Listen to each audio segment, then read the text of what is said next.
আমার ধন্যবাদ সূচক প্রস্তাবটি হলো রাজ্যবাসীর কল্যাণার্থে চিফ মিনিস্টার জন আরোগ্য যোজনা উনি যে প্রস্তাব সেখানের মধ্যে এনেছেন আমরা তার জন্য সেখানে ব্যয় হয়নি। পত্রিকাতে তার ঘোষণা সেখানে আছে। ঘোষণা 1 বছর পর মুখ্যমন্ত্রী জন আরোগ্য যোজনার সিদ্ধান্ত নিল মন্ত্রিসভা, কিন্তু এই বরাদ্দের 1টি টাকা সেখানের মধ্যে ব্যয় করতে পারেনি। 1 বছর পরে তার প্রচার হচ্ছে, তার ধন্যবাদ হচ্ছে 1 বছর পরে, কিন্তু তার জন্য বরাদ্দকৃত 1টি টাকা সেখানের মধ্যে খরচা করতে পারলেন না। আবার তার জন্য আমার ধন্যবাদ।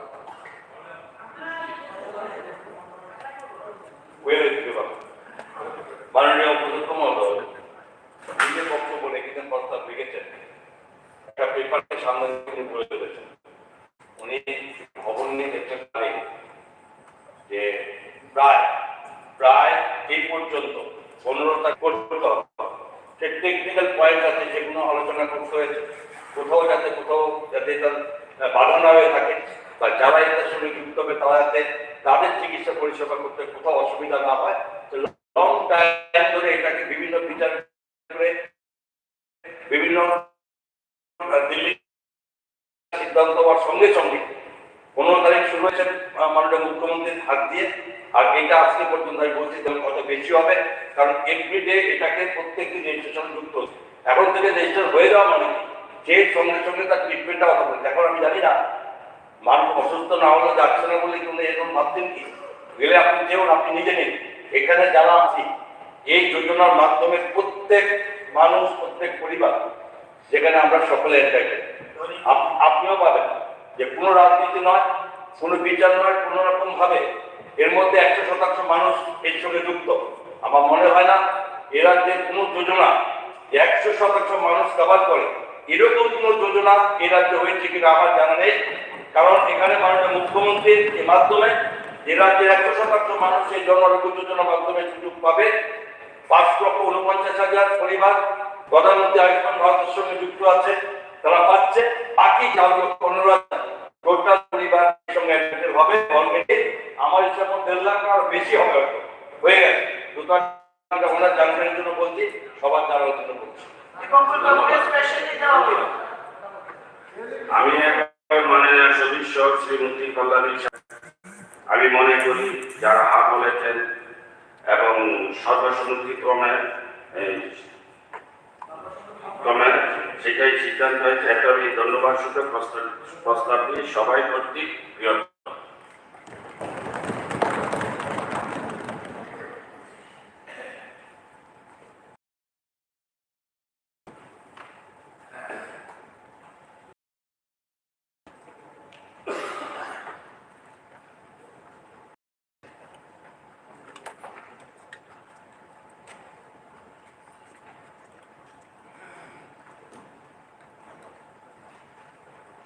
মাননীয় অধ্যক্ষ মহোদয় কর্তৃক একটি ঘোষণা সভাকে অবগত করার জন্য জানাচ্ছি যে salary allowance, pension and other benefits of the ministers, speakers, deputy speakers, leader of opposition, government, chief whip, and the members of the Legislative Assembly, Tripura, a amendment bill 2024, the Tripura bill number 4 of 2024, এই নামে বিধানসভায় পাঠানো একটি বিল পেয়েছি। আমি এই বিলটির গুরুত্ব অনুধাবন করে আজই বিধানসভার অধিবেশন উত্থাপন করার জন্য সম্মতি দিয়েছি। সেই অনুসারে আপনাদের কাছে সবার সময় নির্ঘণ্ট সংক্রান্ত একটি পরিপূরক কার্যসূচি প্রস্তুত করে আপনাদের সামনে রাখা হবে। ধন্যবাদ।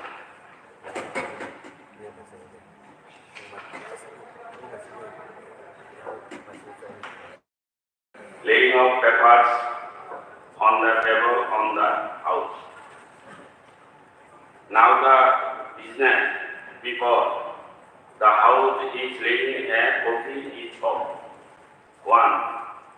The final Finance Accounts of the Government of Tripura, Volume 1.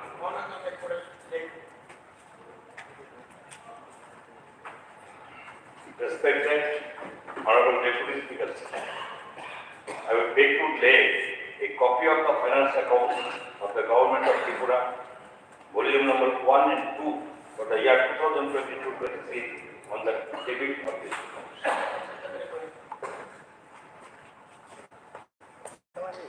Deputy Speaker, I will beg to lay a copy of the appropriation accounts of the Government of Tripura for the year 2022-23 on the table of this accounts.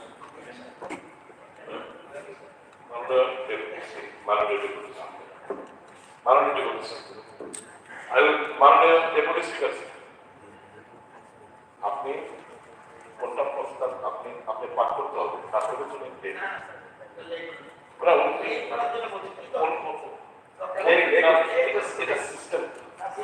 এটা সিস্টেমটা উনি use to direct, উনি show মতো করে দিচ্ছে না, use to direct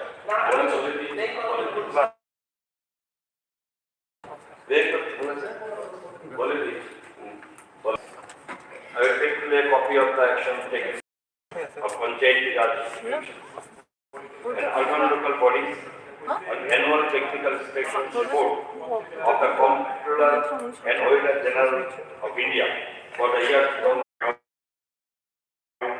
and on the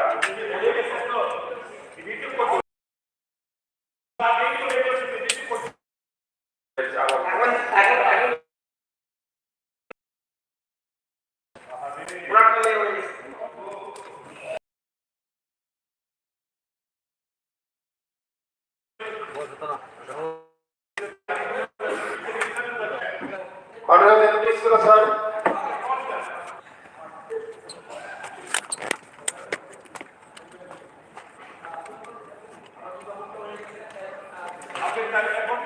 আপনি বলার আগেই সব রেডি হচ্ছে। এখন আপনি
Now the business of 1.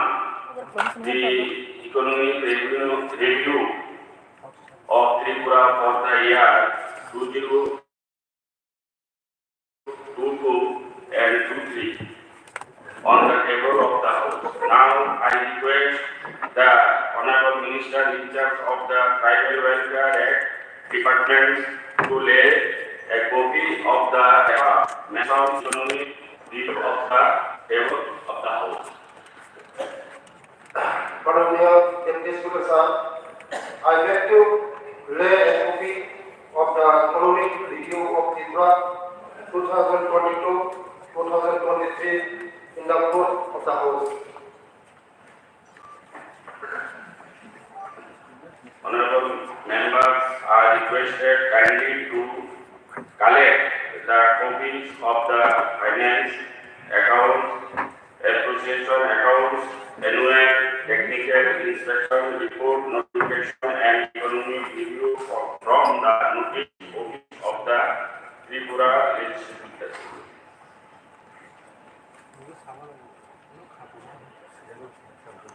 Motion for election of Assembly Committee.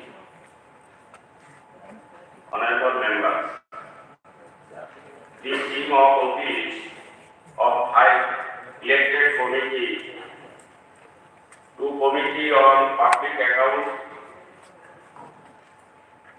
1 committee on public accounts, 2 committee on estimate, 3 committee on public undertaking, 4 committee on tender for scheduled caste, OBC, and monitoring and OBC and monitoring, and 5 committee on welfare for scheduled tribes will expect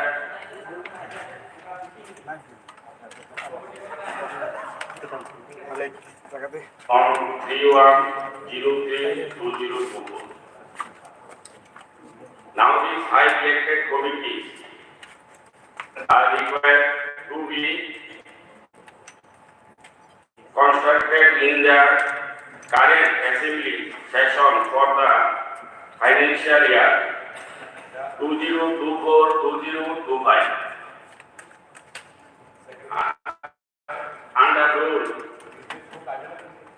202 of the 1 of the rules of procedure and conduct of business in the Tripura Legislative Assembly. Now, Honorable Chief Minister may kindly move a motion for construction of these 5 elected committees under Rule 98(4) of the rules of procedure and conduct of business in the Tripura Legislative Assembly.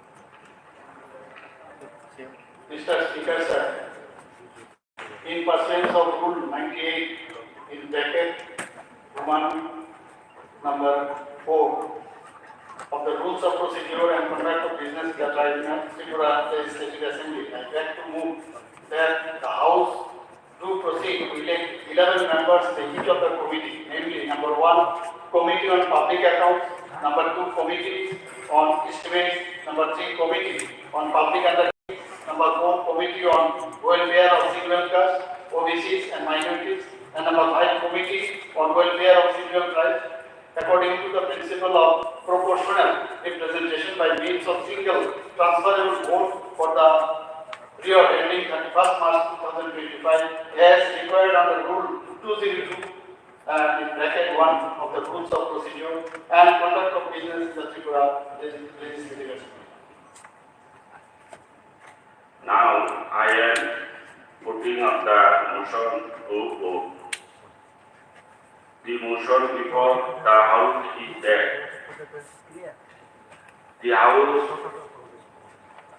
to proceed to elect 11 members in each of the committee, namely 1 Committee on Public Accounts, 2 Committee on Estimates, 3 Committee on Public Undertakings, 4 Committee on Welfare of Scheduled Castes, OBC and Minorities, and 5 Committee on Welfare on Scheduled Tribes according to the principle of proportional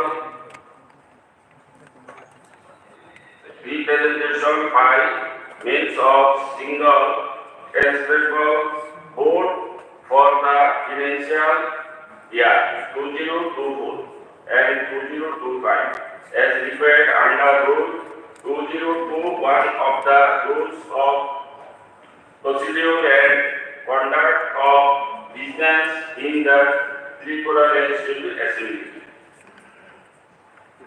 As many as are of that opinion will please say ayes. As many as are of contradictory option will please say noes.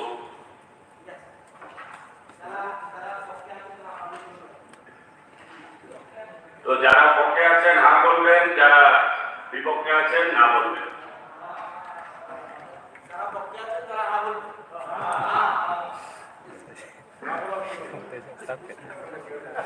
না বলার কেউ নেই, সর্বসম্মতির সিদ্ধান্ত। মাননীয় deputy speaker sir, এই বিষয়ে আমি হাউসে এবং বিশেষ করে হাউসের লিডার চিফ মিনিস্টারের আমি দৃষ্টি আকর্ষণ করছি। এই যে কমিটিগুলো হয়, সরকারি পয়সা খরচা করে মিটিং হয়, সফরে আমরা যাই, কিন্তু একটা এক্সাম্পল দেব। পিটিশন কমিটি 2013-তে 75 জন ট্রাইবাল তারা জমি পাট্টা পর থেকে বঞ্চিত, তারা এই হাউসে অ্যাপ্লিকেশন করেছে, আমি এই কাউন্টারে সাইন করেছি। 11 বছর পরে রিপ্লাই এসছে। 11 বছর পরে সেদিন মিটিংয়ে 11 বছরে কোনো রিপ্লাই আসেনি ওই সাব ডিভিশন ম্যাজিস্ট্রেট থেকে, এবং রিপ্লাইটাও এসছে নেগেটিভ, বলছে যে এই ট্রাইবেলগুলা ফর্মের মতো সাবমিট করেনি, এই নিয়ে সেই। এটা তো করে দেওয়ার জন্য তো ডিপার্টমেন্ট রয়েছে, ট্রাইবাল ওয়েলফেয়ার ডিপার্টমেন্ট রয়েছে, ডিস্ট্রিক্ট লেভেলে সব তাদের দুটি। সুতরাং আমি এখানে হাউসে যে বিচার দৃষ্টি আকর্ষণ করছি, বিভিন্ন কমিটির যে রিপোর্ট চাওয়া হয় বিভিন্ন ডিপার্টমেন্টে, সেটাকে যাতে মানে অনার করা হয়। কারণ কমিটি করে তো লাভ নেই, কমিটি মিটিং করে পয়সা খরচ গভর্নমেন্ট পাবলিকে, কিন্তু এই ডিপার্টমেন্টের বিভিন্ন স্তরে কোনো রিপ্লাই নেই। ধন্যবাদ। Now I announce the program for conducting of election of 5 elected committees. Date and time for submission of nomination papers. 02/03/2024 up to 2 p.m. Date and time of security of nomination papers. 02/03/2024 up to 4 p.m. Date and time for withdrawal of nomination papers. 03/03/2024 up to 4 p.m. Date of election, if any.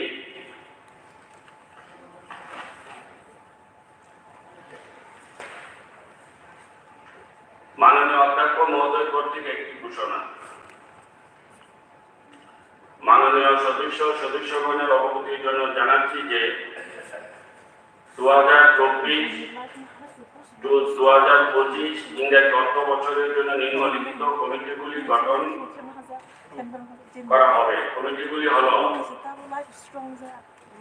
1 number business advisory committee, 2 committee on delegated legislation, 3 committee on government assurance, 4 rules committee, 5 house committee, 6 library committee, 7 committee on privileges, 8 committee on petition, 9 committee on absence of member from the sitting of the house এবং 10 ethics committee.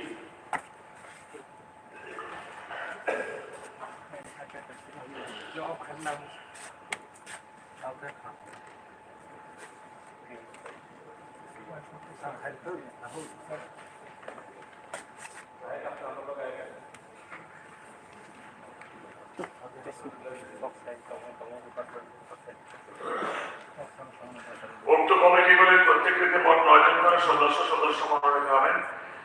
এখন আমি মাননীয় সরকারি মুখ্য সচেতক এবং বিরোধী পক্ষের সচেতক মহোদয়কে অনুরোধ করছি 2 মার্চ শনিবার 2024 তারিখ দুপুর 2 ঘটিকার মধ্যে তাদের পক্ষে যে সকল মাননীয় সদস্যগণ ক্ষমতায় থাকবেন তাদের নাম বিধানসভা সচিবালয়ে জমা দেওয়ার অনুরোধ করছি।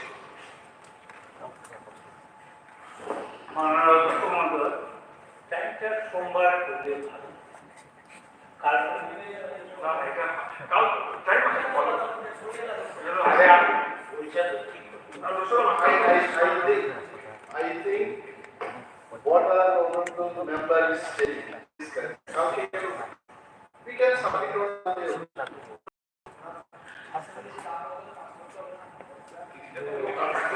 কাজের মাধ্যমে without work how it is possible. কাজের মাধ্যমে যদি সোমবার দিন সাবমিট করা যায় মাথা ঠান্ডা রেখে করতে এটা মাথা গরম করা যায় হঠাৎ করে তুলতে দেখা কালকে হবে সোমবার থাকলো না, টেকনিক্যাল প্রবলেম হয়েছে। দেখো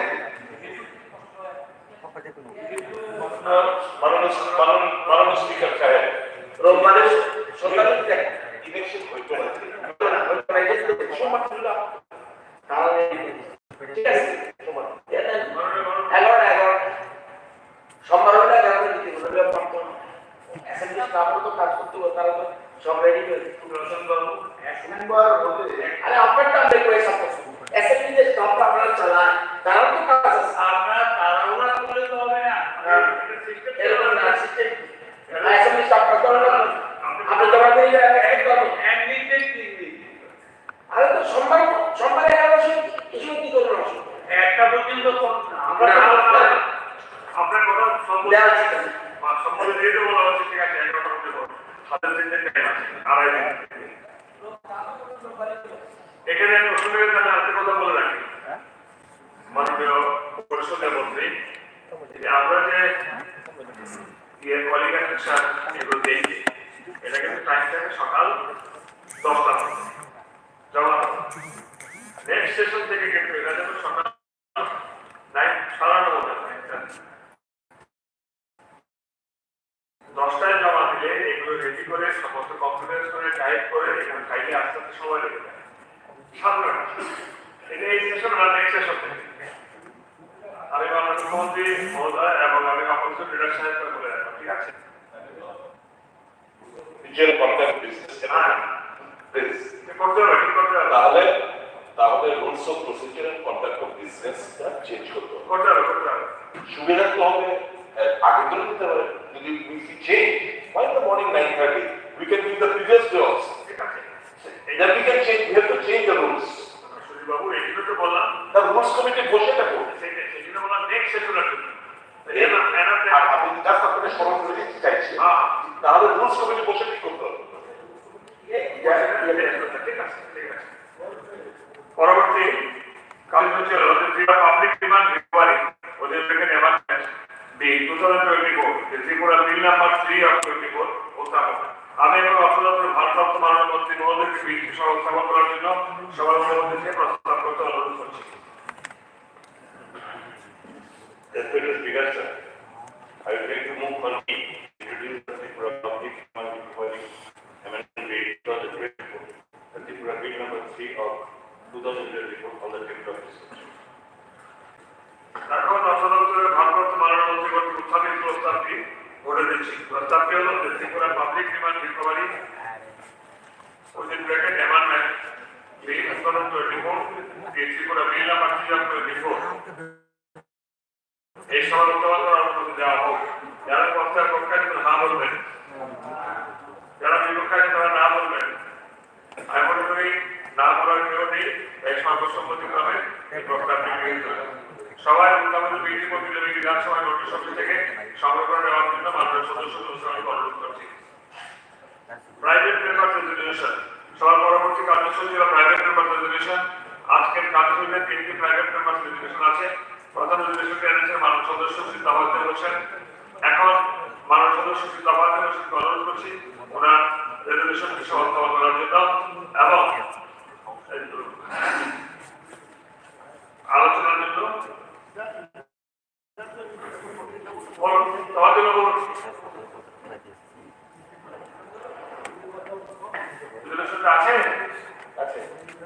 আছে রেজলিউশনটি? আচ্ছা আচ্ছা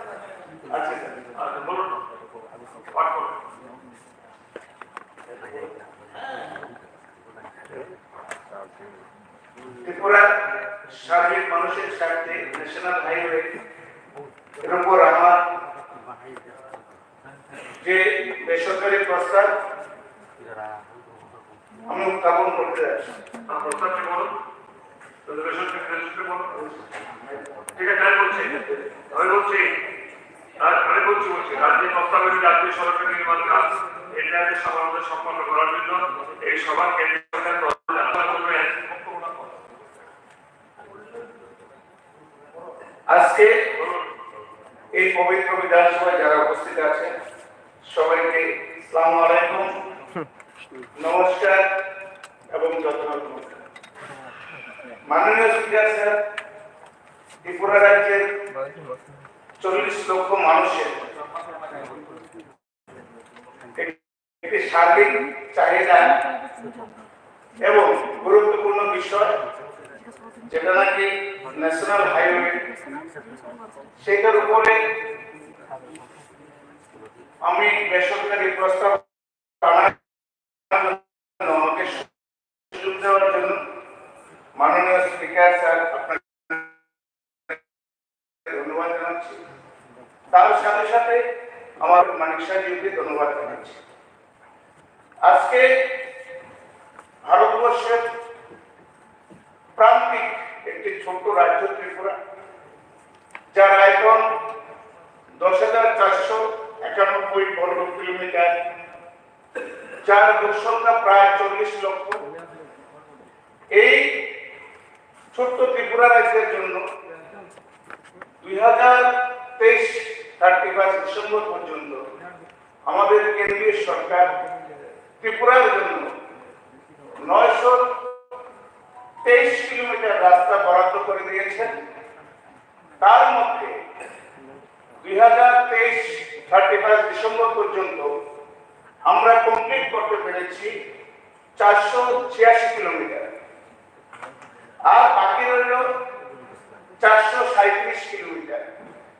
437 কিলোমিটার রাস্তার মধ্যে ন্যাশনাল হাইওয়ের মধ্যে 140 কিলোমিটার রাস্তা ওয়ার্ক ইন প্রগ্রেস, তার মানে কাজ চলছে, আর 153 কিলোমিটার 153 কিলোমিটার রাস্তা টেন্ডার হয়ে গেছে, কাজ শুরু হওয়ার অপেক্ষা।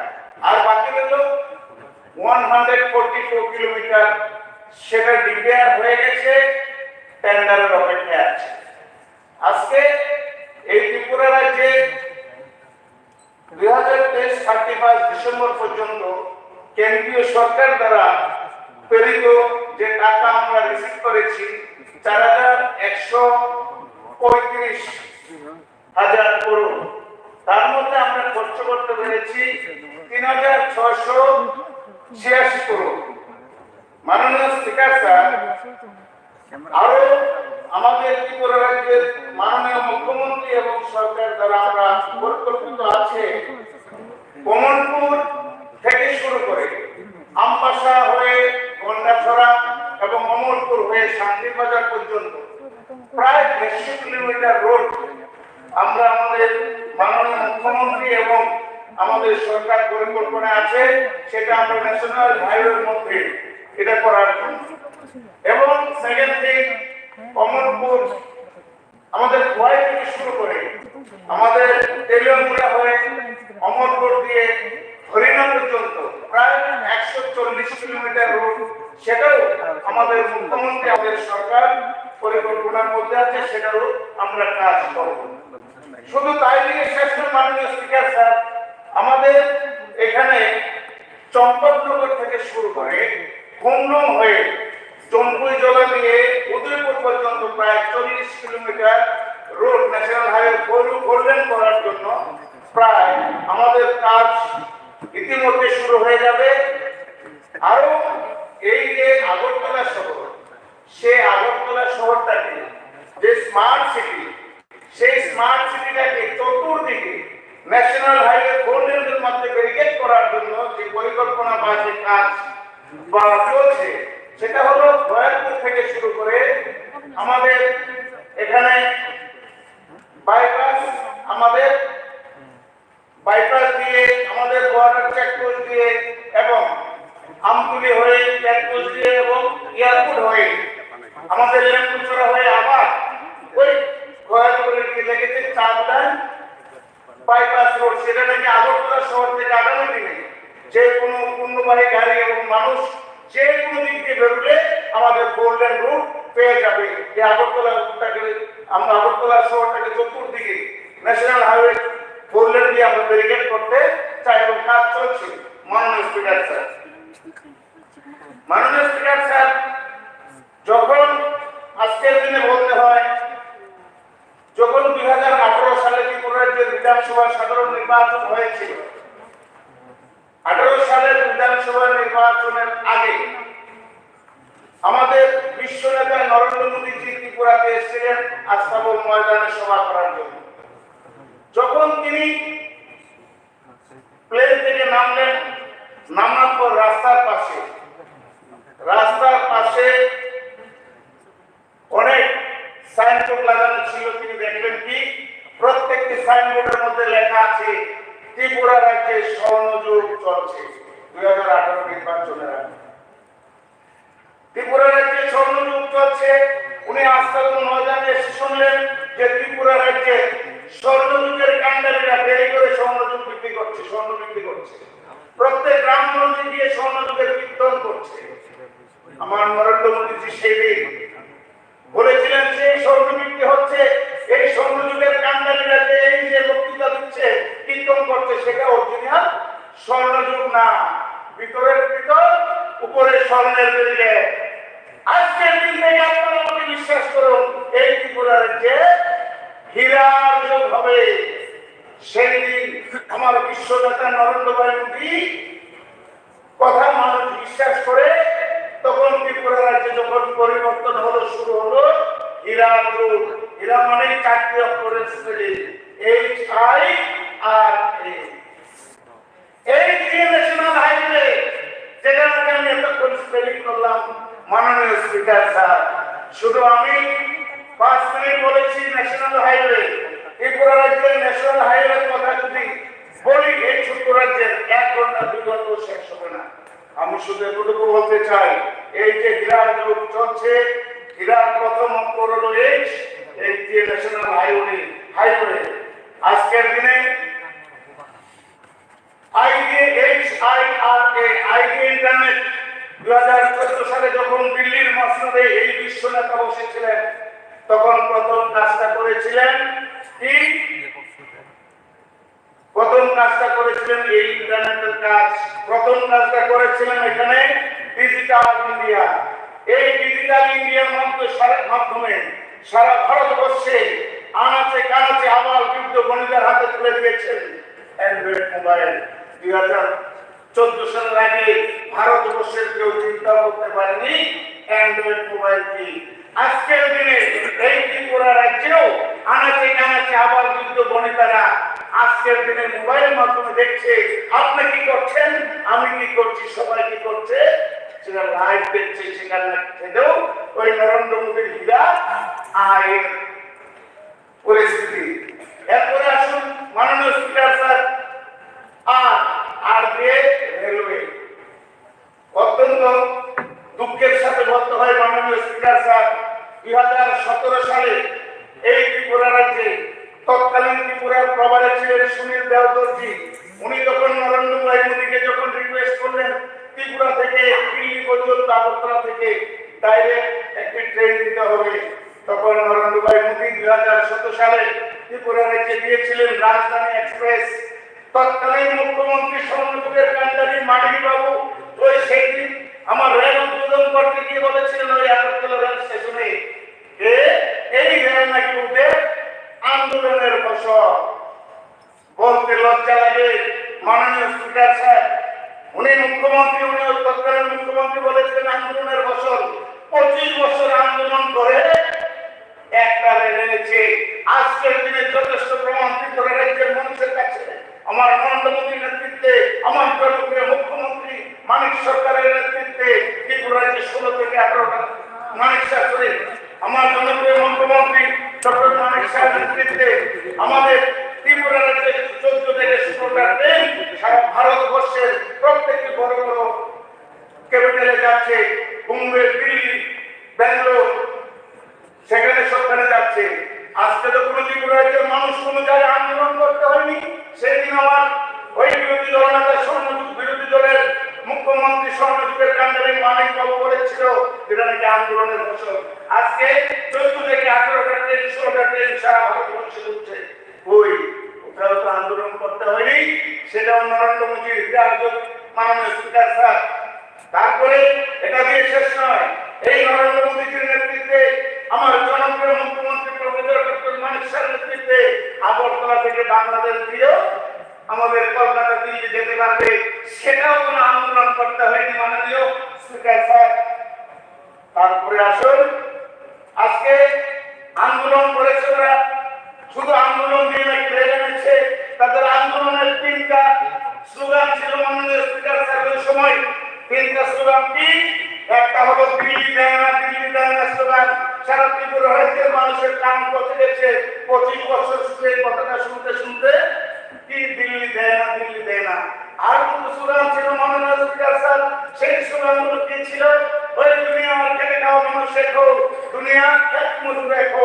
লজ্জাজনক ব্যাপার মাননীয় স্পিকার স্যার, যে আমাদের যে কৃষক যারা কাজ না করতে আমরা খেতে পাবো না, যারা আমাদের লক্ষ্মী, সেই কৃষকদেরকে কি বলতো?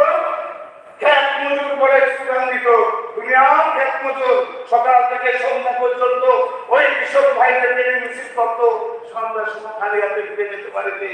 আমাদের বিজেপি সরকার, আমার নরেন্দ্র মোদী সরকার, আমার জনপ্রিয় মুখ্যমন্ত্রী মানিক সাহেবের সরকার ওই খেত মজুর থেকে সরিয়ে আমরা দিয়েছি আমাদের যে পরম, যারা আমাদের খাদ্য জোগাড় করে যে কিষাণ, আমরা নাম দিয়েছি খেত মজুর থেকে কিষাণ।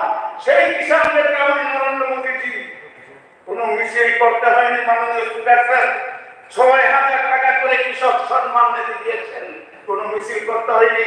এই ত্রিপুরা রাজ্যের ভারতবর্ষের এই কিষাণরা কিন্তু 25 বছর ধরে ওই খেত মজুরদেরকে কিষাণদেরকে খেত মজুর বানিয়ে শুধু মিছিল করেছে। 25 বছর না, আমি চ্যালেঞ্জ করে বলছি 100 বছর যদি ক্ষমতা থাকতো তাহলে পারবো না ওই কৃষকদেরকে কিষাণ সম্মান নিধির মাধ্যমে সহায়তা করে দিত। তাই বলছি মাননীয় স্পিকার স্যার, আরেকটা স্লোগান ছিল কি? যে দুনিয়া আমার খেটে খাওয়া মানুষ রেখো। লজ্জাজনক ব্যাপার মাননীয় স্পিকার স্যার, সবচেয়ে গরিব মানুষেরও খেটে খাওয়া 25 বছর তাদেরকে যে স্লোগান করেছে দুনিয়ার খেটে খাওয়া মানুষ, একবারও তাদের পেটের কথা চিন্তা করেনি, শুধু লাল ঝান্ডা দিয়ে মিছিল করেছে। কিন্তু আজকের দিনে মাননীয় স্পিকার স্যার দেখুন, সারা ভারতবর্ষ দেখছে, সারা ত্রিপুরা রাজ্যের মানুষ দেখছে যে আমাদের ত্রিপুরা রাজ্যে যে মাননীয় প্রধানমন্ত্রী পেছনে 3 বছর, সামনে 8 বছর, সামনে 5 বছর, টোটাল 8 বছর সাধারণ মানুষকে ফ্রিতে রেশন দিয়ে আজকে সাধারণ মানুষকে যেখানে মানুষদেরকে বাঁচাচ্ছে। তাই ছিল তাদের। আজকের দিনে আমি শুধু একটা কথা আপনাদেরকে বলে দিতে চাই মাননীয় স্পিকার স্যার, ওই যে হীরাটার কথা বলতে গিয়ে আমি একটু কথা বাড়িয়ে বলছি। এরপরে আসলে এয়ারপোর্ট এ লাস্ট এয়ারপোর্ট আছে এয়ারপোর্ট। আজকের দিনে কল্পনা করতে পারতো ত্রিপুরা রাজ্যের মানুষ এয়ারওয়েজ বা এয়ারপোর্ট, আজকের দিনে ত্রিপুরা রাজ্যের মানুষ কোন স্বপ্ন ভাবেনি যে এত সুন্দর এয়ারপোর্ট ত্রিপুরা ইন্টারন্যাশনাল এয়ারপোর্ট হবে নরেন্দ্র মোদীর নেতৃত্বে। 25 বছর কি করেছে আমার স্বর্ণযুগের কান্ডারিয়া। আজকে গিয়ে আপনার মাধ্যমে ওনাদেরকে বলতে চাই, একবার গিয়ে দেখে আসুন এয়ারপোর্টটাকে। এয়ারপোর্ট হয়েছে আমাদের আগরতলা ইন্টারন্যাশনাল এয়ারপোর্ট। আগে তো মা 7টায় 2বার দিল্লিতে যেত, ওই দিল্লিতে কুস্তি ত্রিপুরাতে কুস্তি করার জন্য, এখন আর দিল্লিতে যায় না। কুস্তিও শেষ, দুস্তিও শেষ। যারা যদি এয়ারপোর্টের ভিতরে না ঢুকতে পারে ওনাদেরকে অনুরোধ করবে বাহিরের দিকটা দেখে আসুন। ওই বোম্বে যেটা পার্ক আর ত্রিপুরা রাজ্যের এয়ারপোর্টের বাইরে আমাদের যে বাগানটা করেছে, কি বলবো মাননীয় স্পিকার স্যার, শুধু একটা কথা বললে আপনার শিহরিত হয়ে উঠবেন, যেটা নাকি ন্যাশনাল হাইওয়ে ব্যাপার। জোরে বলে গিয়েছিলাম 2023 সালে ডিসেম্বর 31 পর্যন্ত 923 কিলোমিটার রাস্তার মধ্যে আমরা 486 কিলোমিটার রাস্তা কমপ্লিট করেছি। অত্যন্ত লজ্জাজনক ব্যাপার মাননীয় স্পিকার স্যার, ত্রিপুরা রাজ্যের মানুষ যদি আজকে আমার কথাগুলো শুনে তাহলে ওই যারা স্বর্ণযুগের কান্ডারি তাদেরকে খুঁজে দেবে। শুনে নিন মাননীয় স্পিকার স্যার, এই 486 কিলোমিটারের মধ্যে 25 বছর ক্ষমতা থাকার পর যারা স্বর্ণযুগের কাণ্ডে তার অনলি 99 কিলোমিটার কমপ্লিট করতে পেরেছে। লজ্জাজনক ব্যাপার, 25 বছর ক্ষমতা থেকে অনলি 99 কিলোমিটার রাস্তা ন্যাশনাল হাইওয়ে কমপ্লিট করেছে মাননীয় স্পিকার স্যার। আর আমরা 6 বছরে 2018 থেকে এই 2024 পর্যন্ত 6 বছরে কমপ্লিট করেছি 387 কিলোমিটার। তার মানে ওনারা বছরে শেষ করেছে অনলি 4 কিলোমিটার, আর আমরা বছরে শেষ করেছি প্রায় 65 কিলোমিটার। শুধু তাই যে শেষ নয় মাননীয় স্পিকার স্যার, এই ভারতবর্ষের আমার নিজের গৌরী সাহেব যখন এই ন্যাশনাল হাইওয়ে মিনিস্টার ছিলেন সারা বিশ্বের সার্টিফিকেট এনেছেন। 105 ঘন্টায় 75 কিলোমিটার ন্যাশনাল হাইওয়ে করে দিয়েছেন, যা বিশ্বের মধ্যে রেকর্ড আমার নরেন্দ্র মোদীর নেতৃত্বে। আজকেও তার বলছে কি যে আমরা স্বর্ণযুগের কাণ্ডারি। আজকে এই স্বর্ণযুগের কাণ্ডারিকে বলতে হয় এই যে নরেন্দ্র মোদীর ইন্টারনেটের মাধ্যমে আনাচে আবার কিন্তু বনিতা এই যখন মোবাইল দিয়ে আমাদের লাইভ দেখছে, কম্পেয়ার করছে মাননীয় স্পিকার কম্পেয়ার করছে কে কি কাজ করছে না করছে। চাপাবাজি করলে হবে না, কাজ চায় মানুষ। আজকে যে দায়িত্ব নিয়ে বলছে মাননীয় স্পিকার স্যার, 1 মাস করে নির্বাচন হবে, লোকসভা নির্বাচন। সেই নির্বাচনে আপনারা সাক্ষী থাকবেন, এই ত্রিপুরা রাজ্যের মানুষ সাক্ষী থাকবে। আমার নরেন্দ্র মোদী যখন 400 পার করবে, এই ত্রিপুরা রাজ্যে আর ওই স্বর্ণযুগের কাণ্ডারিদের চেহারা দেখবেন না। আমি দায়িত্ব নিয়ে বলছি, এই নরেন্দ্র মোদী যখন 400 পার করবে, এই স্বর্ণযুগের কাণ্ডারিদের 10 জনকে একসাথে কোনোদিন দেখবেন না, লুপ্ত প্রায় হয়ে যাবে। যদি কেউ ইচ্ছা করে ওই স্বর্ণযুগের কাণ্ডারিদেরকে 10 জন একসাথে দেখবে, তাহলে বিধানসভায় আসতে হবে এই ফুটবল ক্রিকেট টিমটা দেখার জন্য। এইখানে 10 জন আছে, আর 10 জন কোন জায়গায় পালামাতি করে জিতবে।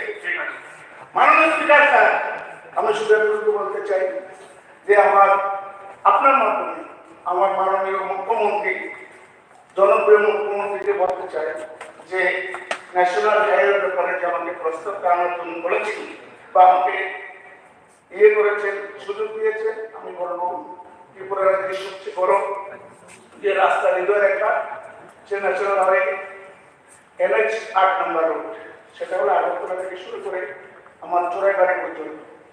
সেটা 4 লেন চলছে, কাজ দ্রুত গতিতে চলছে, কাজ বিদ্যুৎ গতিতে চলছে।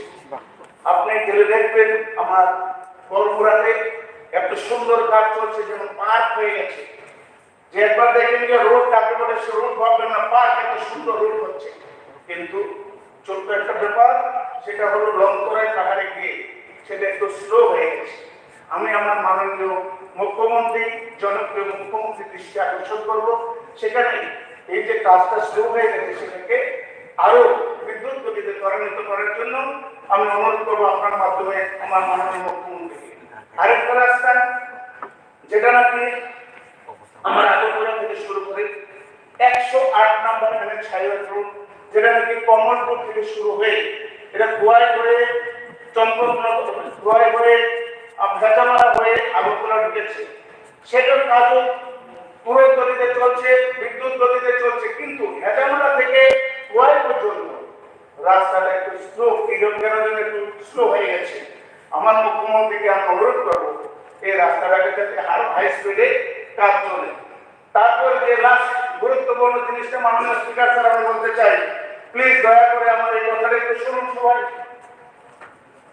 লাস্ট কথাটা হলো যে বিশালগড় থেকে শুরু করে বক্সনগর হয়ে সোনামুড়া হয়ে বেরোনিয়া পর্যন্ত যে রোডটা, আমার মাননীয় মুখ্যমন্ত্রী, জনপ্রিয় মুখ্যমন্ত্রী কে অনুরোধ করবো যে এই বিশালগড় থেকে বক্সনগর হয়ে সোনামুড়া দিয়ে বেরোনিয়া পর্যন্ত প্রায় 100 কিলোমিটার রাস্তা, সেটাকে যদি ন্যাশনাল হাইওয়ের মধ্যে নিয়ে 4 লেন করা হয়, তাহলে এখানে 4টা অ্যাসেম্বলি আছে, 4টা বিধানসভা, 2 লক্ষ মানুষ উপকৃত হবে। সেইটা যাতে আমার ন্যাশনাল হাইওয়ে নিয়ে কাজটা হয়, সেটা আমি মাননীয় আমার জনপ্রিয় মুখ্যমন্ত্রীকে অনুরোধ করব। এই যে আমি কথাগুলো বললাম, এই 3টা কথা বললাম, এবং ন্যাশনাল হাইওয়ে ত্রিপুরাতে যত যেখানে কাজ স্লো আছে সেগুলোকে হাই স্পিড করার জন্য এখানে যারা বিরোধী দলের লোকেরা আছেন, অনিমেষ বাবু বিরোধী দল নেতা, উনি খুব ভদ্র মানুষ, আমি জানি, সেটা আমাকে সমর্থন করবেন। আমি অনুরোধ করবো আপনারা জনগণের স্বার্থে অনুরোধ করুন। আর যারা এখানে সমাজের কাণ্ডারি সিপিএম এর বন্ধুরা আছেন তাদের ওনাদের অনুরোধ করে বলবো, আপনারা যদি সবগুলো আপনারা সমর্থন করেন না, এই কার্যক্রমকে সমর্থন করুন। কারণ এই ত্রিপুরার সবচেয়ে বেশি টুপি আপনারা বলেছেন মুসলমানদেরকে, বক্সনগর থেকে বিশালগড় থেকে বক্সনগর হয়ে সোনামুড়া বেগুনিয়া এই জায়গাটার মধ্যে সবচেয়ে মুসলমান বেশি। ত্রিপুরার সবচেয়ে বেশি এই সমাজের কাণ্ডারে মুসলমানদেরকে টুপি পরিয়েছে। সেই টুপি পরিয়েছে এই জন্য আমি ওনাদের মতো যে পাপ ওনারা করেছে, সবচেয়ে বেশি অন্যায় মুসলমানদের উপর করেছে, সেই পাপ থেকে মুক্তি দেওয়ার জন্য কম করে এই রাস্তাটারও একটু সমর্থন আপনারা করবেন, সেটা আমি আপনাদের আশা রাখবো। আর হলো বাকি কংগ্রেসের বন্ধুরা তো কি বলবো, তাদের তো নিজের অস্তিত্ব নেই। কারণ দিল্লি থেকে যদি এখন ওনাদের কাছে ফোন আসে যে কালকে সকাল থেকে ওই মেলার মাঠের সিপিএম পার্টি ঝাড়ু দেবে, ওরা গিয়ে ঝাড়ু দেওয়া শুরু করবে, নিজের অস্তিত্ব বলতে কিছু নেই। একটু আগে একজন কংগ্রেস থেকে আপনাকে কালো চশমা বলে কি বলেছে, কালো চশমা দিয়ে দেখা যায় কিনা, একদম সঠিক বলেছে মাননীয় স্পিকার স্যার। কালো চশমা দিয়ে যে দেখা যায় না সেটা তাদের অভিজ্ঞতা ভালো আছে। কারণ আজকে 25 বছর ধরে এই কংগ্রেসীদেরকে ওই স্বর্ণযুগের কাণ্ডারীরা কালো চশমা লাগিয়ে চোখ বন্ধ করে দিয়েছে। ত্রিপুরার কোনো কিছু তারা দেখতে পায়নি, অন্ধভাবে চোখ বন্ধ করে তাদেরকে সমর্থন করেছে। আমার বন্ধুদের কালো চশমা তারা জানে না কিরকম, সেটা দিয়ে পৃথিবীর সবকিছু তেমন কালো দেখা যায়, সেটা তাদের অভিজ্ঞতা নেই। এই জন্য বলেছে কালো চশমাটা দিকে আপনি দেখেছেন কিনা। যার জন্য ওনাদেরকে বলে রাখলে সমর্থন করে বা না করো, কারণ ওরা তো ওই স্বর্ণযুগের কাণ্ডারের কথায় উঠে বসে। যাই হোক, মাননীয় স্পিকার স্যার, আমি সবাইকে অনুরোধ করবো যে আমি বেসরকারি প্রস্তাবটা এনেছি ন্যাশনাল হাইওয়ে ব্যাপারে, সেটা আপনারা সবাই সমর্থন করবেন।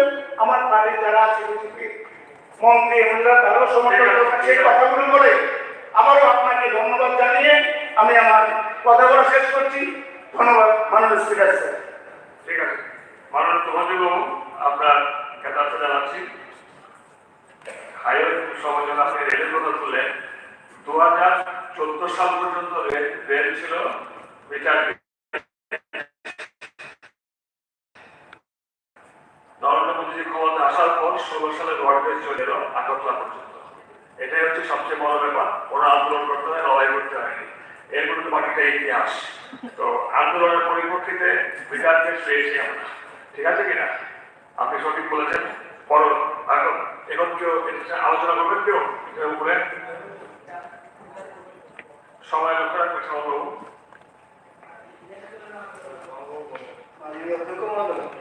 আর কেউ বলবে? সবাই বললে হবে না, সমাজবাবু বলছি আপনাদের থেকে। হ্যাঁ, আরো দুটো আছে, কয়েকটা বলবেন। ওকে,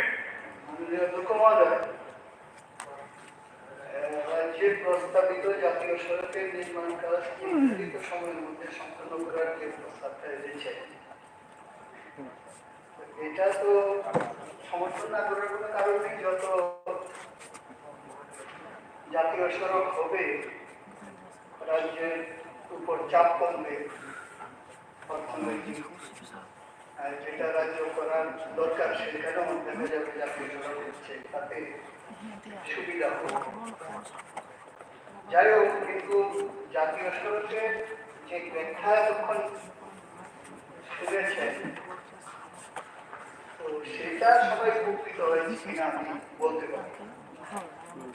এতক্ষণ যেমন জাতীয় সড়কে অ্যান্ড্রয়েড মোবাইল থেকে আরম্ভ করে এয়ারপোর্ট, রেলওয়ে সবই এক জায়গায় কাজেই ঠিক আছে। যাই হোক, আমি পজিটিভলি বলছি যে যেগুলি প্রস্তাবিত সেগুলি নির্ধারিত সময় শেষ করার কথা বলেছেন।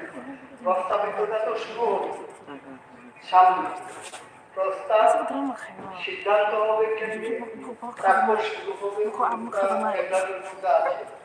আমি বলছি যেগুলি শুরু হয়েছে অনেক আগের প্রস্তাব, 6 বছর 7 বছর আগে শুরু হয়েছে।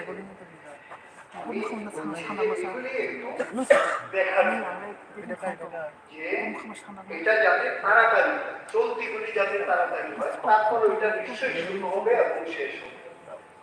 কারণ প্রতিদিনই খবরের কাগজের মধ্যে জাতীয় সড়ক নিয়ে অনেক কথা সেখানে উঠে। যেমন ধরুন এই যে বিকল্প সড়কটা এসেছে কুকিতল থেকে, সেখানে যদি আমরা দেখি তাহলে পরে অনেকদিন আগের কাজ। সেখানে দেখবেন আপনি এন্ট্রান্সে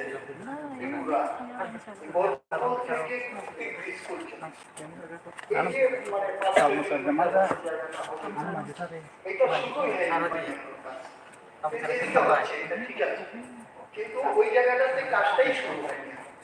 তাহলে এন্ট্রান্সটাতে এই জায়গাতে দেখা যায় এখনো কাজটা শুরু হয়। কাজে এরা 6 বছর ধরে জুলাই ভিক্টোরিয়া রাস্তার কাজ চলছে কত 20 কিলোমিটার আছে, কিন্তু শেষ হচ্ছে, চলছে শেষ হচ্ছে। এই ধরনের অবস্থা সেখানে আছে। মনে থেকে যে মিজোরামের রাস্তাটা প্রথম দরজা ছিল, এখন কাঞ্চনপুর দিয়ে সেটা হচ্ছে। বহু বছরের কাজ কিন্তু হচ্ছে, কিন্তু শেষ হচ্ছে না। এবং এই ধরনের কাজগুলি নিয়ে নানা অনেক জায়গার মধ্যে প্রশ্ন উঠছে, কাজের মানের প্রশ্ন সেখানে উঠছে। আপনারা দেখেছেন গত কয়েকদিন আগে মাতাবাড়ি শ্রীমন্তপুর, এটা নতুন প্রস্তাবিত রাস্তা সম্ভবত।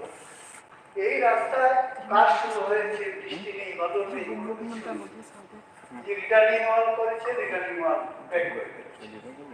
তারপরে রাস্তা শ্রীমন্তপুর থেকে সোনামুড়া পর্যন্ত ধরিয়া সবটা কেটে নিয়েছে। উপরে রাস্তা কেটেছে, কিন্তু কোনো মেটালিক কাজ করছে না। মাঝে মাঝে ক্রস ড্রেন, সেখানে আবার রাস্তা কাটছে ক্রস ড্রেন করার জন্য।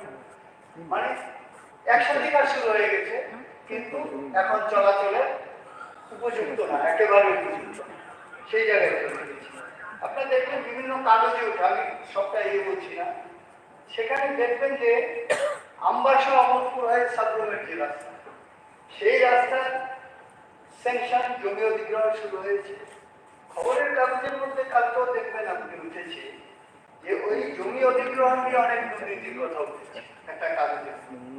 আমি এটা ঠিক সেটাতে যাচ্ছি, কিন্তু এগুলি গভর্নমেন্টকেই দেখা উচিত। এই যে উঠলো খবরের কাগজের মধ্যে যে কোটি কোটি টাকার জমি, এই সমস্ত এখনো রাস্তার কাজ শুরু হয়, জমি মাত্র কেন হচ্ছে, সেই জায়গার মধ্যে এটা সেখানে দেখা যাচ্ছে যে এই ধরনের অবস্থা। কাজে মেন বিষয় হলো যে আমাদের জাতীয় সড়ক যত হবে এটা রাজ্যের সুবিধা, এই বিষয়ে কোনো সন্দেহ নেই। কিন্তু এই জাতীয় সড়কের মান যাতে ঠিক থাকে, সময় মতো যাতে হয়, তার জন্য নিশ্চয়ই একটা মনিটরিং এর মধ্যে আমাদের রাজ্য সরকারের একটা অংশ আছে, অন্তত মনিটরিং থাকবে এটা। কাজে সেইটা যাতে জোরালো হয়, সেইটা যাতে জোরালো হয় সেটা দেখতে হবে। কারণ কাজের মান নিয়ে প্রতিদিন প্রশ্ন উঠছে, এবং এই যে মানে গতি বহুদিন চলে গেছে, রাস্তাটা শেষ হয় না। এই গতি যাতে ঠিক থাকে এবং মান যাতে ঠিক থাকে আমাদের রাজ্যে, যাতে এগুলি হয় সেগুলির জন্য, সেটা দেখার জন্য আমি সেখানে বলছি। প্রস্তাবে তো এক প্রতিক্রিয়া সেগুলি আসার জন্য।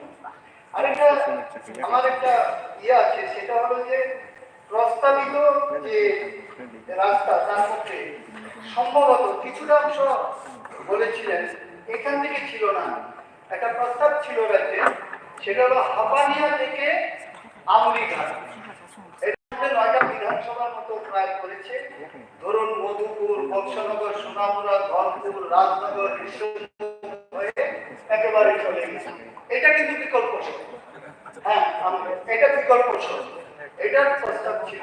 নিশ্চয়ই আমি আবেদন করবো এটা, যে এটা এত বড় জায়গা দিয়ে গেছে। এবং আপনি জানেন সোনামুড়া থেকে আসতে বিশ্রামগঞ্জ থেকে আমরা আগরতলার দিকে, তাদের কিন্তু একটাই সড়ক এখানে, এই বিশ্রামগঞ্জ থেকে আসার সময় তাদের অনেক জাম। এই বিকল্প সড়ক যদি হয় তাহলে পরে এই 9টা বিধানসভার উপর দিয়ে গেছে। আগেরও প্রস্তাব আছে, নিশ্চয় মাননীয় মুখ্যমন্ত্রী বিষয়টা সেখানে দেখবেন।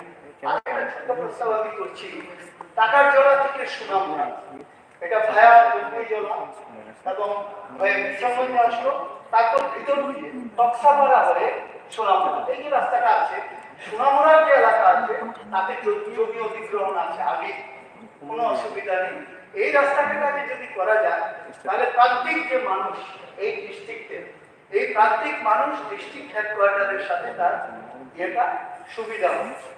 সেদিক থেকে এই রাস্তাটা, আরেকটা আগের কথা ছিল শান্তিবাজার থেকে বিলোনিয়া, এগুলি এই এই এই দুইটা রাস্তা বিশেষ করে সেটা অনেকগুলি সাবডিভিশনকে কভার করে এই আমাদের এদিক দিয়ে, আর জম্পুজলা থেকে এটা যদি হয় তাহলে প্রান্তিক মানুষ ডিস্ট্রিক্ট হেডকোয়ার্টারের সাথে খুবই সেখানে সুবিধা হবে। তার সাথে আমি আবারও বলছি, রাজ্য সরকারের কাছে আবেদন করছি তারাও যাতে মনিটরিং এর একটা অংশ, সুতরাং যাতে ভালো কাজ হয়, দ্রুত গতিতে হয় এবং আরো নতুন কাজ আসে। প্রস্তাবকে সমর্থন করে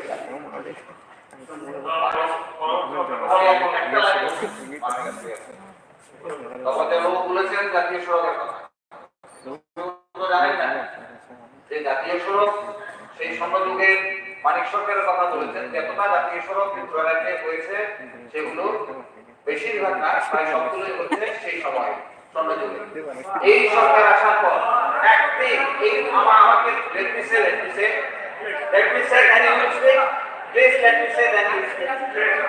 এখন পর্যন্ত একটি নতুন করে জাতীয় সড়ক, একটি জাতীয় সড়কের প্রস্তাব শুরু গেছে অমরপুর থেকে যেটা সচিবালয় হয়ে বেরিয়া পর্যন্ত। এই প্রস্তাবটা শুধু এই গভর্নমেন্টের আমল থেকে সেই প্রস্তাব গেছে, এখনো সেটা সেকশন না। আর বাকি যা রাস্তা হয়েছে সেই স্বর্ণযুগে মানিক সরকারের সময় সেই রাস্তাগুলো সেখানে হয়েছে। আমি একটা রাস্তার কথা আমি প্রস্তাব থেকে ছোট্ট বলি, শান্তিবাজারের সঙ্গে সংযোগের দিকে একটা হচ্ছে আমরা বেলোনিয়া থেকে যখন রাজধানীতে আসি তখন আমরা বিচন্দ্র এসে জাতীয় সড়ক পাই, কিন্তু বেলোনিয়া থেকে বিচন্দ্র থেকে বেলোনিয়া এই ছোট্ট রাস্তাটা আমি অনুরোধ করবো মাননীয় মুখ্যমন্ত্রীকে এটার একটা প্রস্তাব দিতে, আর বেলোনিয়া থেকে শান্তিবাজার আইতে পারে, তাহলে এটাকে সবটা যুক্ত করে একটা ছোট্ট রাস্তা জাতীয় সড়ক হয়ে গেলে কানেক্টিভিটিটা সুন্দর হবে। আমি এই প্রস্তাবটা সেখানে মধ্যে রাখছি। ঠিক আছে, অনেকে বলবেন বলুন অনেক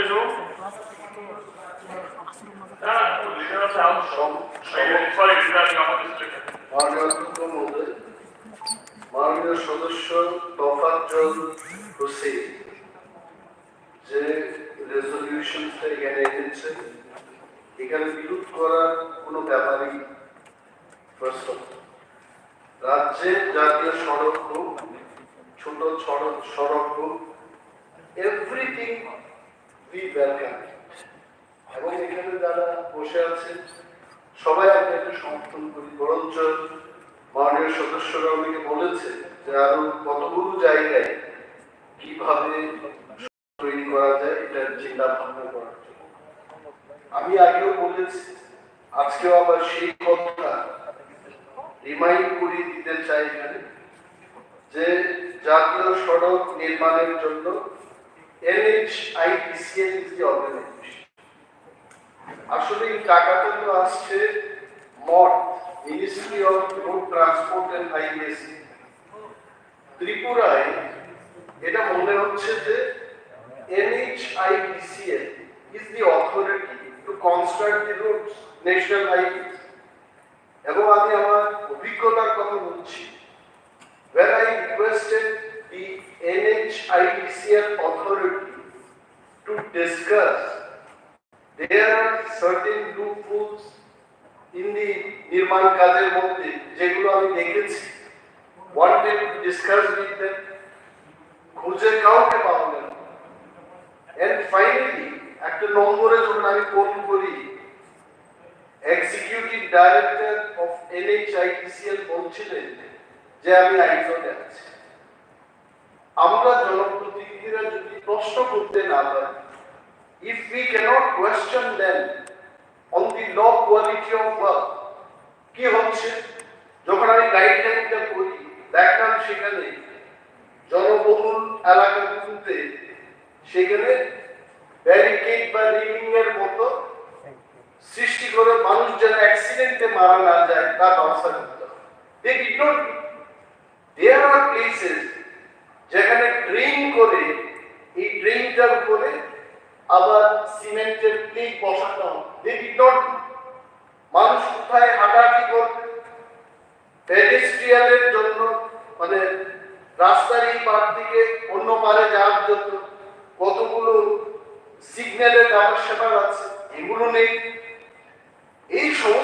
বিষয়গুলো তাদের সাথে আলোচনা করার জন্য যখন আমরা খুঁজি, we don't get anyone.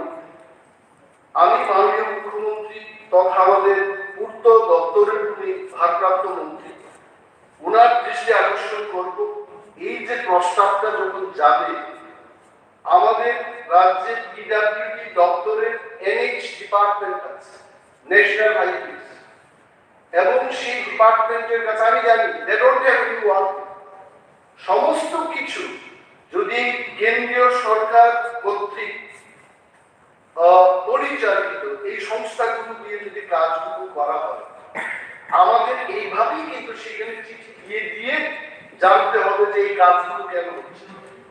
When we have the department here, আমরা কেন 40%, I am not telling take 100% of the work, we can take 40% of the work.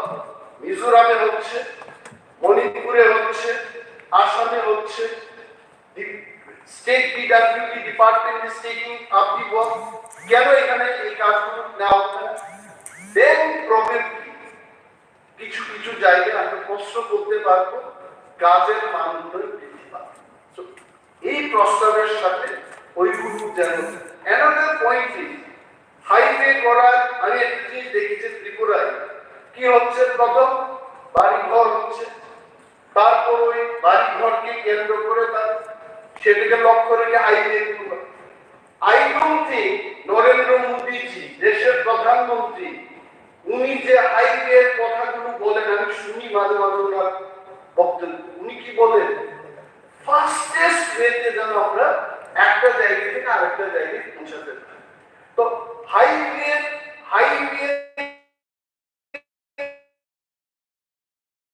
যে রুট তৈরি, যে স্বপ্ন যে একটা জায়গা থেকে আরেকটা জায়গায় দ্রুত গতিতে আমরা যাবো, সেটা সফল হবে। এরকম ঘটনা আছে 6 লেনকার থেকে শিববাড়ি দিয়ে কাঞ্চনপুর, এই ধরনের অনেকগুলো ঘটনা। I don't think this is highway যখনই করা হবে, জঙ্গল হোক মঙ্গল হোক যাই হোক, সেই দিক দিয়ে একদম এয়ার ডিস্টেন্সের মতো যত রাস্তা তৈরি করা যাবে, যোগাযোগ ততই আমাদের আরো দ্রুত গতিতে হবে।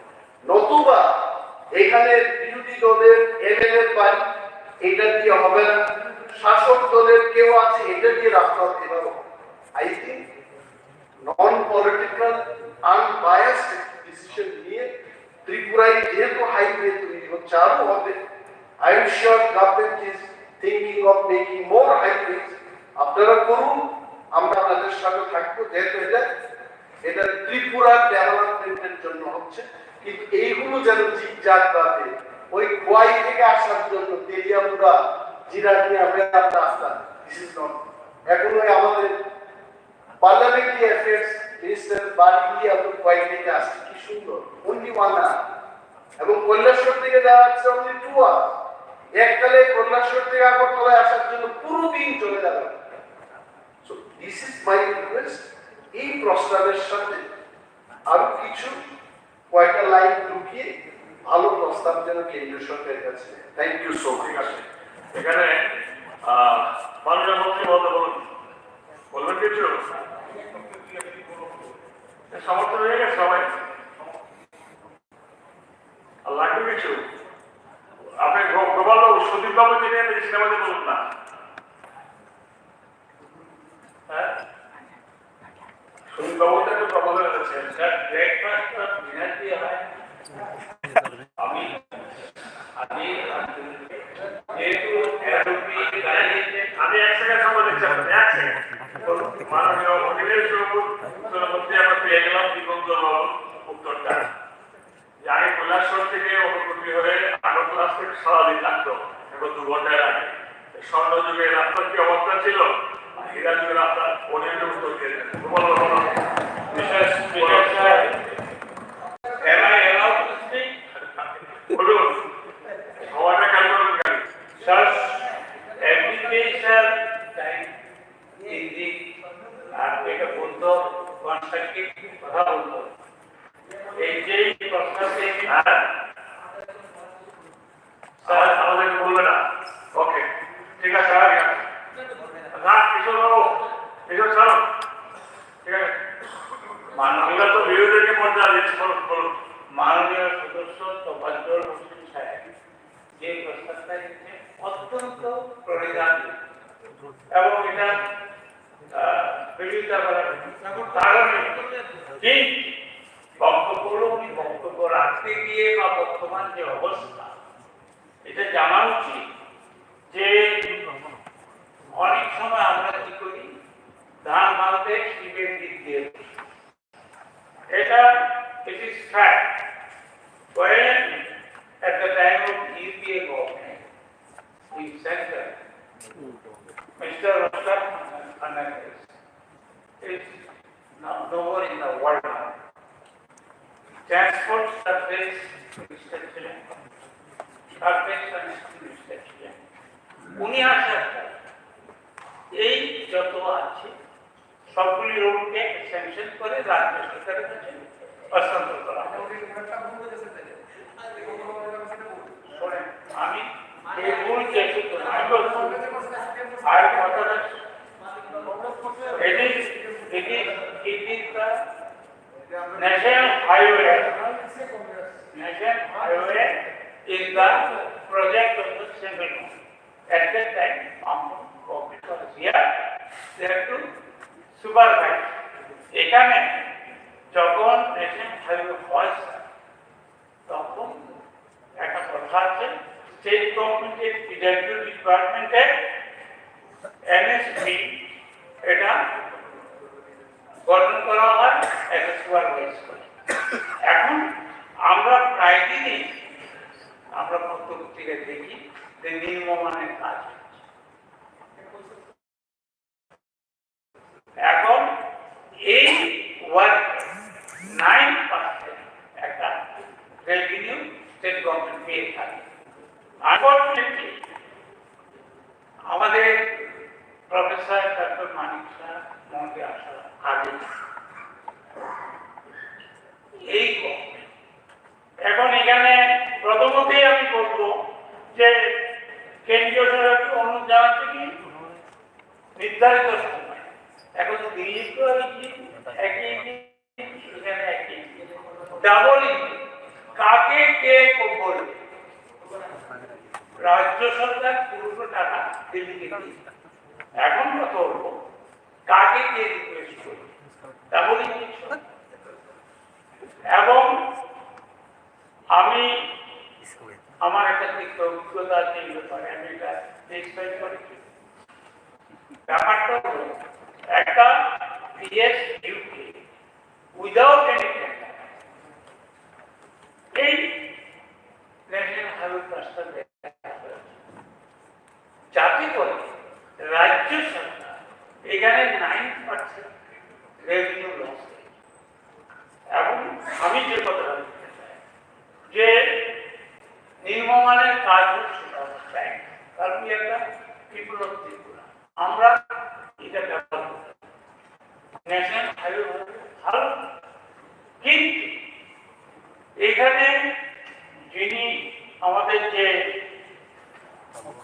নবীন সদস্য তোফাজ্জল হোসেন সুন্দর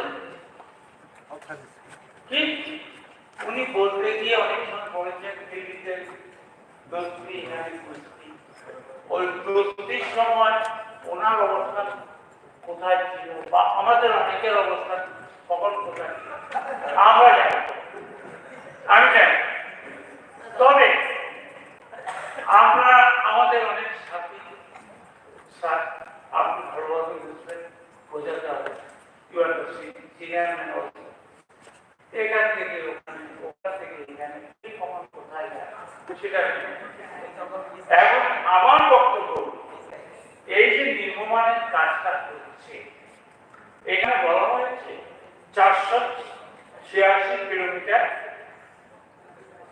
এখন কমপ্লিট হয়েছে 437 কিলোমিটার এখন বাকি আছে 140 kilometre work in progress 152 kilometre centre তো বিলম্বিত হওয়ার জন্য তো sir neither any opposition party is liable nor any person is liable because state government is ruled by one engine and central government also rolled by another engine.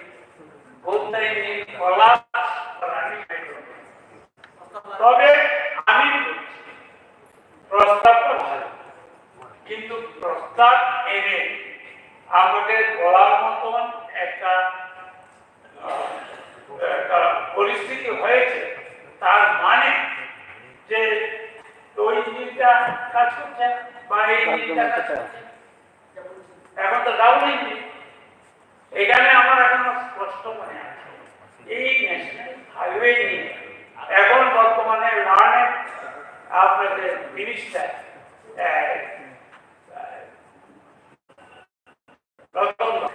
উনি বিদ্রোহ নথিপত্র নিয়ে কথা বলে আপনি তখন এখান থেকে ওইখানে আক্রমণ করা হচ্ছে। আমি বলছি কি নির্গমনের কাজ উনি বলছেন। আর এটা করছি যে যদি পার্টিকুলার কোনো পিএসইউকে দেওয়া হয় উইদাউট টেন্ডার, সেখানে একটা স্মেল আছে, কিছু না কিছু আছে। হ্যাঁ, বাট যদি নেশন চালাবে, যদি কোনো ওয়ার হয়, যুদ্ধ হয়, আপনি রেস্ট্রিক্টেড টেন্ডার দিতে হবে এবং দিতে গেলে আপনার cabinet decision at that time most probably Sudipal was the deputy minister. একটা যখন এখানে পত্রিকা উঠল তখন উনি এখানে দাঁড়িয়ে বলেছেন যে ক্যাবিনেটে কোনো ডিসিশন হয়নি। তাহলে at that time who is responsible for this? একটা পার্টিকুলার পিএসইউ কে দিয়ে রেস্ট্রিক্টেড টেন্ডার করা হলো না। নির্গমনের কাজ হচ্ছে, বলা হচ্ছে কাজ হলে নষ্ট হয়ে যাচ্ছে, এর জন্য আমাদের আমরা চাই কাজটা হোক, আমরা চাই দ্রুত হোক, আমরা চাই কাজটা ভালো হোক। যে যেখানে থাকুক, এখন আমাদের পার্লামেন্টারি অ্যাফেয়ার্স মিনিস্টার তো উনি এখনো বাক সম্মান তখনও ছিলেন, ভালোভাবে বলতে পারেন। আমার কথা হলো উনি এখানে কাজটি বলেছেন নির্মমানের কাজ, এখন উনি কি করবেন আমি জানি। তবে আমরা এটাকে সমর্থন করছি, স্লাইট অ্যামেন্ডমেন্ট দরকার, যে তারা অতি সত্তর কাজটা করা হোক, একটা কাজটা নির্মমানের না। ঠিক আছে, ঠিক আছে। এইরকম স্যার, আর বেশি আপনাকে বিশ্বাস করলাম না। আপনি তো ওকে আগেই বলা ছিল আমাকে না বলতে দেয়, কারণ আমি জানি আপনাকে বলা আছে যে বিরোধীদের সাথে সরব। আমার বিশ্বাস লাস্ট এখনকার মাননীয় মুখ্যমন্ত্রী অনেকেই নতুন এখন ওনাকে ব্যাপারে করার অনেক চেষ্টা করছে। আমি দেখলাম ফার্স্ট অফ আমি I know our leader of the house for a long time, not less than 50 years. আমি চাই, আমার বিশ্বাস যে বর্তমান মুখ্যমন্ত্রী সব কিছু তদারক করে। পিডব্লিউ ডিপার্টমেন্ট আপনার monitoring, PW department should monitor the work. তাহলে নির্মমানের কাজ হবে। ইউ অলসো পার্টি যদিও এখানে এয়ারপোর্টের কথা হয়, জেনে না জেনে কথা this plan was sanctioned. You are with us at that time. But আমরা কংগ্রেসের পক্ষ থেকে আমরা সমর্থন করছি this thing, the work should be done as early as possible, but quality should be managed. Thank you. Speaker sir, একটা কথা বলবো এই বিষয়ে। জাতীয় সড়কে কাজ হচ্ছে ভালো কথা, এই যে আপনার ধর্মনগর থেকে যে কৈলাসহরের রোড আসছে ডিস্ট্রিক্ট হসপিটালের কাছে যে মানুষের জীবন আছে পুরানো ড্রেনগুলো বন্ধ হয়ে এবং বৃষ্টি পড়লেই ফ্লাড হয়ে যায়। এরপরে এসপি এবং ডিএম অফিসের সংলগ্ন বিস্তীর্ণ জমি এই তো তুচ্ছ হয়ে যায়। এই ব্যাপারে আমি মুখ্যমন্ত্রীর দৃষ্টি আকর্ষণ করি।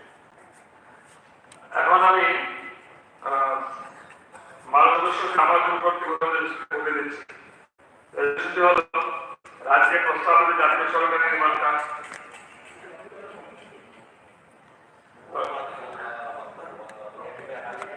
আমি তারা এটা সমর্থন বা কিছু বিচার করা নিশ্চয়ই থাকবে মেম্বাররা প্রস্তুত করছে। I am not hurry. I am thinking about you. Okay, okay, ঠিক আছে, ঠিক আছে। বলুন।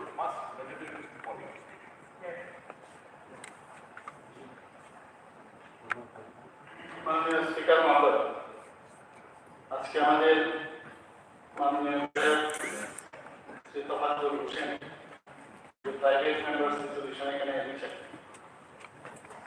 রাজ্য প্রস্তাবিত জাতীয় সড়কের নির্মাণ কাজ নির্ধারিত সময়ের মধ্যে যেন সম্পন্ন হয় তার জন্য কেন্দ্রীয় সরকারকে অনুরোধ করা হয়। দেখুন, এখানে বিস্তারিত এখানে সবাই মাননীয় সদস্যরা এই বিষয়ে আলোচনা করেছে। প্রধানমন্ত্রী নরেন্দ্র মোদী যখন প্র্যাকটিস পলিসি লাগু করেন যে যতক্ষণ পর্যন্ত নর্থ ইস্ট ডেভেলপ না হবে তখন দেশও ডেভেলপ। সেটা কিন্তু দুঃখের কথা না, এখন আমরা দেখতে পাচ্ছি যখন আমরা ন্যাশনাল হাইওয়েতে আমরা সবাই যাই, বাইরে আমরা যাই বলি আমরা কিন্তু সবাই দেখি। তো আগে মাননীয় রবি সাহেবও বলছিলেন কত ভালো লাগে। এটা তো ঠিক, এই কিন্তু আমরা কোনদিন ভাবি একটাই আমাদের একই চেঞ্জ, সেটা খুবই দেখেছেন কত সরু রাস্তা ছিল। এবং ত্রিপুরাতে জাতীয় সড়ক ছিল যার দৈর্ঘ্য ছিল 214 সালের আগে মাননীয় প্রধানমন্ত্রী এবং প্রধানমন্ত্রী হিসেবে দায়িত্ব পান। সেই জায়গায় পরবর্তী সময়ে 5টি জাতীয় সড়কের নিবন্ধন অর্থাৎ টোটাল সড়ক সেটা বেড়ে দাঁড়িয়েছে 198 কিলোমিটার, যেটা সেটা দাঁড়িয়েছে 330। এখানে বিভিন্ন বিষয়ে আলোচনা করেছে। আমরাও জানি যে রাস্তা সোজা হলে ভালো হয়, কিন্তু এগুলো টেকনিক্যাল বিষয়।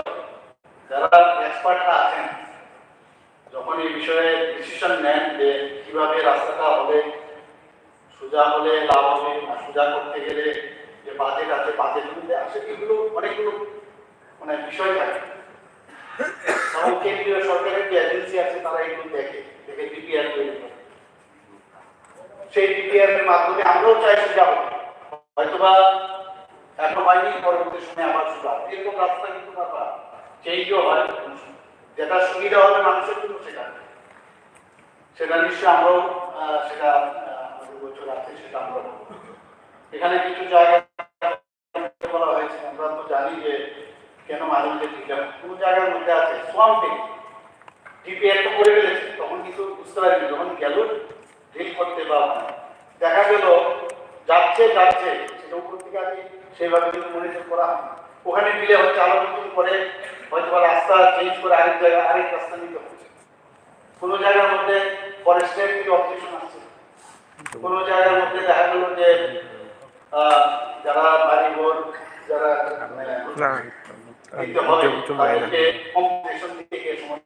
অনেকে চায় না, এগুলো নিয়ে যখন দুবার আমি মিটিং গেছি, আপনারা যে পয়েন্টগুলো বলেছেন সবগুলো পয়েন্ট নিয়ে এখানে আমাদের মাননীয় ইউনিয়ন মিনিস্টার একদম পুরো বিষয়টা জানেন। আমিও আমার তরফ থেকে এই কথাগুলো কিন্তু বলেছি, রেখেছি। এরকম নর্থ ইস্টের অন্যান্য যারা আছে একই বিষয়টি নিম্নমানের বিষয়টা বলা হচ্ছে, কথা রেখেছি। এবং কন্ট্রাক্টরদের ওখানে বসা ছিল, তাদেরকে উনি দায়িত্ব নিয়ে উনি জিজ্ঞেস করেছেন যে কেন এরকমটা হলো, এটা তো হওয়া উচিত নয়। এবং আমি দেখেছি এগুলো কিন্তু উনি নজর দিয়ে আছে, আমাদের মনিটর সেটাও করছেন। তো আমার কথা হচ্ছে যে আমরাও চাই যে এখানে ন্যাশনাল হাইওয়ে হোক, আরো যেসব ন্যাশনাল হাইওয়ে প্রপোজাল এখানে দিয়েছে, আমাদের তো 6টা ন্যাশনাল হাইওয়ে, 6টার মধ্যে আরো 4টে ওয়ান প্রিন্সিপাল মেনে নিয়েছে কেন্দ্রীয় সরকার, সেগুলো হবে। তো আমি এখানে পুরো আমার কাছে ডিটেলস আছে যে কোন কোন হাইওয়ে এখানে আছে।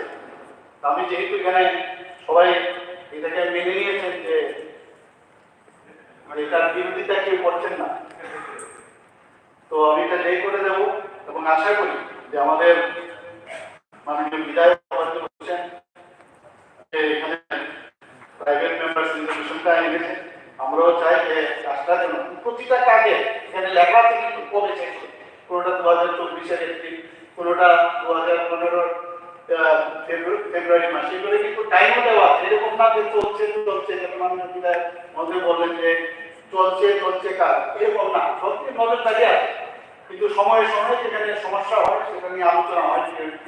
এবং আমরা আশা করি যে সমস্ত জায়গায় যখন ন্যাশনাল হাইওয়ে এখন সারা ভারতবর্ষের মধ্যে এখন ন্যাশনাল হাইওয়ে, আমি বারবার বলি যে রাস্তা প্রধানমন্ত্রী যে শুধু এই কনক্রিটের রাস্তা করছেন, রাস্তা আমাদের রাস্তাও দেয়, মানে রাস্তা আমাদের রাস্তাও দেখাচ্ছে, রাস্তার কারণে আসছে ইনভেস্টমেন্টও আসছে, প্রচুর কাজ কিন্তু ত্রিপুরা অর্থনৈতিক অবস্থা অনেক আগামী দিন মানে বাড়বে, এখনো বাড়ছে। তো এগুলো নিশ্চয়ই আমি আশা করি যে আপনারা সবাই অবগত আছেন এবং আজকে যে প্রাইভেট রেজলিউশন মাননীয় বিধায়ক মহোদয় এনেছেন এবং সবাই এটাকে সাপোর্ট করেছেন, আমিও এটাকে সাপোর্ট করে আমার বক্তব্য শেষ করছি। নমস্কার। মানব সদস্যকে দাবার জন্য শুরু করতে উত্থাপন রেজলিউশনকে ভোটে দিচ্ছে। রেজলিউশন সবার পাশে ওকে দ্বিতীয় রেজলিউশনে রয়েছেন মানব সদস্য শ্রী অশোক চন্দ্র মিত্র। আমি সবার অবগতি জানাচ্ছি মানব সদস্য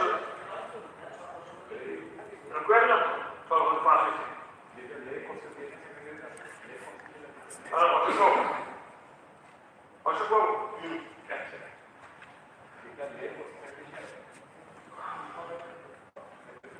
মানব সদস্য শ্রী অশোক চন্দ্র মিত্র কর্তৃক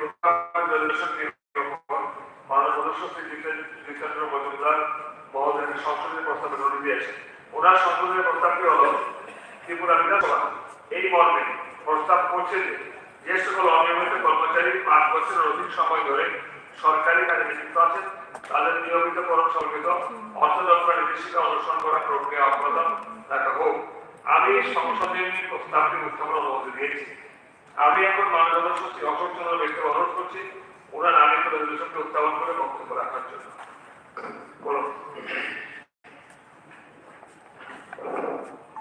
মাননীয় স্পিকার মহোদয়, আমি ত্রিপুরা রাজ্যের শিক্ষক কর্মচারী যারা খুব নিম্ন বেতনে, যারা অনিয়মিত, তাদের কিছু অর্থনৈতিক সমস্যা সমাধানের জন্যই এই প্রস্তাবটি এনেছি। এটা আগেও ছিল এই ধরনের সমস্যার সমাধানে। আমার প্রস্তাবটি যখন ত্রিপুরা বিধানসভা এই মর্মে প্রস্তাব করছে যে সকল অনিয়মিত কর্মচারী 5 বছরের অধিক সময় ধরে সরকারি কাজে যুক্ত আছেন তাদের সকলকে অর্থ দপ্তরের তরফ থেকে নিয়মিত কর্মচারী হিসাবে ঘোষণার সিদ্ধান্ত রাজ্য সরকার গ্রহণ করবে। আমি এটা প্রস্তাবটা আনলাম এই জন্যই যে 21/1/2009 একটা সার্কুলার ছিল যারা TRW contingent, casual labour, part time worker, master road worker, এই ধরনের অনিয়মিত কর্মচারী যারা আছেন তাদের 10 বছর চাকরিকাল হলেই তারা নিয়মিত হবে। সেই হিসাবে অনেক অনিয়মিত কর্মচারী নিয়মিত হয়েছে, কিন্তু 18 সালে এসে 31/7/2018 ফিনান্স থেকে আর একটা সার্কুলার জারি হলো। সেই সার্কুলার কিন্তু পূর্বের সার্কুলারটাকে সাসপেন্ড করা হলো, বন্ধ করা হলো এবং যাতে করে এই ধরনের একটা উদ্যোগ না।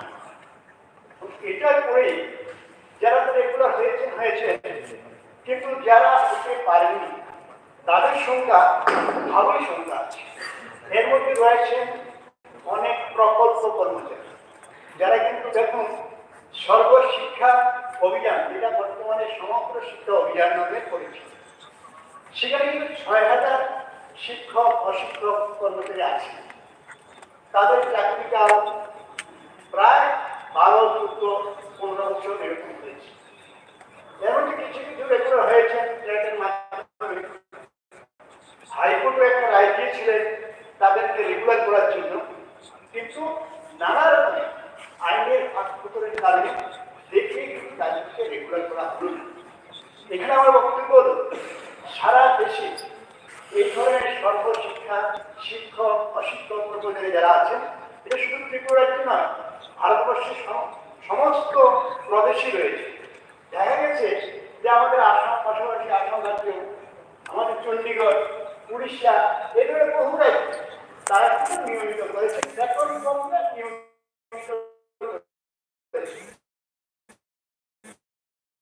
এবং এখন কোথাও সেই নাম দিয়ে তাদের রেগুলেশন করেছে, কোথাও শিক্ষার সাথী করে তাদেরকে রেগুলেশন করেছে, এই ধরনের নানান নাম দিয়ে তাদের বেতন নিয়মিত করেছে। নিয়মিত করার ফলে উপকৃত হয়েছে।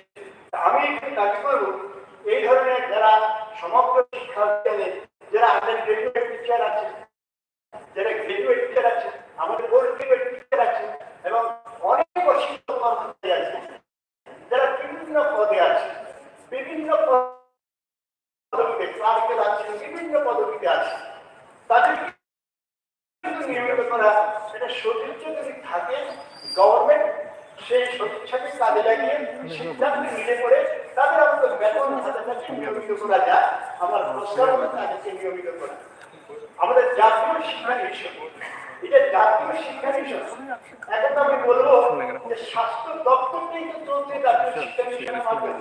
আপনি Ayurvedic doctor, dentist dental doctor, MBBS doctor, কিংবা আমাদের নার্সিং স্টাফ যারা রয়েছেন, প্যারামেডিক্যাল ওয়ার্কার, বিভিন্ন ল্যাব টেকনিশিয়ান, প্রচুর করে আমাদের হাসপাতালগুলিতে দেখা যায়।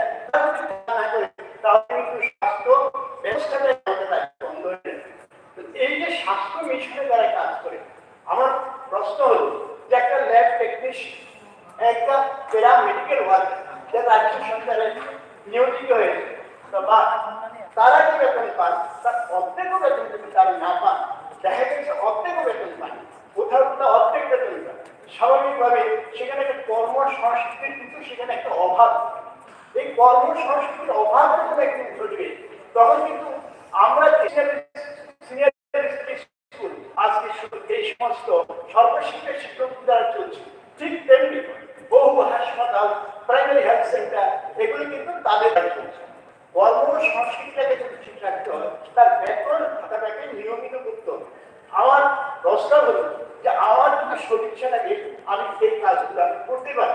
এই কাজগুলো করার জন্য একটা পদ, অনেক কর্মচারী আজকে পেনশন পাচ্ছেন, তার পরিবার চলছে, আজকে ফেস করছে ২৭,০০০, ২৮,০০০ টাকা, তখন অত বড় বাজেট ছিল না, ছোট বাজেট ছিল। তারপরে কিন্তু ১০,০০০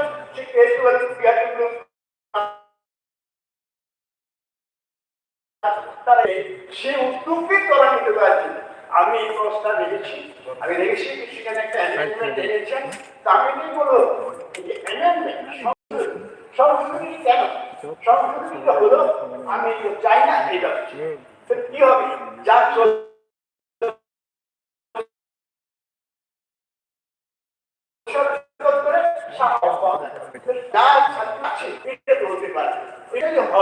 তাহলে পরে কিন্তু সেটার একটা কর্মী, আশা কর্মী, অঙ্গনবাড়ি ওয়ার্কার, অঙ্গনবাড়ি ওয়ার্কার আছে কত হাজার অঙ্গনবাড়ি ওয়ার্কার।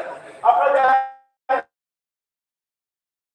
ডিপার্টমেন্টে যিনি আছেন, এখন আমাদের সমাজ শিক্ষা কর্মী নেই, সমস্ত কাজ কিন্তু অঙ্গনবাড়ি ওয়ার্কাররা করে। আমাদের বিভিন্ন যে বাড়িতে বাড়িতে গিয়ে মায়েদের সন্তানদের খোঁজখবর নেন, শিশুদের খোঁজখবর নেন, তাদের বিভিন্ন ওষুধ দিয়ে আসেন, বিভিন্ন ধরনের কাজ।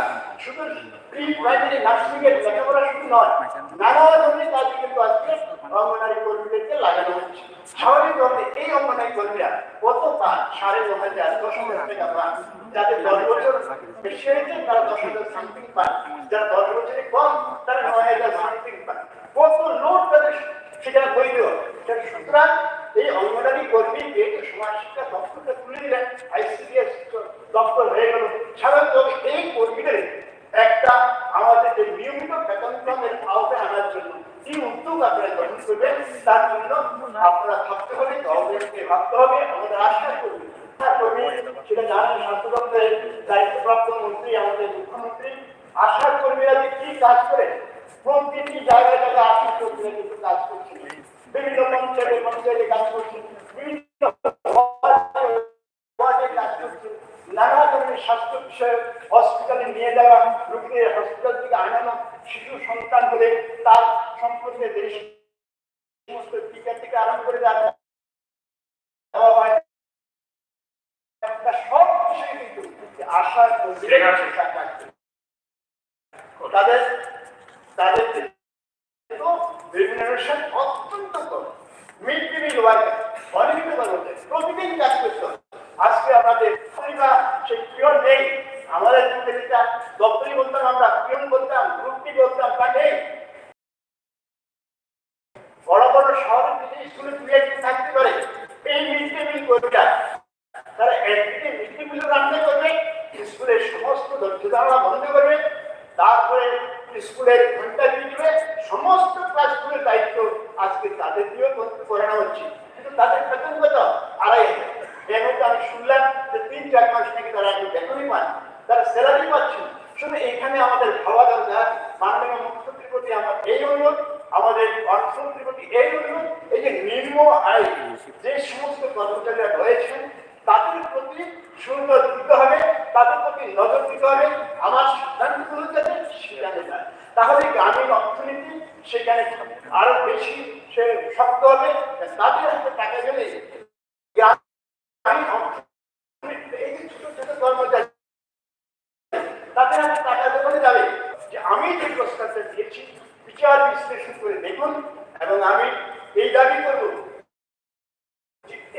এই প্রস্তাবের সঙ্গে সকলে আপনারা প্রকাশ করবেন। এই আশা রেখে সবাইকে আমার ধন্যবাদ জানিয়ে আমি কথা বলার চেষ্টা করছি। ধন্যবাদ, নমস্কার। মাননীয় মন্ত্রী রতনবাবু, আমাদের যে দুজন ছিল তারা তো দেবে না। আমি একটু মাননীয় স্পিকার স্যার, আর দেবে না, আমাদের তো দুজন আরো ছিল, তারা দেবে না, না করলো। আমাদের দুজন দীপঙ্কর বাবু চেয়েছেন, সেটা না, মানে এটা তো আলোচনা করবেন, আমি এমন করছি না। দীপঙ্কর বাবু চেয়েছেন, করছেন না কারণ আমাদের দুজনকে মেলা করছি না কেন সময় কোথায় না, উনি না, এই বিষয়ের উপরে আরো আলোচনা করতে চান আমার দুজন সদস্য। এটার উপরে এটা তো আপনার ওকে, সরি, তবে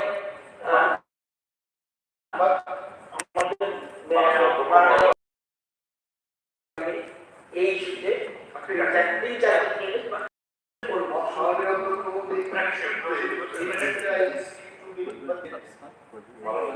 আগে ঠিক করে নেয় কে কে বলবে। মাননীয় সদস্য, ভালো শব্দ মাননীয় অধ্যক্ষ মহোদয়, মাননীয় সদস্য মহাশয়, যে কর্মীর কর্মচারীদের বিভিন্ন ধরনের ব্যাপারে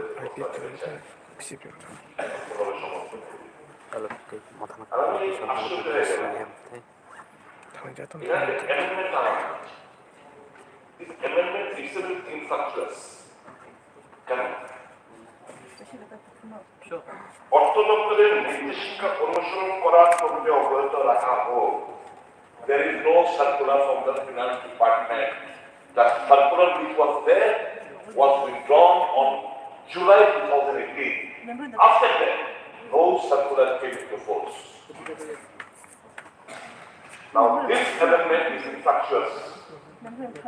How is the money to the problem?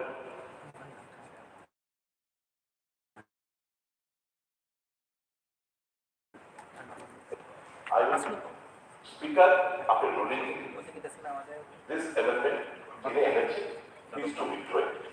Is it? I will not tell you. His new member is ignorant of it. Then no circular is a concern as of now, as of now. So this is infrastructure needs to move it move একটা move করে এটা রক্ষা করে নিলে ভালো হবে ওরা সবগুলো এর মধ্যে পার্টিসিপেট করবে এখন আমি মাননীয় সদস্য শ্রী জিতেন্দ্র মজুমদারকে অনুরোধ করছি কি বলে বলুন। মাননীয় স্পিকার স্যার, মাননীয় অসৎ মন্ত্রণালয় যে প্রস্তাবটা এনেছেন আমি অত্যন্ত খুশি হতাম যদি আমি ওনার প্রস্তাবটাকে এই মন্ত্রে সমর্থন পারতাম। যাদের তাদের প্রতি আমার শোনা রেখেই আমি আমার বক্তব্যটা এখানে পেশ করার চেষ্টা করব।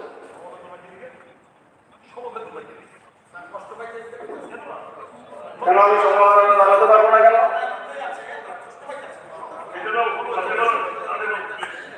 আমার বক্তব্য হচ্ছে উনি যে কথাগুলি বলছিলেন অত্যন্ত সুন্দর লেগেছে আমার কাছে। ওনার বক্তব্যটা খুব দীর্ঘ সময় পরে হলো ওনার বোধোদয় হয়েছে। যারা অনিয়মিত তাদের অনিয়মিত করার জন্য দায়ী কারা এতদিন সরকারে ছিলেন। ওনার বক্তব্যের মধ্যে দুটো দিন পরস্পর বিরোধী কথা। উনি একটা সুন্দর উদাহরণ দিয়েছেন যে প্রয়াত মুখ্যমন্ত্রী নিপেন চক্রবর্তী পূর্বতন সরকারের সময়ে 10,000 লোককে নিয়মিত করেছে। খুব ভালো কথা, কিন্তু বাণীগঞ্জ যাওয়ার সময় আবার ওনারাই অনিয়মিত রেখে চলে গেছেন। এটা কোন ধরনের ঘটনা? আমার পরস্পর বিরোধী হবো না? যেটা নির্বাচন বাবু করলেন, আমি বিনয়ের সঙ্গে প্রশ্ন করতে চাই।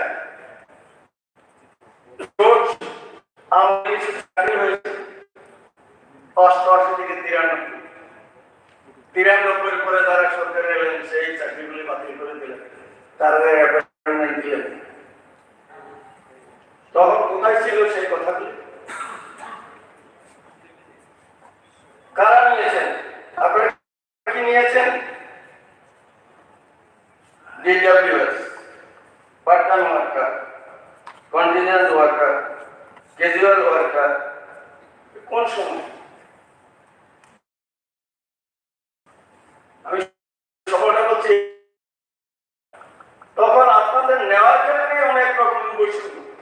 এই কিছুদিন আগে আমার বাড়িতে যারা কাজ করেন তারা গেছেন, তারা বললেন আমরা সমপর্যায়ের কাজ করি। আমি বিনয়ের সঙ্গে বলতে চাই, আপনি কি এটা দেখেছেন? আমি কেন বলেছি সমবেদনা আছে।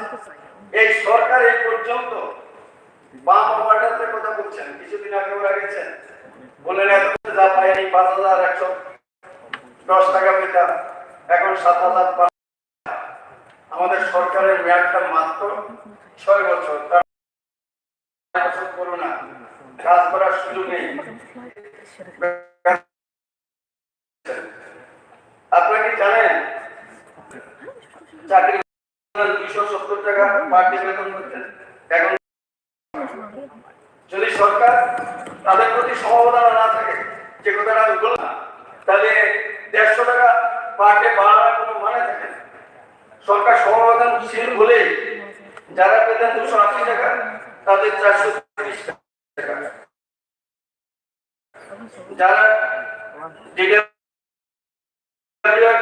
গ্রুপ ডি 248 টাকা 40 পয়সা, তারা 385 টাকা।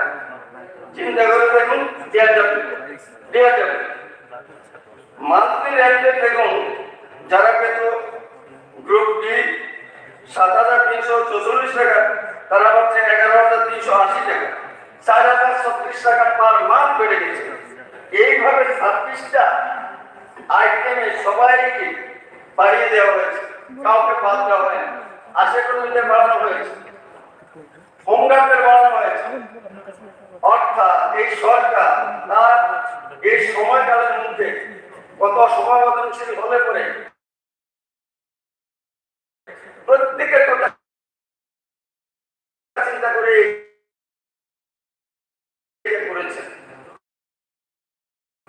আর যেটা বলছেন এখানে রেগুলার করার কথা মুখ্যমন্ত্রী চিন্তা করবেন, আর যেটা আপনারা করে গেলেন সরকারের থেকে আমাদের উপর চাপিয়ে দিয়ে আপনারা বাবা তোলানোর জন্য সস্তা রাজনীতি করার জন্য এই কথাগুলি করছেন।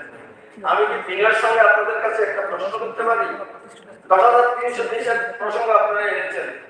2009 সালে ট্যাগের আইন হয়েছে, 2012 নিয়েছেন, আপনারা ক্ষমতায় ছিলেন। আপনারা যদি তাদের প্রতি সমবেদনশীল হতেন তাহলে 10,330 চাকরিটা বাঁচাতে পারতেন।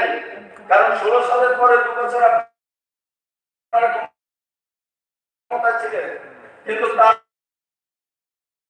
বর্তমান সরকারের পূর্বতন মুখ্যমন্ত্রী বিপ্লব দেব বলেছিলেন আমরা চেষ্টা করব আইনি ভাবে যদি কোনো সুযোগ থাকে সেটা। এটা বলা কি অপরাধ? একটা সরকারের থেকে যারা ভিকটিম তাদের প্রতি সমবেদনা দেখানো এটা অপরাধ। কিন্তু আইনে 2,500 মতো চাকরি হয়ে গেছে, ট্যাগ দিয়ে পরীক্ষা দিয়ে তারা চাকরি করছে। কেউ পরীক্ষা দেয়নি, ট্যাগ দেয়, তারা অযোগ্য বলে তো বাতিল হয়নি। এটা ভারতীয় জনতা পার্টির সরকার করেনি, আপনাদের আমলে হয়েছে। কোথায় ছিল তখন আপনাদের সেই কর্মচারীদের প্রতি এই দরদটা? আমি দিনের সঙ্গে প্রশ্ন করতে পারি, যারা তৎকালীন সময়ে যারা লিডার ছিলেন, নেতা ছিলেন, যারা হোল্ডার ছিলেন, তাদের একজনের পৌরত্ব চাকরি জানেন? তারা তো চাকরি চেয়েছিল, তারা চায়নি শিক্ষা। তারা আমাদের ঘরে আমাদের অভাব আছে, চাকরির দরকার আছে, কেন আপনারা সেই আইনটাকে সিদ্ধান্ত দেখিয়ে তাদের চাকরি দিলেন? 58টা ছেলে বলেছিল আমাদেরকে চাকরি দিন, আপনারা তাদেরকে দেননি বলে তাদের মধ্যে কেউ কোর্টে গেছে, সেই কোর্টে যাওয়ার ফলে তাদের চাকরি গেছে। আপনাদের কত বড় অহংকার! 58টা ওই লোকের প্রতি যদি আপনারা সেদিন জাস্টিস করতেন তাহলে কোর্টে তারা যেত না, 10,300 দেশের চাকরি গেছে। আমি কেন বলছি আপনাদের বোধোদয় হয়েছে? আমি ছোট্ট দুটো ঘটনা উল্লেখ করি। 1973 সাল কৃষক আন্দোলন, আমিও সেদিন আপনাদের সাথেই ছিলাম। সিপিএমের কর্মী হিসাবে আমিও সেই আন্দোলনে যোগ দিয়েছি। সে আন্দোলন যাওয়ার পরে 4 দিনের জন্য জেলে গেছি। দাবিটা কি ছিল? দাবিটা ছিল কৃষকের ধান প্রক্রিয়ার মাধ্যমে কিনে নিতে হবে, রেশন সবের মাধ্যমে 14টা নিত্য প্রয়োজনীয় জিনিসপত্র দিতে হবে। বলুন তো, 78 সালে আপনারা ক্ষমতায় এসেছেন, 1 কেজি ধান কিনেছেন, যেটা স্লোগান দিয়েছিলেন, যার জন্য ত্রিপুরা রাজ্যের অনেক মানুষ জেলে গেছে।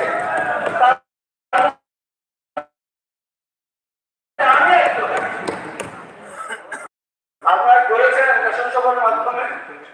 আরেকটা শুধু বলবো,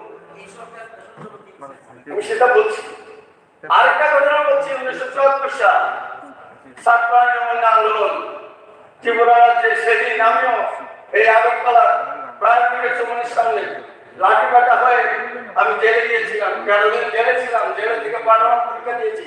সেই স্লোগানগুলি আপনারা যখন 78 সালে ক্ষমতায় এলেন, 78 থেকে 98 পর্যন্ত 2018 সাল পর্যন্ত ক্ষমতায় ছিলেন, একদিনের জন্য আপনারা মনে করেছেন যে কত লোক সেদিন লাঠি কাটা হয়েছে, কত লোক জেলে গেছেন? আর সেই রক্তের দিনে আপনারা ক্ষমতায় এসেছিলেন। ক্ষমতায় এসে যে স্লোগানগুলি আপনারা দিয়েছেন, সেই স্লোগানগুলি বাস্তবায়িত করেছেন। এবং এই তাদের কথা আপনি বলছেন অবস্থায়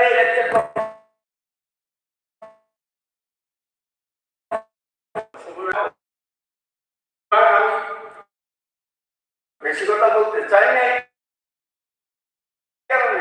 কারণ সেখানে কাকামুখ বিধানসভাটা সিপিআই হাতুড়ি করছিল।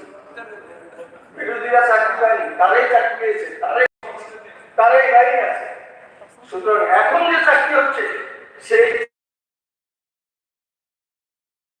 কংগ্রেস বিজেপি অন্য দল ভাষা হয় কি মাধ্যমে চাকরি দিচ্ছে। আমার বাড়ির সামনে দেখা গেছে ওই সময় চাকরি দিয়েছে, আপনারা কোন বিরোধীরা চাকরি সুযোগ পেয়েছিল কি? সুযোগ পায়নি। সুতরাং আপনারা করেননি বলে আমরা করবো না, এটা এটা হচ্ছে ভারতীয় জনতা পার্টির সরকার সবার জন্য তার উন্মুক্ত সিদ্ধান্ত নিয়েছেন, আগামী দিনে হবে। আমি দেখুন আমার অভিজ্ঞতায় হয়েছে 1992 সালে 10 অক্টোবর সাংবাদিক সম্মেলন করে ওই কথা ছেড়ে বাড়িতে বসেছিলাম। নরেন্দ্র মোদীজি আদর্শ অনুপ্রাণিত হয়ে আমরা সিদ্ধান্তগুলি আমাকে অনুপ্রাণিত করেছে। 25 বছর বাড়িতে বসে থাকার পরেও 2017 সালের 15ই জুন তৎকালীন মুখ্যমন্ত্রী বর্তমান যিনি সাংসদ বিপ্লবের হাত ধরে হাই স্কুলের মাঠে ভারতীয় জনতা পার্টি সেটা রঙ্গেল উপলব্ধি করেছি। সেখানে নীতি ছিল ইউজ অ্যান্ড থ্রো, ইউজ করো, ডাস্টবিনে ছুঁড়ে ফেলে দাও। তার জন্য সারা ত্রিপুরা আছে বিনা রক্তপাতে কোনো কিছু না করে কোন রকম রক্তচক্ষু নয় 18 সালের নির্বাচনের দাম্ভিক ওই সিপিএমের ক্ষমতাচ্যুত করে ত্রিপুরা রাজ্যের মানুষ ভারতীয় জনতা পার্টির সরকারকে এনেছেন। সুতরাং ভারতীয় জনতা পার্টির সরকার মানুষের প্রতি দায়বদ্ধতা আছে এবং তারা একটার পর একটা বলিষ্ঠ সিদ্ধান্ত নিয়ে ত্রিপুরা রাজ্যের মানুষকে একটা করে শ্রেষ্ঠ ত্রিপুরা করার জন্য মাননীয় মুখ্যমন্ত্রী যেভাবে কাজ করছেন, তার মন্ত্রিসভা যেভাবে কাজ করছেন, তার জন্য আমি বলবো, আমি আপনাকে প্রথমেই বলছি আপনার এর সাথে আমি সহমত এই মুহূর্তে হতে পারছি না, কারণ আইনগত দিকটা খতিয়ে দেখে নিশ্চয়ই জন্মদিন না করে তাদের কথা চিন্তা করা হবে। সুতরাং তার জন্য আমি সংশোধনে এনেছি, তাড়াহুড়া করে কিছু করা যায় না। আপনি কল্পনা করতে পারেন যারা পুরোহিত তাদের বেতন বাড়ানো হয়েছে, কল্পনা করেন। আশা করি কথা আপনি বলছেন, মেগা শ্রমিকদের কথা বলেছেন, 176 টাকা দিয়ে শুরু হয়ে 226 টাকা এসছে, যদিও আরো বাড়া উচিত, আরো বাড়বে, কিন্তু সমাধানশীল যদি না হতো তাহলে সব ক্ষেত্রে এভাবে তাদের বেতন বাড়ানোর কথা চিন্তা করতেন না। আমি এখানে সবকিছু যদি বলতে যাই অনেক সময় নেবে। কমসে কম আগে 136 টাকা 40 পয়সা থেকে শুরু করে 150 টাকা এবং আরো বেশি করে প্রত্যেকের বেতন বাড়ানোর চিন্তা করছেন, আগামী দিনে সেটাও চিন্তা করবেন। সুতরাং তার জন্য আমি বলছি এই মুহূর্তে আপনার এই যে রেখেছেন প্রাইভেট রেজুলেশন, সেটাকে আমি সমর্থন না করে সংশোধনী রাখলাম। সবাই ভালো থাকবেন। আমি এই কথাগুলি বলে আমার বক্তব্য বিরাম দিচ্ছি। নমস্কার। ঠিক আছে, তিনি সংশোধনী এনেছেন, তার অনুমোদন আছে। এখন ওটা স্ক্র্যাপ হয়েছে, তো স্ক্র্যাপ হয়ে এখানে বললো, এখন বলা হচ্ছে নির্দেশিকা অনুসারে। নির্দেশিকা উনি তো পারবেন না, উনি এনেছেন, ঠিক আছে। তো আপনার অর্থমন্ত্রী আছেন, আজকে যদি না হয় এটা আগামী সোমবার সেই নির্দেশিকাটা একটু নেয় হোক। এবং এই প্রসঙ্গে এই যে প্রস্তাবটা আসলো যে সরকারের দৃষ্টিভঙ্গি কি, অর্থাৎ ত্রিপুরাজ্যে যে হাজার হাজার অনিয়মিত কর্মচারী তাদের সম্পর্কে যে সংবেদনশীলতার কথা বলা হয়েছে, সেই সংবেদনশীলতা এক মাননীয় সদস্য বলেছেন, কিন্তু এখানে ট্রেজারি বেঞ্চে যারা মন্ত্রিসভার সদস্য আছেন থেকে আমরা একটু শুনতে চাই।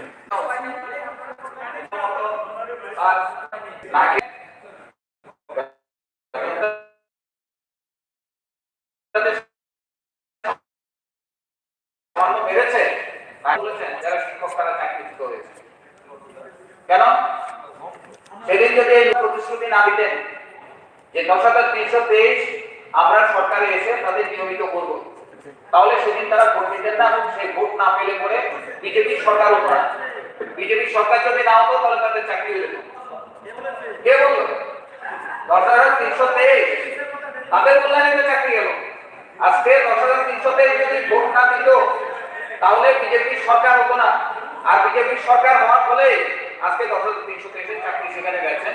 এখন উল্টো কথা সেখানে আমাদের বলছেন এখানে কর্মচারী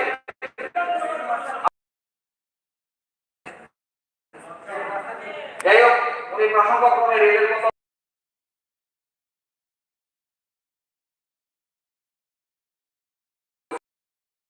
যুব সংগঠন তাদের দীপ্ত লড়াইয়ের মধ্য দিয়ে ত্রিপুরা রাজ্যে ত্রিপুরার একটা মানুষ এটা অস্বীকার করতে পারবেন না। কোনো অবদান বিজেপির নেই, কোনো অবদান বিজেপির নেই, ব্যাগ করে সরকার থাকতেই নেই। যাই হোক, আমি প্রসঙ্গের বাইরে যাব না। উনি বলেছেন সেজন্য আমি সেই উত্তরটা সেখানের মধ্যে আমি দিলাম। ইতিহাসকে খুঁজে দেখার চেষ্টা করুন, ইতিহাস খুঁজে দেখলেই সেখানের মধ্যে পাবেন। এখানে এই কর্মচারীরা আজকে আমাদের সর্বশিক্ষা কর্মচারী যাদেরকে নির্বাচনের সময় প্রতিশ্রুতি দেওয়া হয়েছিল, এই তো সরকারে আমরা আসছি, সরকারে সেই তোমাদের নিয়মিত সেখানে করছি। আজকে তাদের অবস্থাটা কি আপনারা দেখেছেন যে সর্বশিক্ষার 6,000-এর মতো যে শিক্ষক কর্মচারীরা সেখানের মধ্যে আছেন 2017 সাল পর্যন্ত জেনে রাখুন আরওপি অনুসারে ডিএ এবং ইনক্রিমেন্ট প্রতি বছর তারা পেয়েছিলেন। 2018 সালে বিজেপি সরকার আসার পর তাদের কল্যাণে তাদের ডিএ এবং ইনক্রিমেন্ট দেওয়া বন্ধ হয়ে গেছে। তাদের একটা অংশের কর্মচারী যারা আছেন সর্বশিক্ষার ভেতরে টিচিং নন টিচিং তারাও সেখানের মধ্যে আছেন, কিন্তু দেখা গেছে যে নন টিচিং ডিএ প্রদান তাদের ক্ষেত্রে করা হচ্ছে না, অথচ তাদের রেগুলার করে দেওয়ার প্রতিশ্রুতি নির্বাচনের সময় সেখানের মধ্যে দিয়েছিলেন। চণ্ডীগড়ের দিকে তাকান, মণিপুরের দিকে তাকান, সিকিমের দিকে তাকান, আসামের দিকে তাকান, তারা তো ভাবছেন তারা দিচ্ছেন সেখানের মধ্যে। তারা আমাদের ত্রিপুরা তারা কি অপরাধ করলো? তারা কি ভোট দিয়ে বিজেপি সরকারটাকে প্রতিষ্ঠিত করেছিল সেদিন মিথ্যা প্রতিশ্রুতির জন্য? এটাই তাদের অপরাধ। এই জিনিসগুলোকে কিন্তু বিশ্লেষণ সেখানের মধ্যে করা দরকার। এখানে 936 জন মিনিস্ট্রিয়াল দেওয়া হচ্ছে, কিন্তু তাদেরকে ইয়ে দেওয়া হচ্ছে না, রেগুলার দূরের কথা, তার যে প্রাপ্য সেই প্রাপ্য টাকাটাও সেখানের মধ্যে তাদেরকে সেখানের মধ্যে দেওয়া হচ্ছে না। একই ভাবে সেখানের মধ্যে আছে অনিয়মিত যারা কর্মচারী, তারা ইয়ারলি ইনক্রিমেন্ট 3% তারা পায় না, তাদের রেগুলার করা হয়, তাদের বলা হয়েছিল সরকার স্বপ্ন দেখেছে ভোট দিয়েছে, এখন 3% দিয়ে সেটা তারা দাবি করছেন এটাকে 5% করা হোক, সেটা পর্যন্ত সেখানের মধ্যে সরকার দিতে হয় যে তাদের সেই দাবি সেখানে এর আওতার ভেতরে এখানের মধ্যে বলেছে 2018 মে 2010-এ অবসর নেওয়া সমস্ত কর্মচারী তাদের 10 লক্ষ টাকা সিলিং ভিত্তিতে তাদের টাকা দিয়ে দিতে হবে। 2018-21 মার্চ এরপরে যারা সেখানের মধ্যে রিটায়ারমেন্ট গেছেন 20 লক্ষ টাকা সিলিং ধরে তাদের টাকা সেখানের মধ্যে দিয়ে দিতে হবে। কেন গভর্নমেন্ট দিচ্ছেন? কেন আজকে কর্মচারীদের প্রতি এই বৈষম্য সেখানের মধ্যে রয়েছে? বিভিন্ন অফিসে 9 থেকে 10,000 তারপর 7,000 টাকা বেতন দিয়ে সেখানে কর্মচারীদের সেখানের মধ্যে রাখা হচ্ছে। নতুন মজুরি কেরালাতে যান, কেরালাতে কত খরচ? 18,000 টাকা মজুরি সেখানে। আমাদের অনেক মন্ত্রীরা দেশে বিদেশে যাচ্ছেন কোটি কোটি টাকা খরচা করে, দরকার নেই। কেরালাতে যান, কেরালায় সরকারটা অভিজ্ঞতা নেন, তারা কিভাবে শ্রমিকদের জন্য করছে, মানুষের সাথে কাজ করছে, অভিজ্ঞতা সেখানে নেন। তারা যদি 1,000 টাকা ন্যূনতম মজুরি দিতে পারে, আমাদের ত্রিপুরা রাজ্যের ভেতরে যারা কর্মচারীদের ভোটে সেখানের মধ্যে সরকার গঠন করেছে প্রতিশ্রুতি দিয়ে, তাদের জন্য কেন একটা লাইন সেখানের মধ্যে উচ্চারণ করেন? রতনবাবু দত্তর সেখানে বিদ্যুৎ, আমি এর আগেও বলেছি, এনএবিএস আর্ট ইন ব্যাটারি 592 জন আর 196 জন, 12,000 টাকা তাদের দেওয়ার কথা, 7,000 টাকা তারা পায়, 8,775 টাকা কেউ কেউ পায়। আজকে প্রায় 6 মাস তাদের 1 টাকা বেতন সেখানের মধ্যে দিচ্ছে না, তাদের নিয়োগ করা হয়েছে। এই হচ্ছে কর্মচারীদের প্রতি যেভাবে প্রশ্নগুলো ঠুকেছেন, এটা কিন্তু ত্রিপুরা বিধানসভার ইতিহাসে প্রথম নজির। মনে হচ্ছে আমাকে জানি যায়নি, আমি যখন ছিলাম তখন এমনটা হয়। প্রশ্নের উত্তর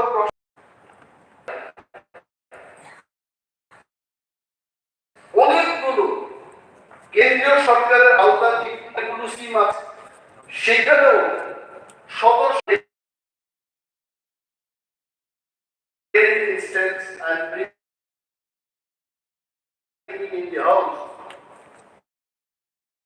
আমাকে এই সংগঠন বারবার এসে বলছে নেটস্ল্যাট পিএইচডি ফোরাম, মানে শিক্ষায় শিক্ষিতদের মধ্যে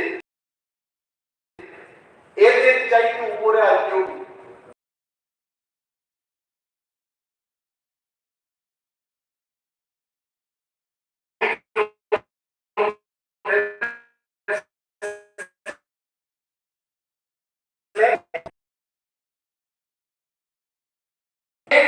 পিএইচডি করা লোকগুলো একটা ফোরাম করে আমার মতো দাঁড়াচ্ছে,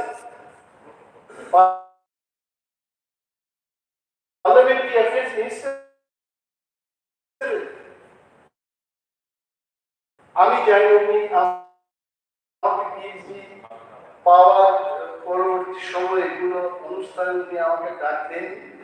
আই ডোন্ট নো, এরা ওনারা এসে বলছেন যে ত্রিপুরায় অনেকগুলো কলেজে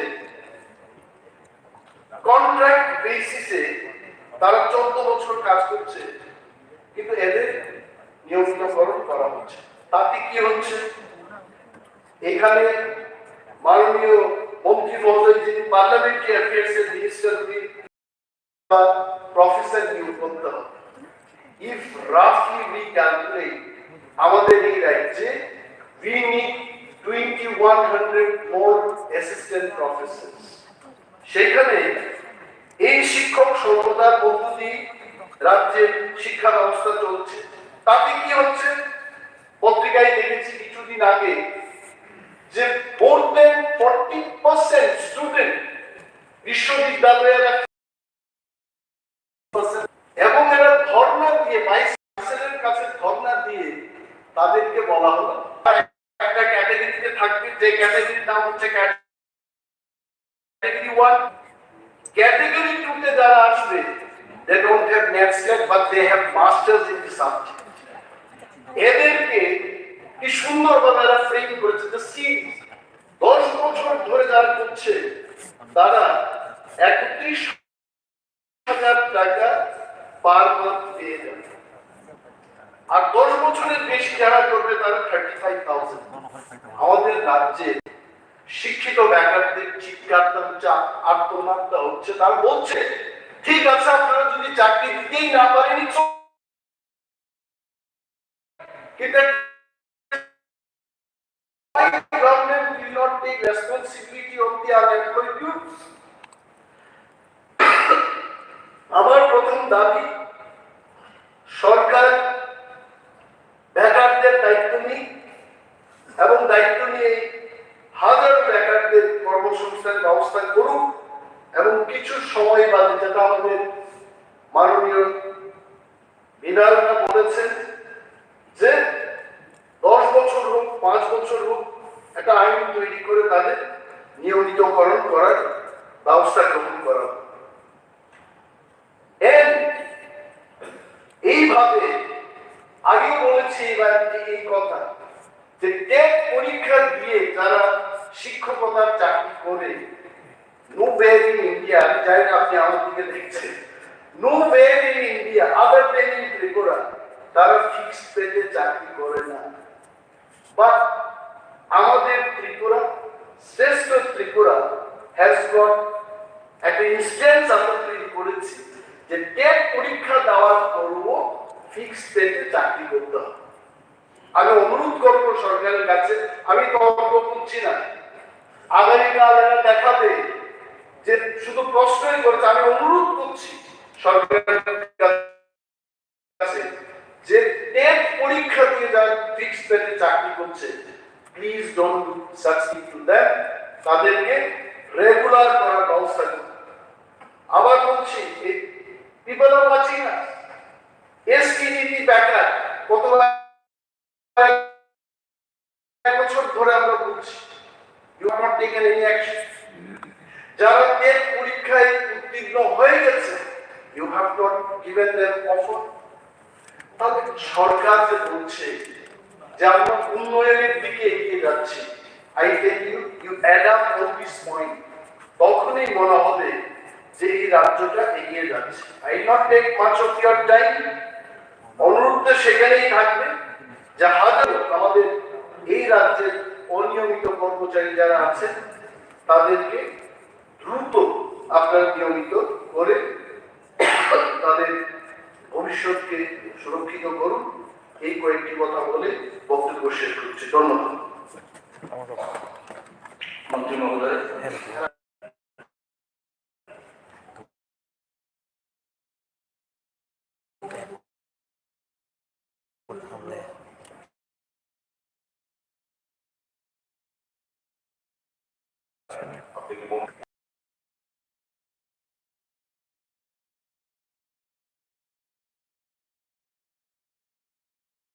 rules and procedure go through it. বলেন না, আমি তো বলছি, only 10% exercise. We have no chance of departmental legislation departmental departmental legislation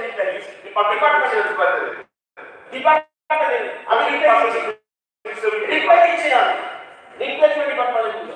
তাহলে আপনি কি ঠিক আমি I can participate in you can not hear how you are a minister now. No. You are no more a member.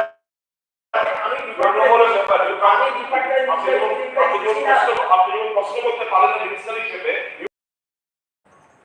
Ashok চন্দ্র মিত্র মহোদয়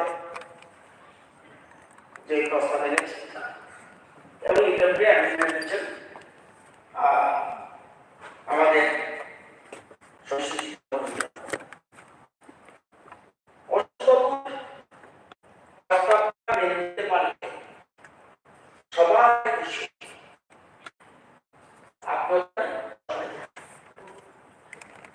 এবং সুতরাং ওইটা আমি সমাপ্ত করতে পারছি না এইটা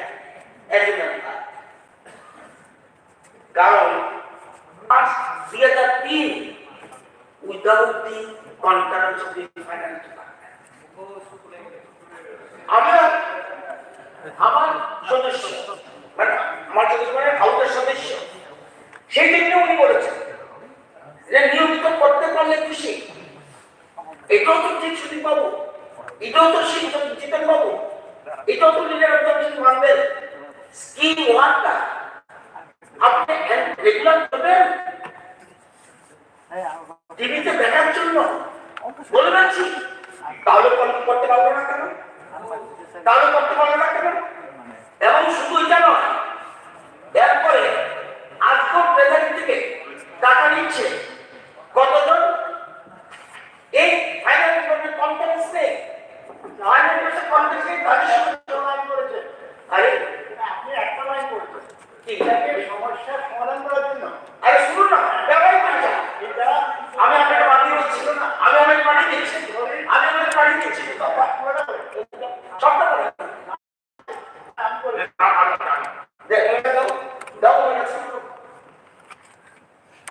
বলছে আমি যদি জুলাই মাসে সার্কুলার না নেই তাহলে তাকে চলে যাবে। কোন অফিসার চলে করবে সার্কুলার আগে পারেনি আমি জানি না। এই সার্কুলারের পরে বাদলবাবু তারা মানিকবাবু তারা কেন করলো না? তাদেরকে আপনি সচেতন মানুষ, এই জন্যই পুরানো কেউ দিয়ে আনেনি, আপনাকে দিয়ে এই প্রস্তাবে আনিয়েছেন। আমি কেন বলতে চাবো না, আমার বক্তব্য হলো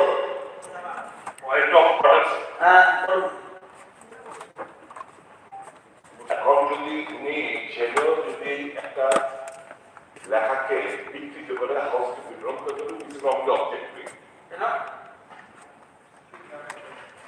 sir government of Tripura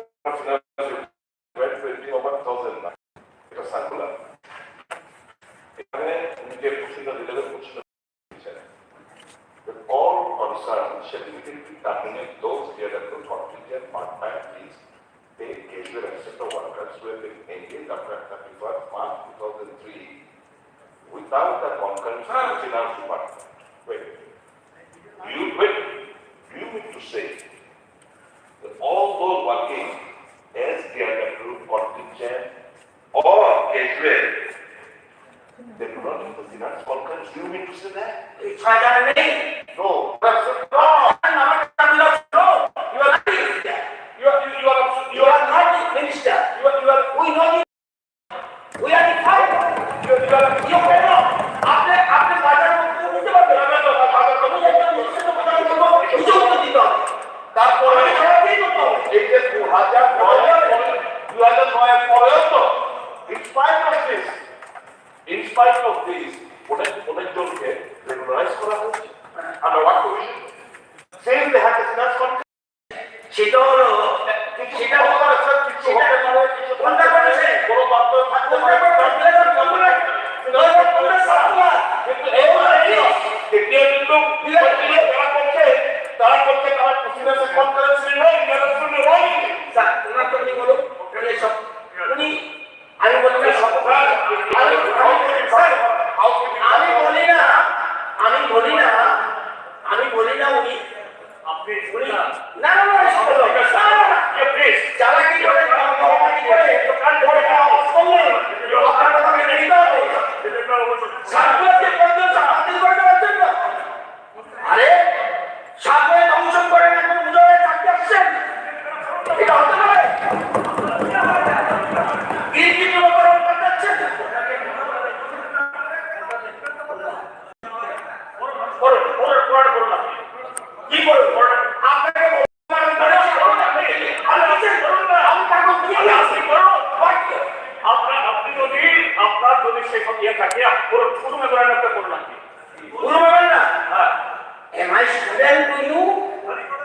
What do you think about me?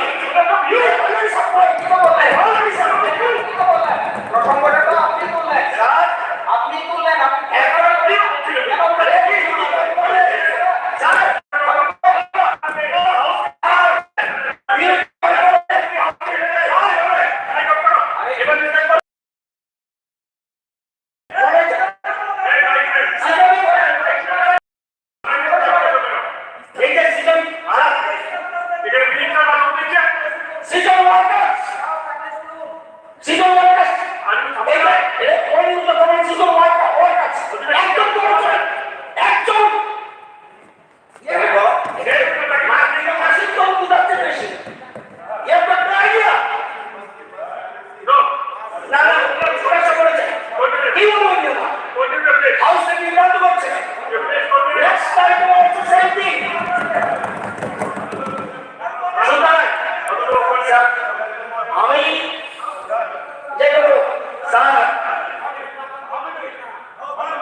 Continue হুমকি ধমকি বিভিন্ন প্রকার মাননীয় স্পিকার মহোদয়, যারা যারা আজকে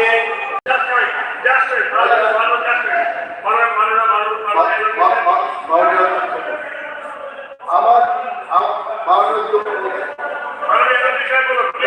মাননীয় অধ্যক্ষ মহোদয়, আমার মনে হয় all of us here in the opposition bench এর শুরুতেই আমি বলেছি যে এই প্রস্তাবের পক্ষে আমরা সবাই আছি। only the point is মাননীয় সদস্য শ্রী সুদীপ রায় বর্তন যেটা জিজ্ঞেস করেছেন, এই ম্যাটারটা যদি সঠিক হয় এই তো, এবং পার্লামেন্টারি অ্যাফেয়ার্স মিনিস্টার বলছেন যে উনি হাউসকে বিভ্রান্ত করছেন। আমার মনে হয় he should be given 1 minute to explain his last step and then let us move ahead.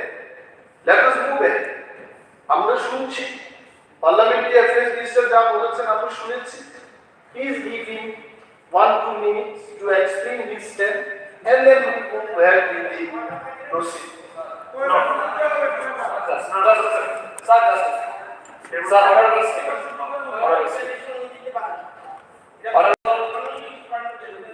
Honourable MP যেটা বললেন যে অনারেবল ব্যাপার সুদীপ রায় বর্মন যেটা আমাদেরকে ডিসকাইড করেছে আমাদের পার্লামেন্ট মিনিস্টার বলেছেন, ইয়েস দিস ট্রু।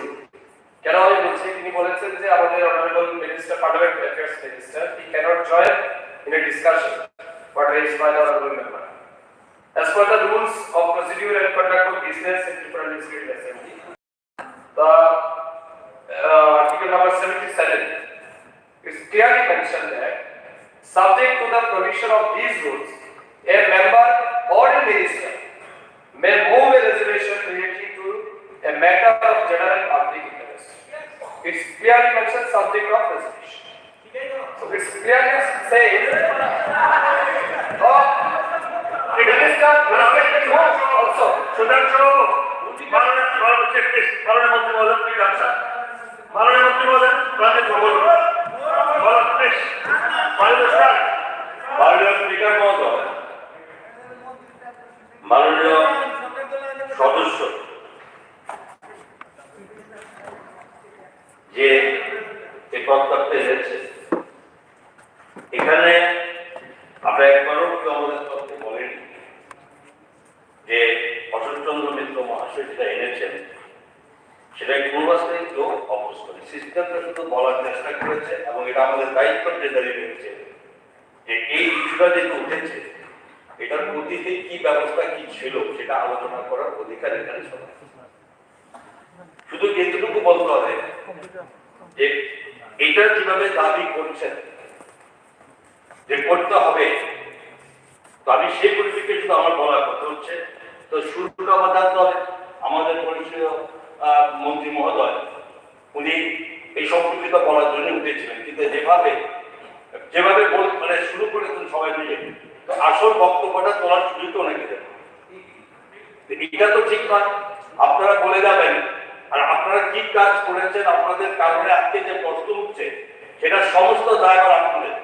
তার পয়েন্ট যেটা বলেছে এখান থেকে শুরু হয়েছে যে 2005 সালে যেটা আপনার 2006 সালে, তো সেগুলো জানতে হবে না। এখানে যেমন মাননীয় চৌধুরী মহাশয়রা আছেন, আপনাদের সরকারের সময় সে বক্তব্য জানতে হবে সবাই জানানো উচিত হয়। এটা সবটা রাজ্যের মানুষ, আর যারা এটার জন্য যারা বলছেন তাদেরকেও জানতে হবে যে আপনারা কি কি করে গেছেন, আর সেটা বলার জন্য আমাদের শুনতে হবে। এখন বলবো তার জন্য চিন্তা করতে বলা হবে না। কিভাবে আপনারা মানুষের ক্ষতি করেছেন, করছেন, আগে করেছেন, এখনো করার চেষ্টা করছেন, সেটা কিন্তু আমি মানে হাউসকে বলতে চাই। প্রথমত যে এই অনিয়মিত কর্মচারীদের নিয়মিত কোনো সিদ্ধান্ত তৎকালীন বামপন্থী সরকার দিয়েছে। রাজ্য অর্থনীতির ব্যাপারে প্রথম memo number 10/2 financial number 2005 dated 4/3/2006 অনুসারে DFW ক্যাজুয়াল কন্টিনজেন্ট ওয়ার্কার যারা ফুল টাইম বেসিসে নিযুক্ত 31/3/2005 পর্যন্ত 17 বছর পূর্ণ করেছিল তাদের নিয়মিত করা যেত, সেই নিয়মিত বলা হয়েছে। মাঝখানে পড়ছি না, যদি বললে আমি বলবো। তারপর রাজ্য অধ্যক্ষের মেমো নাম্বার আবার 22/2007 অনুসারে 31/3/2006 পর্যন্ত 15 বছর পূর্ণ হয়েছে তাদের নিয়মিত করা হতো, সে মধ্যে বলা হয়েছে। এবং এর ব্যাপারে সর্বশেষ আদেশ বেরো মেমো নাম্বার 21/1/2009 এর মধ্যে বলা হয়েছে যে সকল অনিয়মিত কর্মচারীরা 31/3/2003 পর্যন্ত চাকরিতে নিযুক্তি পেয়েছেন এবং 10 বছর চাকরি করেছেন তাদের নিয়মিত করা হবে। কবে? 31/2009, এই 21/2009। এই সম্পর্কিত 2013 সালের মধ্যে ওই সকল অনিয়মিত কর্মচারীদের 10 বছর পূর্ণ হওয়ার কথা তাদের সময় থাকে। তারা কতদিন সরকারে ছিল? 2018 সালের মার্চের আমরা আশা রাখি ওরা ওইখানে সরকারে ছিল। তাহলে 2009 সালে সেই তাদের এই আদেশ এবং সেখানে 2018 সাল পর্যন্ত তারা তাদের যে ওরা সেটা তারা মান্যতা দিয়ে যায়নি, এবং আজকে এসে 2024 সাল আজকে 1 মার্চ 2024-এ ওরা এটা বলছে তাদেরকে নিয়মিত দাবি করা কোথাও অপরাধ। তাদের এই দাবি আমাকে বলতে দিন, মাত্র ডিস্টার্ব করলে ভুলে যাবো যে এই আজকে তাদের দাবিটাকে আমরা বলি না একটু ফার্সের সাথে আমার রাইট আছে।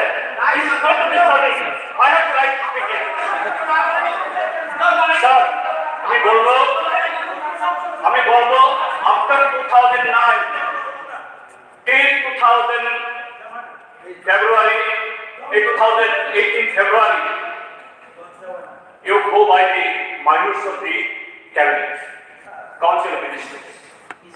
Honorable Finance Minister বলছেন they have taken the decision but not implemented after 2009.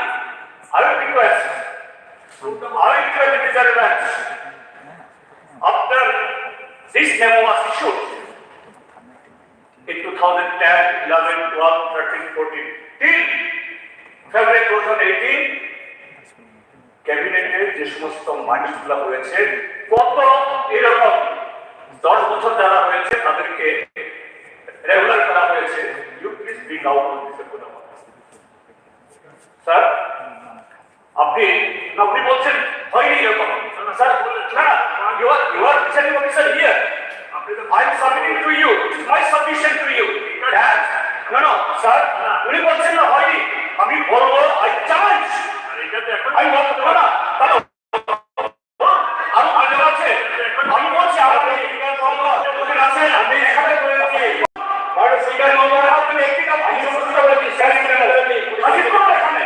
আমি শেষ করলাম কোথায়? উনি রাত শেষ করলেন কোথায়? আমি শুরু করেছি মাত্র, শুনবেন সবটা তারপরে বলবো। আরে আমি বলছি আপনি শুনবেন না, আমি মাত্র রাখছি। আরে আমি 2009-তে আছি, আমি আপনার টাকা আসিনি। সিনিয়র মেম্বার আপনি বুঝতে পারছেন, বলছি আপনাকে সিরিয়াল শুরু করেছি। আমি দিচ্ছেন আমাকে, আমার 18 যেতে দিন, আমাকে 18 যেতে দিন। এইভাবে বললে হবে কি? মিনিস্টার হচ্ছে তখন ডিস্টার্ব করছে রাখিয়ে এলো সব শেষ করো,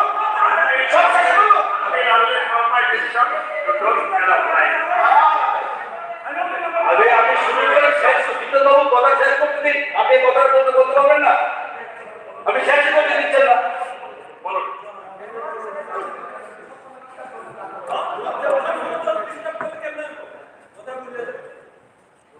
যে 2009-এর মাধ্যমে বলা হয়েছে যে সকল অনিয়মিত কর্মচারীরা 2003 পর্যন্ত চাকরিতে নিযুক্তি পেয়েছে এবং 10 বছর চাকরি করেছে তাদেরকে নিয়মিত করা হবে। 10 বছর পূর্ণ হওয়ার কথা তাদের সময়কালীন, এটা 2013 হয়ে গেছে। বা 2018 সালের ওরা থাকা পর্যন্ত বাধ্যতা রেকর্ডে তারা এগুলি করে যায়নি এবং তৎকালীন বাধ্যতা অনুসারে সমস্ত অনিয়মিত কর্মচারী নিয়মিত হওয়ার কথা ছিল। এবার আবার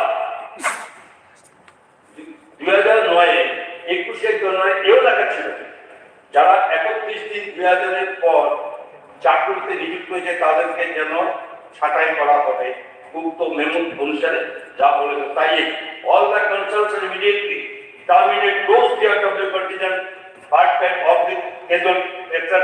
workers who have been engaged after 31/3/2003 without concurrence of the finance department.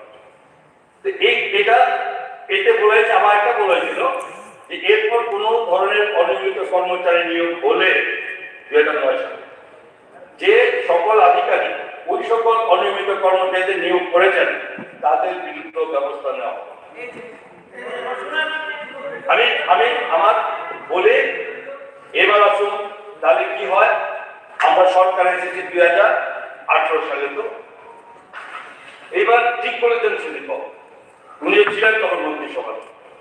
আমরা যখন দেখেছি যে ওদের এই আদেশ করে ওই সময় অনিয়মিত কর্মচারীদের সমস্ত ছাঁটাই করতে হয়, তাদের আমলে তাদের নির্দেশ অনুযায়ী তাদের নিয়ন্ত্রণ অনুযায়ী তাদেরকে ছাঁটাই করতে হয়।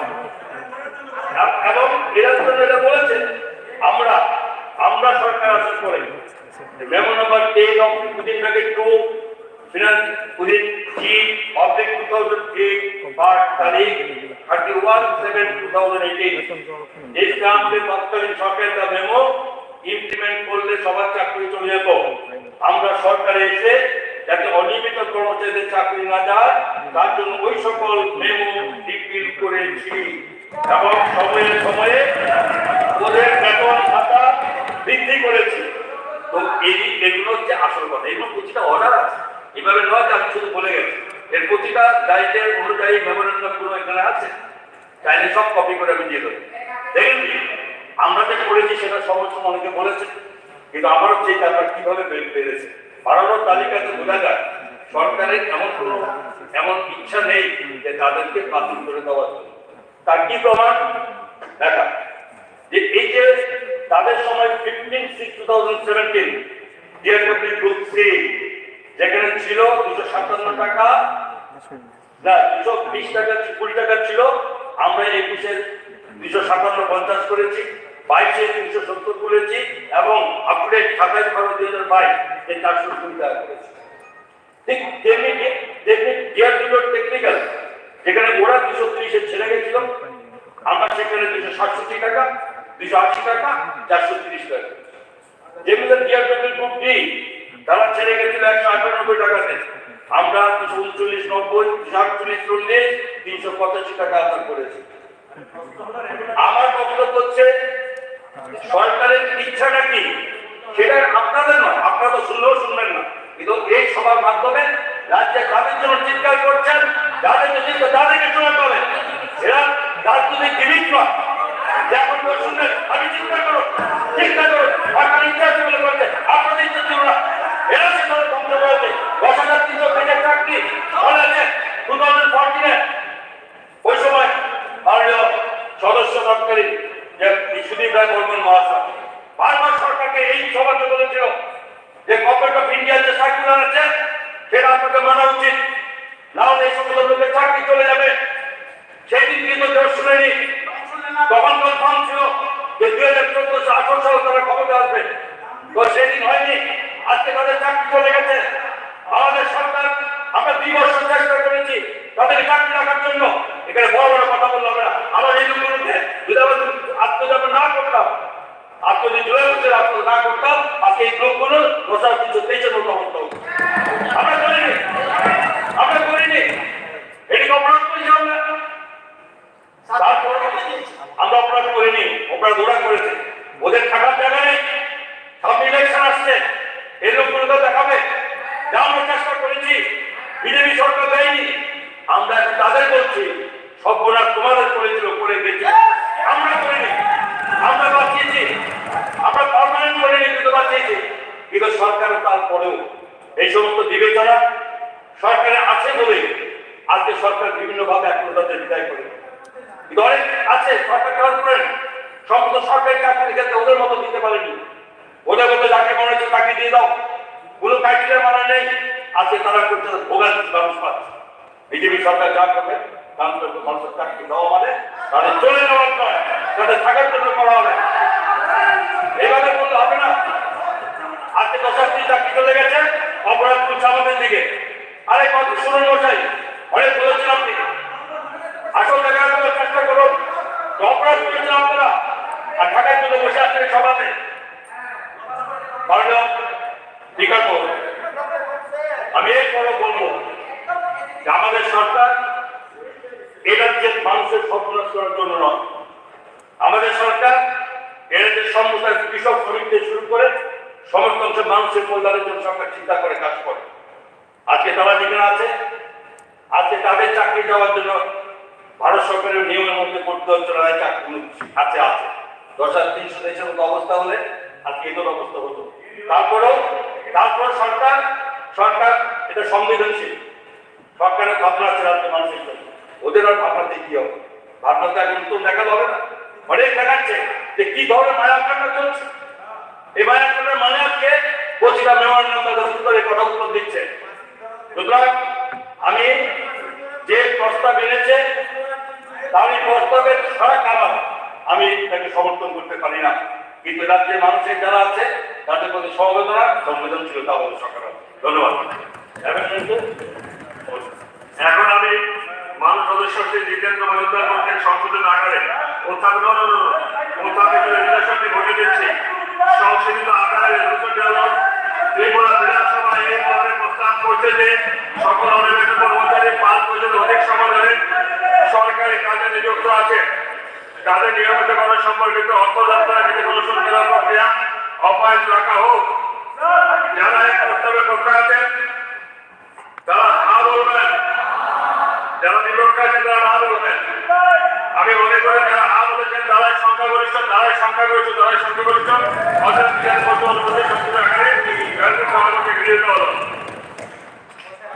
তৃতীয় রেজুলেশন এনেছেন মাননীয় সদস্য শ্রী সুদীপ রায় বর্মন মহোদয়।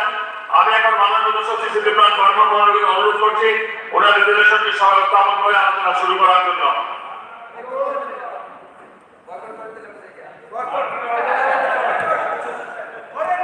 আমার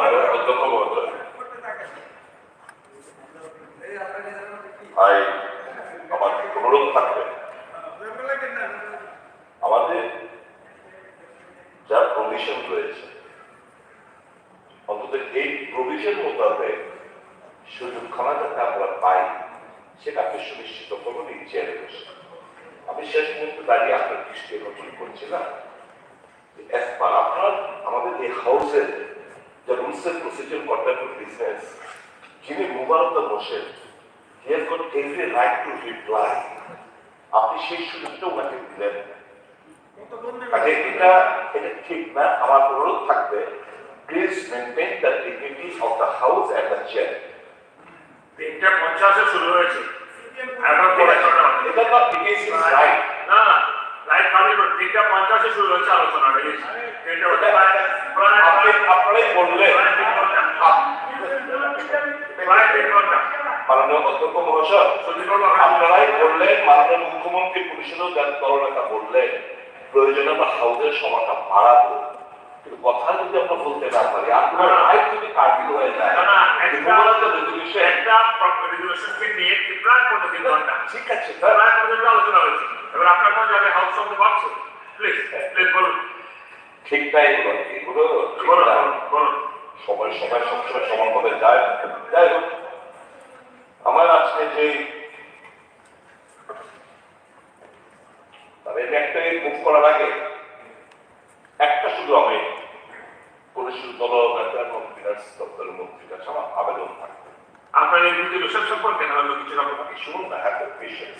না পেশেন্স তো আমি একরকম রাখছি না, ইমপ্রেশনস আমি ইমপ্রেশনস এবারে বলে আপনি আপনার রেজুলেশন সম্পর্কে বলুন, যেটা গেছে সেটাকে প্লিজ ওইটি অনার করুন প্লিজ। আপনি এটা বলুন, আপনার রেজুলেশন সম্পর্কে বলুন। তো এই আমাদের দপ্তরের মন্ত্রী হা হয়ে গেল না না উনি চিঠি দিয়ে গেছেন, চিঠিটা পড়েন তাহলে পড়েন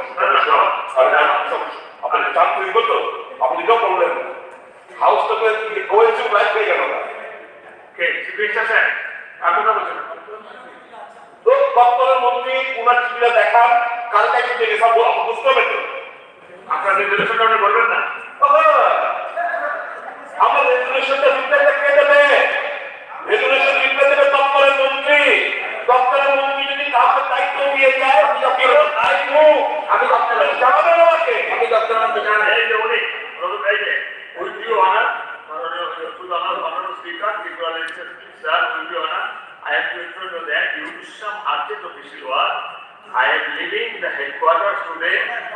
18-24 afternoon, during my absence from the state, foreign minister will represent Department Expenditure Rotondallah, Rajiv Singora, Santona Chakma, Sushant Chowdhury, Tirupura, Sudan Suda.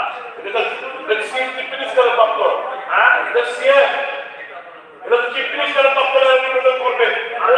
ওই মন্ত্রীটাকে রিপ্রেজেন্ট করবে। ওরা কি কথা? আপনি বলুন না, আপনি বলুন না, আপনি আসতে পারে বলুন। প্লিজ বলুন। না, আপনি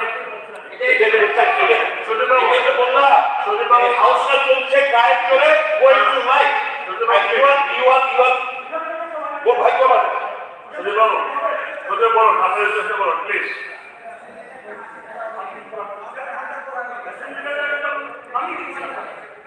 দীপঙ্কর বাবু, দীপঙ্কর বাবু, দুই একটা হাসির কোরআন বলুন তো, কোনটা কি মিল করেন আপনি? হাসির কোরআন বলুন, আপনি কি মিল করেন? আপনি কি মিল করেন? আপনি কোথাও এসছেন? এদিকে বিরোধীরা কেউ বলছেন, আপনি বলছেন হাসির কোরআন? তাহলে এগুলো কথা বলবেন না। অ্যাসেম্বলির যদি আপনারা মনে করে থাকেন যে অ্যাসেম্বলির পরিবার নষ্ট হয়ে গেছে, আপনি এভাবে বলবেন না। Don't talk like this. সুদীপবাবু, please continue.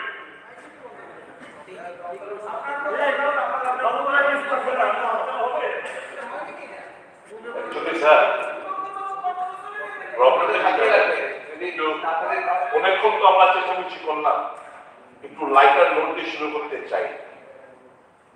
I was then impressed by Mr. Omisha in one of the recent parliament session when he said, "मैं उत्तेजित नहीं हूँ, मेरा तो मैन्युफैक्चरिंग डिफेक्ट है, तो রতন বাবুর আর আমার হচ্ছে ম্যানুফ্যাকচারিং ডিফেক্ট। আমরা যে কথা বলার যে একটু এগ্রেসিভনেসটা, এটা আমাদের স্টাইল, ম্যানুফ্যাকচারিং ডিফেক্ট। কাজে ইউ ডোন্ট ট্রাই টু, আমাকে আর রতন বাবুকে এটা থেকে ম্যানুফ্যাকচারিং ডিফেক্ট প্রেক্ষিত আপনারা একটু অন্য চোখে দেখবেন। সুদীপবাবু, ম্যানুফ্যাকচারিং ডিফেক্ট বলতে আপনি কি বোঝাতে চাইছেন? এটা ওই সাথে জিজ্ঞেস করতে হবে। না, আমি কেন জিজ্ঞেস করবো? আজ কি বলেছেন অন্য জায়গায়, আমি কেন জিজ্ঞেস করবো?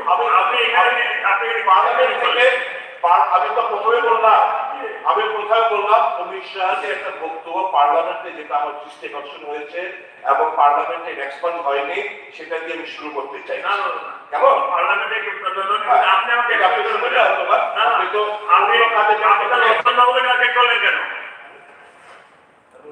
আপনি মেনিকে টার্গেট করলেন কেন? অবশ্যই আপনার তো টেকনিক্যালি যেমন তো আমার ডাউট রয়েছে আপনার অনেক সব কিছু সম্পর্কে থাকতে পারে।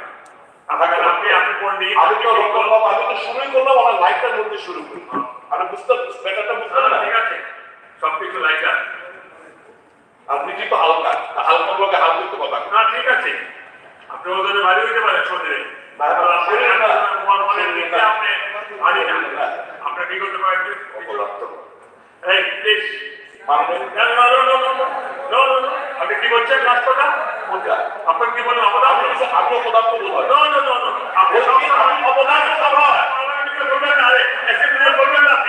আপনার থেকে সিনিয়র বিরোধী দেবো। আগে নিয়ে বলেছেন আপনি সিনিয়র মেম্বার হয়ে আমি প্রধান পণ্ডিত এটা বলতে পারেন আপনি এখানে এটা বাতিল করবেন। যা ইচ্ছা তাই বলে যাবেন আপনি। ত্রিপুরা উপজেলা ক্ষমতা উনি সিনিয়র মেম্বার হিসেবে একটু আগে তিনি বললেন যে মানে অ্যাসেম্বলির পরিবার বলে রাখেন, তিনি সিনিয়র মেম্বার হিসেবে কিভাবে চেয়ারকে লক্ষ্য করে ডাইরেক্ট অপদার্থ করতে পারেন? এটা রেজিস্ট্রে স্পেসিফিক ডিসিশন নেওয়া উচিত, ওটাকে না করা উচিত না। এটা কিভাবে এবং পার্লামেন্টে মিনিস্টারে আপনিও নতুন যথেষ্ট চৌকস। এখানে আমি বলেছি to the honorable speaker of the legislative due to some I am leaving the headquarters today on 18-24 afternoon. During my absence from the city, foreign ministers will represent the department as assigned below on my behalf in the current session of the Tribunal Legislative Assembly till my return to the state. Name of minister, Sri Rotondallah, Department, Tribal Welfare, agent and sericultures and statistics. বিকাশ দেব আর এইটা কিন্তু আরম্ভ করে না বলতো তো বলছো তো তাহলে বলুন আচ্ছা এই ফলো ইয়ে থেকে আমি চিঠি অলরেডি মুভ করতে দিলাম এটা অলরেডি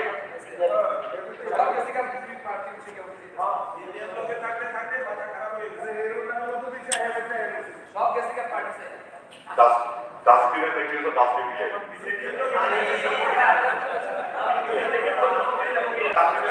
ডাস্টবিনে পছন্দ করবো না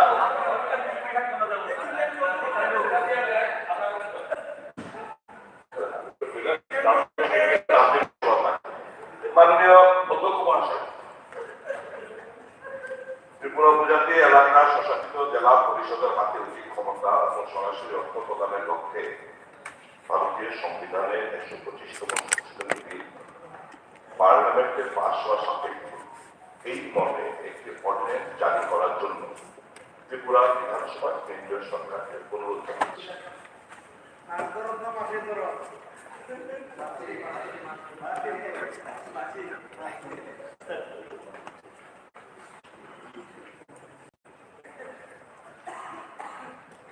মাননীয় অধ্যক্ষ মহাশয়, আমরা সবাই জানি 23rd of August is a red letter day for the state of Tripura, historical moment for the state of Tripura. যখন আমাদের president prime minister of India Shrimati Gandhi সংবিধান সংশোধনের মাধ্যমে 6th শিডিউলের মাধ্যমে আমাদের এই পুরা পাত্র এলাকায় আমাদের এটিসি আমাদের গঠিত হবে। তারপর থেকে সময়ের যুগে যুগে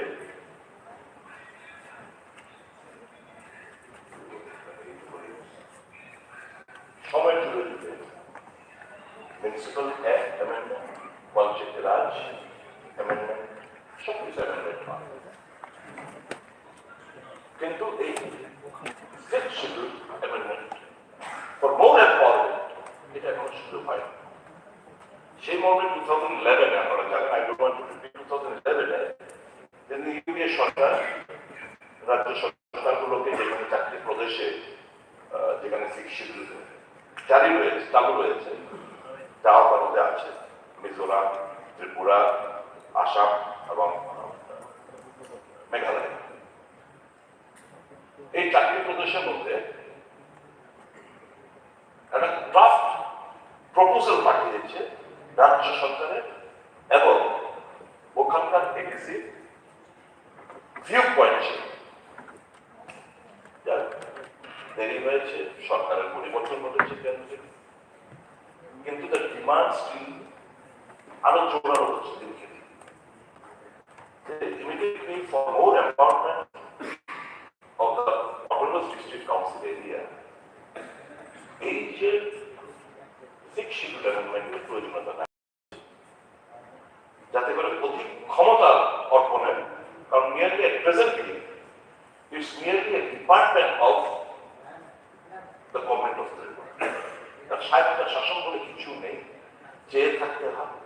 টাকার জন্য কালকে সেকেন্ডারি ছিল এডিসি অধিবেশন, একজন সিএম মেম্বারে শুনলাম যে প্রায় 700 কোটি টাকা, পেট্রোল কোয়েশ্চন অফ ডিবেট, কিন্তু 700 কোটি টাকা রাজ্য সরকারের কাছ থেকে পাওনা বলে এডিসি যিনি আমাদের একজন মন্ত্রী, উনি বিধানসভা ওখানকে এডিসি কুন্ডুক হেডকোয়ার্টার্সের মধ্যে তাদের অধিবেশনে, বাজেট অধিবেশনে এই কথাগুলো বলেছে।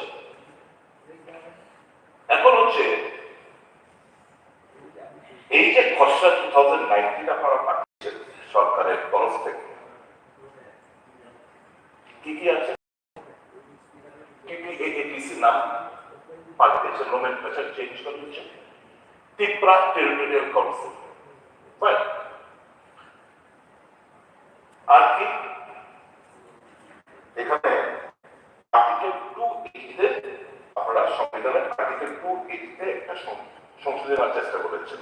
এখানে বলেছে সাবক্লস একটা অ্যাড হবে CA, the measures needed to augment the consolidated fund of the state to supplement the resource of the district council, including village council and municipal council in tribal areas within the state referred to in clause 2 of Article 244 on the basis of the recommendation made by the Finance Commission of the same states. Article 280 Finance Commission এর আগে হয়েছে যখন পঞ্চায়েত এবং municipal act পরিবর্তন হয়, তখন এখানে article 283 subclause B, the principal which shall govern the grants in aid of the revenues of the state of the Constitutional Fund of India, the measures needed to augment the Constitutional Fund of the state to supplement the resources of panchayat in the state on the basis of the recommendation made by the Finance Commission of the state. মানে এখানে এই যে প্রভিশনগুলোর মধ্যে এটারও এটিসিরও এখানে অন্তর্ভুক্তি subclause C এর মাধ্যমে এটা ঢোকাতে চাইছেন, যেটা পঞ্চায়েতের মধ্যে যে টাকাটা পেয়ে থাকে।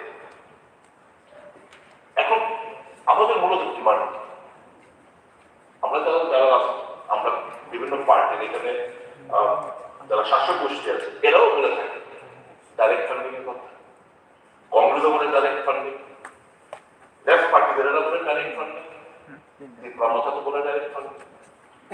এইবার এই যে সংবিধানের যে বইটা আজকে দাবি করতে আছে, under which article you tell me, under which article direct funding can take place, or the recommendation governmental view যেটা 125তম সংবিধান সংশোধনী বিল যেটা পাঠিয়েছে, এটা কোন জায়গায় কোন ক্লজ কোন আর্টিকেলে আপনারা ডাইরেক্ট ফান্ডিং এখানে কোথাও উল্লেখ নেই। অর্থাৎ the ADC again and again has to come to the state government with a begging bowl, the big country, amke taka da. There is no provision as per ekhonkaar ei muhurte constitution of India moddhe je so long as ওই ADC এলাকায় যেটা যার jurisdiction যেটা যতক্ষণ article 244 এ implement না হয়, কি হয় ডাইরেক্ট ফান্ডিং কোথায় হয়? Union territory or state. এছাড়া no direct funding takes place. তাহলে article 244 A that is a problem in article 244 A everybody will shout at or that will be state within state demand, how we are succumbing under state within state demand, all the issue will come up. So obviously that constitution needs to be amended. If we sincerely think the way, yes, ADC হাতে direct সরাসরি অর্থ কেন্দ্র সরকার থেকে পাঠাবে, বর্তমানে সংবিধান যেটা রয়েছে, there is no article, there is no provision by which we can send direct funding to the ADC. But we are raising, all of us are raising. People in the living in the ADC, তাদের expectation হোক ভাই আমরা অর্থনৈতিক স্বাবলম্বী হবো যখন direct funding আসবে কেন্দ্র সরকার থেকে। These are all made up stories by we the political leaders. Practically, nothing has yet happened. All as per the present articles of the Constitution, no direct funding can take place. Nor the proposal being sent by the government of Tripura কোথাও সেই direct funding এর কোথাও কোনো উল্লেখ নেই। ওই শুধু ওই পঞ্চায়েতে এবং মিউনিসিপ্যালিটির মধ্যে যেরকম ভাবে টাকা সেন্ট্রাল থেকে যায়, সেই প্রভিশনটা এখন সি এর মাধ্যমে ওই ফিনান্স কমিশনের মাধ্যমে এটা মধ্যে ঢুকাতে চাইছে, অন্তর্ভুক্তি করতে চাইছে। That's it. And what it has to be from the consolidated fund of Tripura, not from the consolidated fund of from the consolidated fund of the central government. এখানে যা বলা হয়েছে আমরা চাইছি 275 article 270 central share of taxes.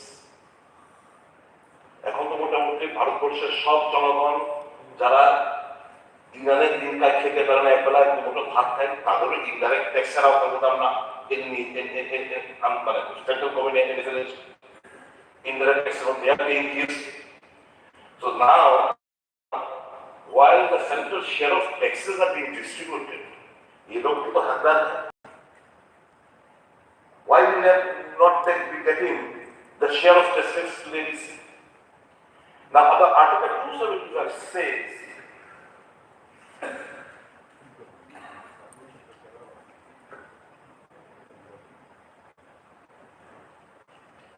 grant from the union to certain states.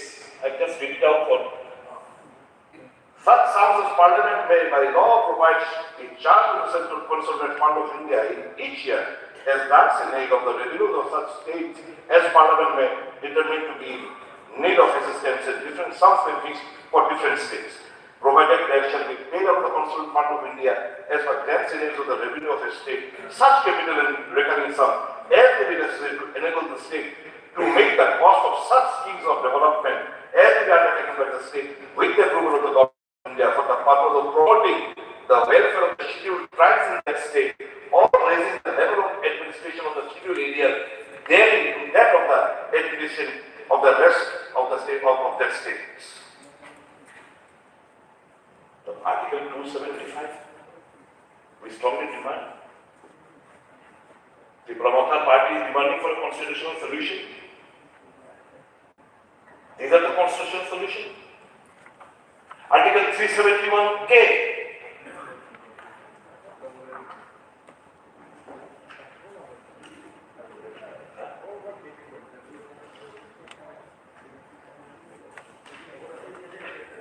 Article 371. Article 371. Special provision with respect to the states, Maharashtra, Gujarat, এবং করে করে state of Nagaland থেকে শুরু করে 371A এই নাগাল্যান্ড 371BC সব আছে, নর্থ ইস্টে মণিপুর, আসাম, তারপর 371D তেলেঙ্গানা, আন্ধ্রা, তারপর এবং সিকিম, সবগুলো স্টেটের, মিজোরাম, অরুণাচল প্রদেশ 371I আর Goa, special provision with respect to state of Karnataka 371I J আমরা ডিমান্ড করছি this article 371K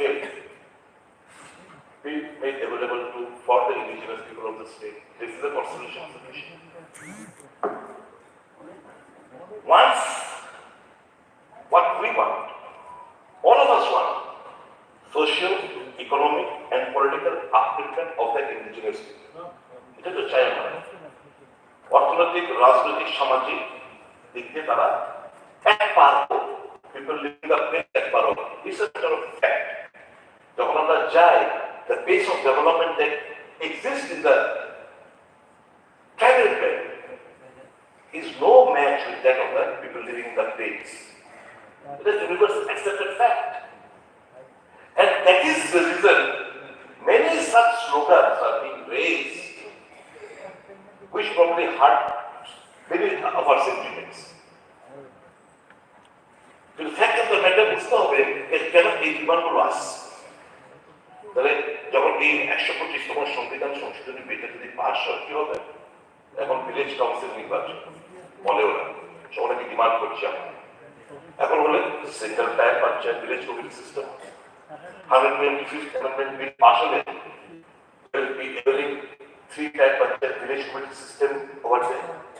এখন আরবান এরিয়াতে কাঞ্চনপুর আমাদের মিউনিসিপাল করার কোনো স্কোপ নেই, ওখানে মিউনিসিপাল বিভিন্ন জায়গায় মিউনিসিপালিটি আমরা লোকেট করতে পারবো আপনার সংবিধান সংশোধন করার পর। তো these are the advantages of this 125th amendment bill.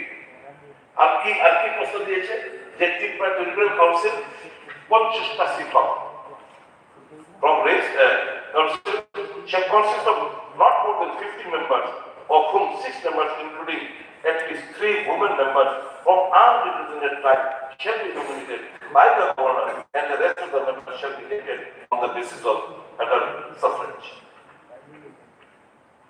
But this is the way political empowerment মানে আরো রিটায়ার ব্যবস্থাপনা হলে মিউনিসিপাল ডিক্লেয়ার হলে পলিটিক্যাল এম্পাওয়ারমেন্ট হবে, বিভিন্ন রিপ্রেজেন্টেশন বাড়বে, ডাইরেক্ট ফান্ডিং। এখন ধরুন আমাদের মেন্টালিটি, পলিটিशिয়ানের মেন্টালিটি उनको टाइट देना है, एक पे कौन है हमारा विपक्ष बैठे हुए हैं, এদেরকে টাইট দিতে হবে, এদেরকে টাইট দিতে হবে। কাজে এই যে কালকে পত্রিকা মধ্যে দেখলাম আজকে যে 700 কোটি টাকা পাওনা রাজ্য সরকারের কাছে ডেভেলপমেন্ট স্টল হয়ে আছে এসির মধ্যে, that is not a good reflection of the present system that is existing. তাদের তো assurance to obey, not just by mere statement. কিংবা ওই যে আগে মডেলিটি কমিটি তৈরি করেছিল আইপিএফ থাকাকালীন রেজাল্ট বিগ অস্ট্রেলিয়ান কি করেছে? What is it? আইপিএফ এখানে তো হুমকিও আছে। আমি যে জিজ্ঞেস করি, আমি যে হামকে জিজ্ঞেস করি যে what would you achieve from the central government? There was a modality committee. এখন কেউ যদি ইন্টারভেনার দাবি করে, কেউ যদি এই সমস্ত ছোটখাটো জিনিসদের সন্তুষ্ট হয়ে কিছু বলা নেই, who will be the whatsoever, the indigenous people will be the whatsoever, जिसको हम लोग सभी मिलके हमको किसी एक पार्टिकुलर पार्टी को नहीं ब्लेम कर रहे, सब मिलकर हम लोग धोखा दे रहे हैं, बेवकूफ बना रहे हैं हम लोग सब। And that is the reason for expecting political mileage that these people are lagging far behind. Creating politically, creating socially, economically. আমরা এদের ভাষা নিয়ে পর্যন্ত রাজনীতি করি, তাদের স্ক্রিপ্ট নিয়ে পর্যন্ত রাজনীতি করি। ভাবা যায় majority, what the demand of the majority indigenous people of the state? Which script is the one? ভাষা কমিশনের আগে ছিল, তার রিপোর্ট কি চায় না? এই জিনিসগুলো তাদের যদি অ্যাসপিরেশন স্ট্রিম থেকে ফুলফিল না করতে পারি, obviously the Prahlad or Vikas is present, all these slogans will not place. Why can't we at least mitigate this demand of script finalization of the script? What is the cause? What is the hindrance? কেন Roman স্ক্রিপ্টে অপছন্দের কারণ কি? এরা অধিকাংশ indigenous people, they are demanding Roman script. This is the demand of the indigenous people, majority.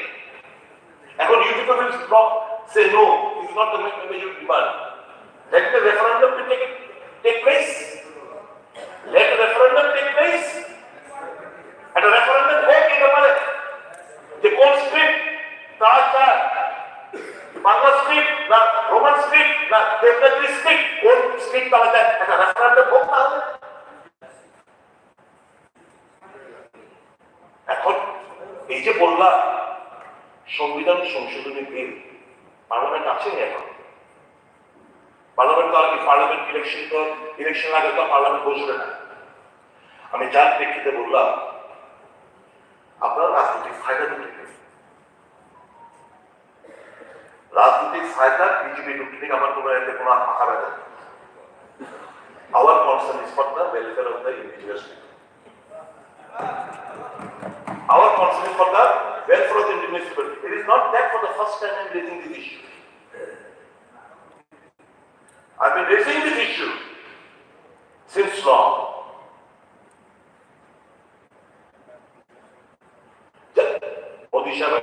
আমাকে কেন বললাম অর্ডিন্যান্স?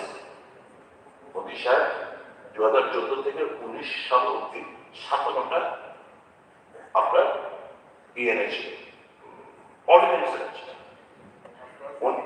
57, 19 থেকে 2024 একটু কমেছে আরো 17টা, তাহলে 57 প্লাস 17টা অলমোস্ট প্লাস কত হয় 74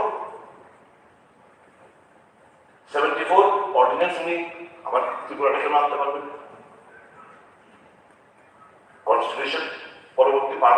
আসবে, যে সরকারই আসবে, এটা পাস করে। এখন কি দিতে পারবে? চিফ মিনিস্টার ডেকে নিয়ে গেছেন, মাননীয় মন্ত্রীকে ডেকে নিয়ে গেছে, কি দেবে? ভোটের বাজার না, please, let me say. It will pain you, I know it will pain you. It's going to pain you. It's going to hurt you. এখন ওনাদের দিল্লি থেকে নিয়ে গেছে, কি দেবে কি?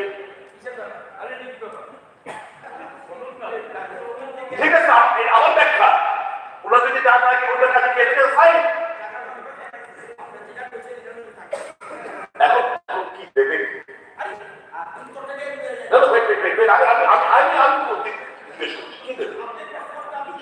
কিছু নেই তো, কারণ একটা চিঠি ছাড়া, একটা ভেগ, একটা চিঠি ছাড়া কি দেবে?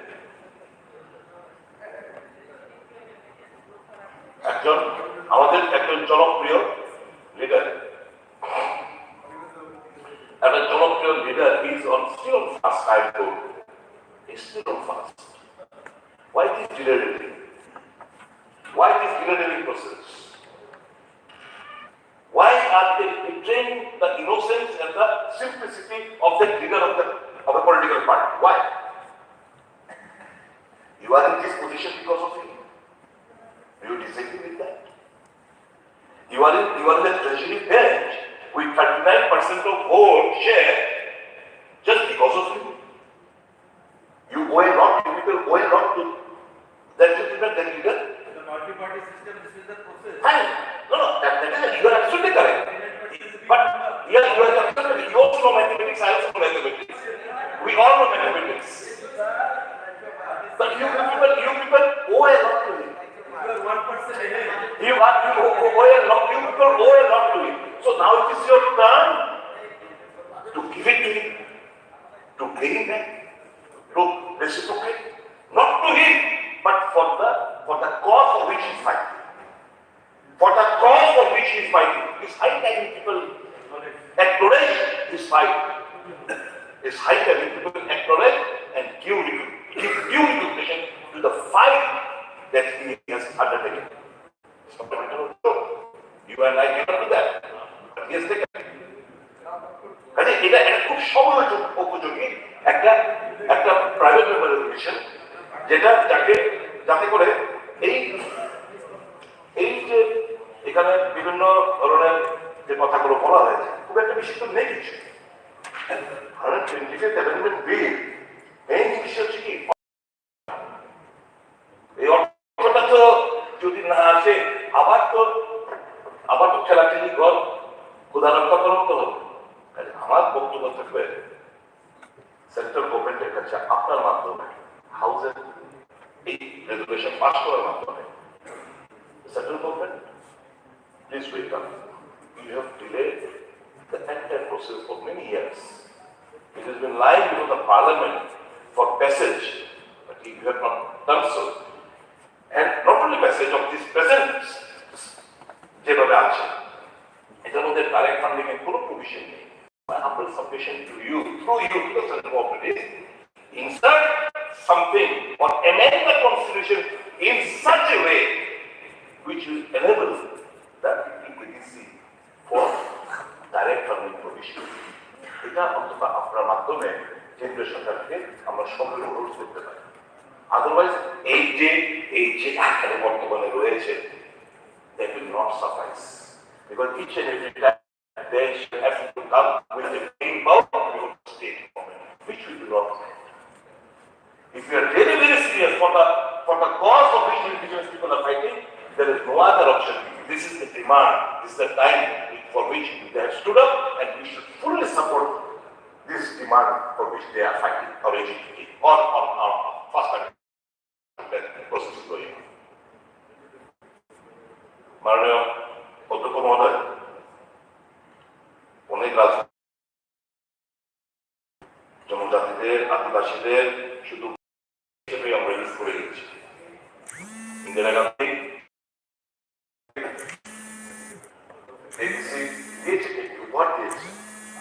কিন্তু কংগ্রেস কোনোদিন একবারের জন্য বুঝতে পারে বসার দরকার নেই, but we are fighting for the cause of the people of this state global indigenous.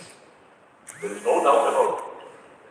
If you go to the census of 1901, you will see the vast change that has taken place after the influx of refugee Bengalis from Bangladesh.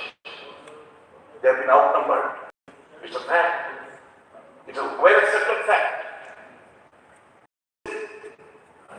Now, if we don't give them back of their rights, obviously we should have all have to face the consequence.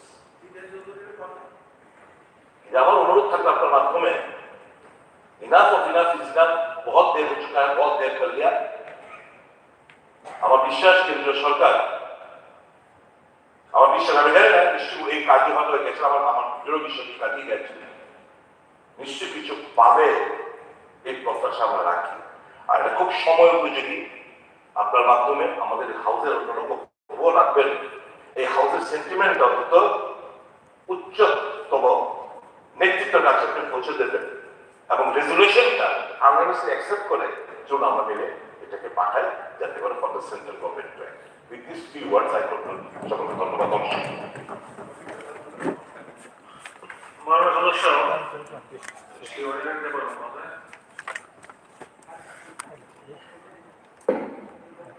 মাননীয় অধ্যক্ষ মহোদয়, very big day for all of us.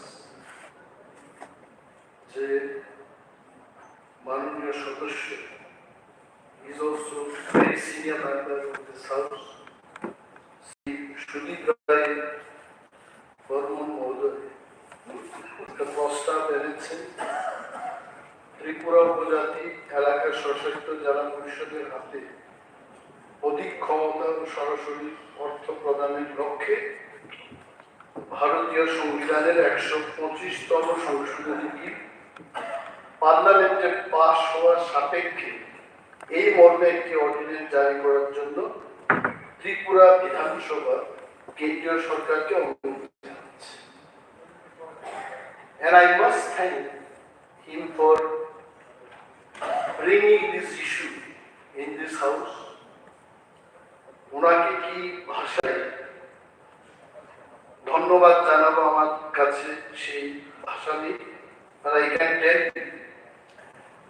ADC এলাকায় যারা বসবাস করছে, Dipra, Wansa, Mugli, Turu, all sections of people will definitely thank you very much, Divya, and thanking you in this house. আর treasury ব্যাংককে আমি ধন্যবাদ জানাচ্ছি, কারণ I don't think they have brought any amendment for this resolution, এবং ধন্যবাদ আপনাদের জানাই।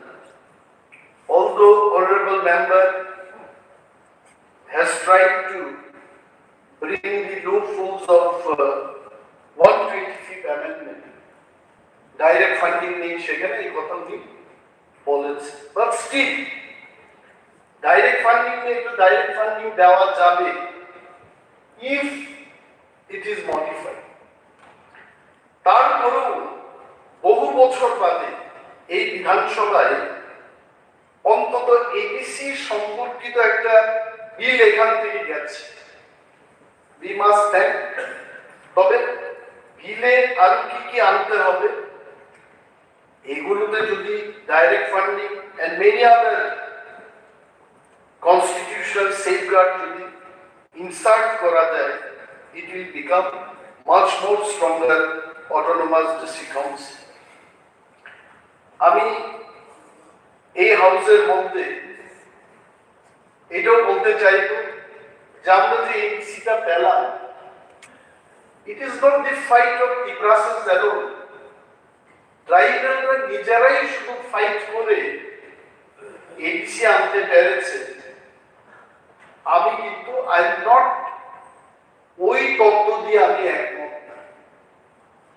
এখানকার সংখ্যাগুরু মেজরিটি বেঙ্গলিস যদি এটাকে সমর্থন না করত, not only Bengalis but writers, শিক্ষক এবং সমাজের বুদ্ধিজীবী অংশে বাঙালি অংশের মানুষদের সমর্থন যদি না থাকতো, I don't think we could have achieved ADC. আমরা সবাই মিলে এই এডিসি থেকে এনেছি। যদিও এডিসি ডিমান্ডটা শুরু হয় টিউজেস থেকে, পরবর্তী সময় ভারতের কমিউনিস্ট পার্টি এবং মার্ক্সবাদী কমিউনিস্ট পার্টিরা সমর্থন করে। And obviously, শ্রীমতী ইন্দিরা গান্ধী, যিনি কংগ্রেস দলের নেত্রী ছিলেন এবং ভারতবর্ষের সেই সময়কার প্রধানমন্ত্রী ছিলেন, ওনার হাত ধরে ত্রিপুরায় এডিসি গঠন। আমি মনে করি যেভাবে আমরা ত্রিপুরায় এডিসি আনতে পেরেছি সবাই মিলে, now also tribals, non-tribals, Tiprasas, Wansas, all sections of people, আমরা সবাই মিলে এটা আনতে হলাম। সম্প্রীতি, আমি ছোটবেলায় সম্প্রীতির স্লোগান শুনতাম, এখনো অনেক জায়গায় লেখা থাকে যে শান্তি সম্প্রীতি আমাদের মজবুত করতে হবে। ওইটা দেশ সম্প্রীতি, এবং সম্প্রীতি কখন মজবুত হবে? I am not a student of history, still I am telling you.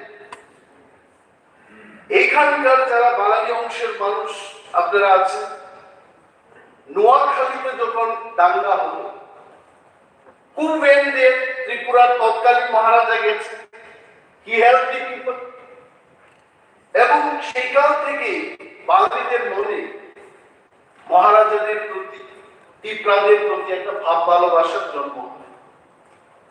And we Tiprasas, we have given everything. দেশ স্বাধীনতা লাভের পর এটা বাস্তব, অস্বীকার করার কোনো উপায় নেই। আমাদের অনেক পলিটিশিয়ানরা যখন আমরা চা খাই, বসি, গল্প করি, they also share the same feeling. ওই পার থেকে এই পারে আসতে হয়েছে। Who helped at that time? এই Tiprasas যেমন ঘটনা আছে, আপনারা জানতেন, যারা বয়স্ক মানুষরা জানতেন, এখানকার Tiprasas হাল চাষের জন্য গরু দিয়েছে, নিজের ঘর দিয়েছে, কোন ব্যক্তি নিজের চাষযোগ্য জমি দিয়ে সেই পার থেকে যারা এসেছেন তাদের হেল্প করেছে। And now we have become minority in our own state. তো এই সময়টাতে many people ত্রিপুরায় এই ইতিহাসগুলো জানেন। Why personally I like the Bengali? আমি আমার নিজের কথাই বলছি। I know this little bit of history. History জানবেই না। আজ the present generation of people, they feel that Tripura এমনটাই ছিল। But the history says, once upon a time, not so long ago, the Tiprasas were majority in this state. এটা বাস্তব সত্য। এবং এই জায়গায় দাঁড়িয়ে আমি অনুরোধ করব, যেভাবে ভারত স্বাধীনতার ইতিহাস পড়ানো হচ্ছে রাজ্যে, কেন আদিবাসীর ইতিহাস, ত্রিপুরার ইতিহাস আমরা পড়াবো? When both the communities, in particular, Bengali and tribals will know each other's history, তখনই সম্প্রীতি বাড়বে। I get paid. আমি যখন আসামের বাঙালিদের সাথে আলোচনা করি, they understand what is বঞ্চনা. When I discuss with the Bengali friends from Meghalaya, they understand what is বঞ্চনা. বাংলাদেশ থেকে যারা হিন্দু বাঙালিরা আছেন, তাদের সাথে যখন কলকাতায়, দিল্লিতে দেখা হয় আমাদের, আমরা যখন তাদের সাথে আলোচনা করি, they understand what is বঞ্চনা এবং শোষণ. But it is painful. সিংহভাগ ত্রিপুরার অনেকেই এবং ওয়েস্ট বেঙ্গলের যারা বাঙালি অংশের মানুষরা সেই ব্যথা তারা উপলব্ধি করতে পারছে না। Why? Because most of them they don't know the history. উদ্বাসনের পুনর্বাসন দাও এই রাজ্যে কারা আন্দোলন করেছে? I am too young to say that, but আজকে আমাদের অশোক মিত্র সাহেবের মতো লোকেরা বলতে পারবেন, জিতেন্দ্র মজুমদার সাহেব বলবেন, এককালে বাঙালিদের পুনর্বাসন দেওয়ার জন্য আন্দোলন এই ট্রাইবালরাই করেছে।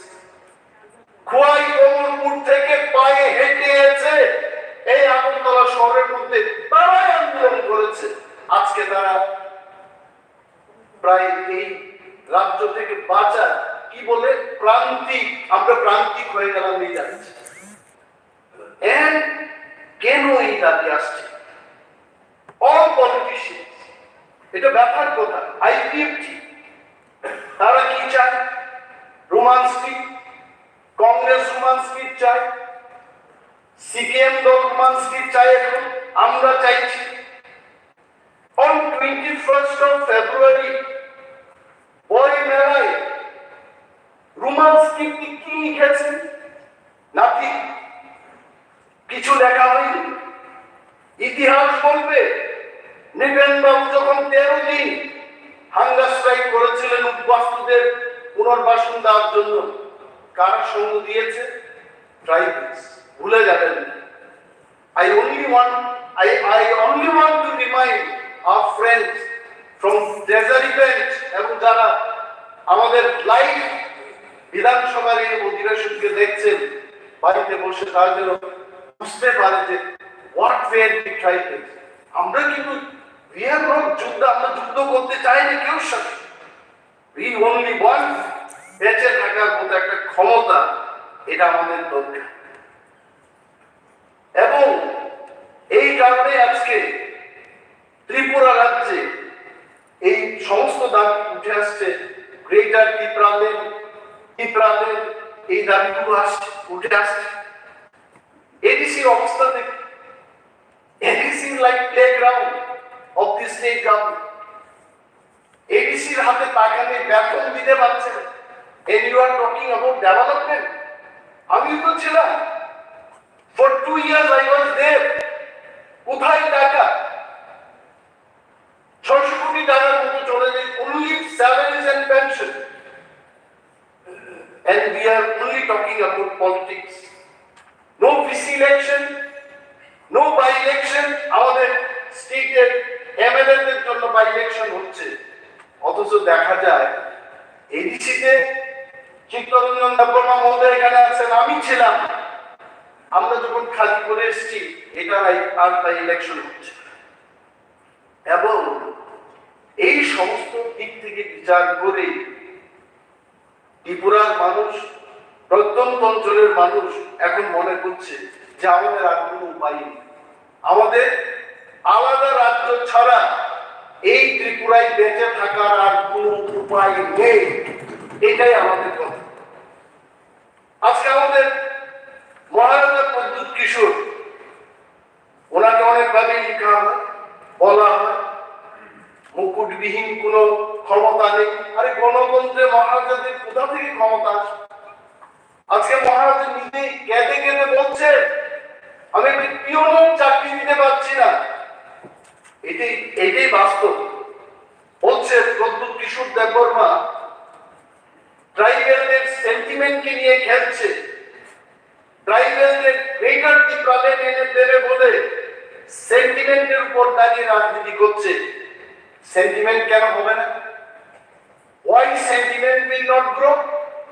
আমার রাজ্যে আমি কি ভাষায় পরীক্ষা দেব, কি স্ক্রিপ্টে পরীক্ষা দেব, সেটা আমি নির্ধারণ করতে পারবো না। এখানে আমার কেন সেন্টিমেন্ট হবে না? These are the reasons. এগুলো আমাদের বুঝতে হবে।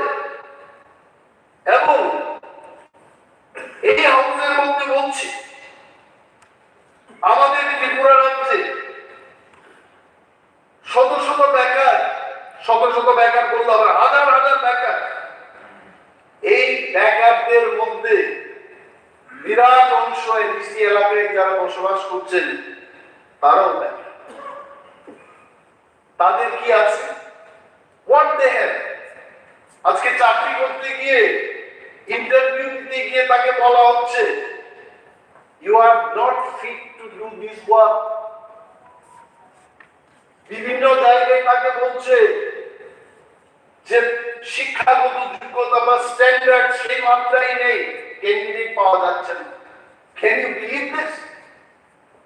একবিংশ শতাব্দীতে দিল্লিতে গিয়ে first class first gold medalist, পুনেতে গিয়ে ট্রাইবাল স্টুডেন্টরা 99%, 98% পেয়ে ত্রিপুরা রাজ্যে এসেও চাকরি পাচ্ছে।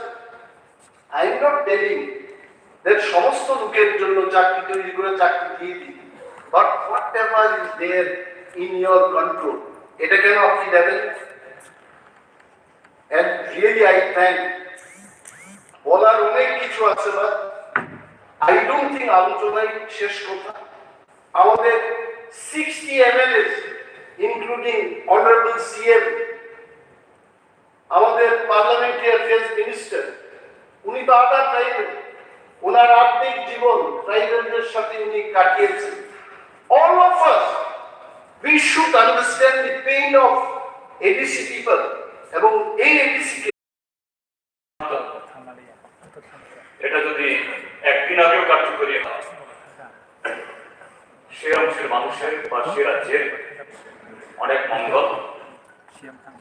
কাজে অর্ডিন্যান্সের মাধ্যমে যত 6 মাস তো হবে, 6 মাস পরে আবার বিল আসবে, তো অর্ডিন্যান্সের মাধ্যমে এই যে প্রস্তাবটা এসছে তার প্রস্তাব, তার মূল spirit 125th constitution amendment bill, তার সাপেক্ষে এরকম একটা অর্ডিন্যান্স হোক এবং এখান থেকে যাতে একটা প্রস্তাব থাকবে। স্যার, অত্যন্ত গুরুত্বপূর্ণ রেজুলেশন বা বিষয়, এটা শুধুমাত্র এডিসি এলাকা না, একটা শরীরের গঠন, তার সুস্বাস্থ্য, এটা শরীরের কোন একটা নির্দিষ্ট অঙ্গের বিকাশের মধ্যে দেওয়া হয়। একটা সুস্থ মানুষ, পূর্ণাঙ্গ মানুষ, শারীরিকভাবে শুধু না মানসিকভাবে যদি তাকে সেভাবে সমৃদ্ধ হতে হয়, তার প্রত্যেকটা অঙ্গ প্রত্যঙ্গ এটাকে ঠিক সেরকম ভাবে তাকে গড়ে ওঠা শুরু করে দিতে হয়। কাজে এটা এই ত্রিপুরাজ্যের 40 লক্ষ মানুষের সার্বিক বিকাশের জন্য, ত্রিপুরাজ্যের সমগ্র বিকাশের জন্য, এবং অবশ্যই very particularly Tripura tribal areas autonomous district council তার যে নামিয়া আগামী দিন হোক, আপত্তির কোনো কারণ নেই।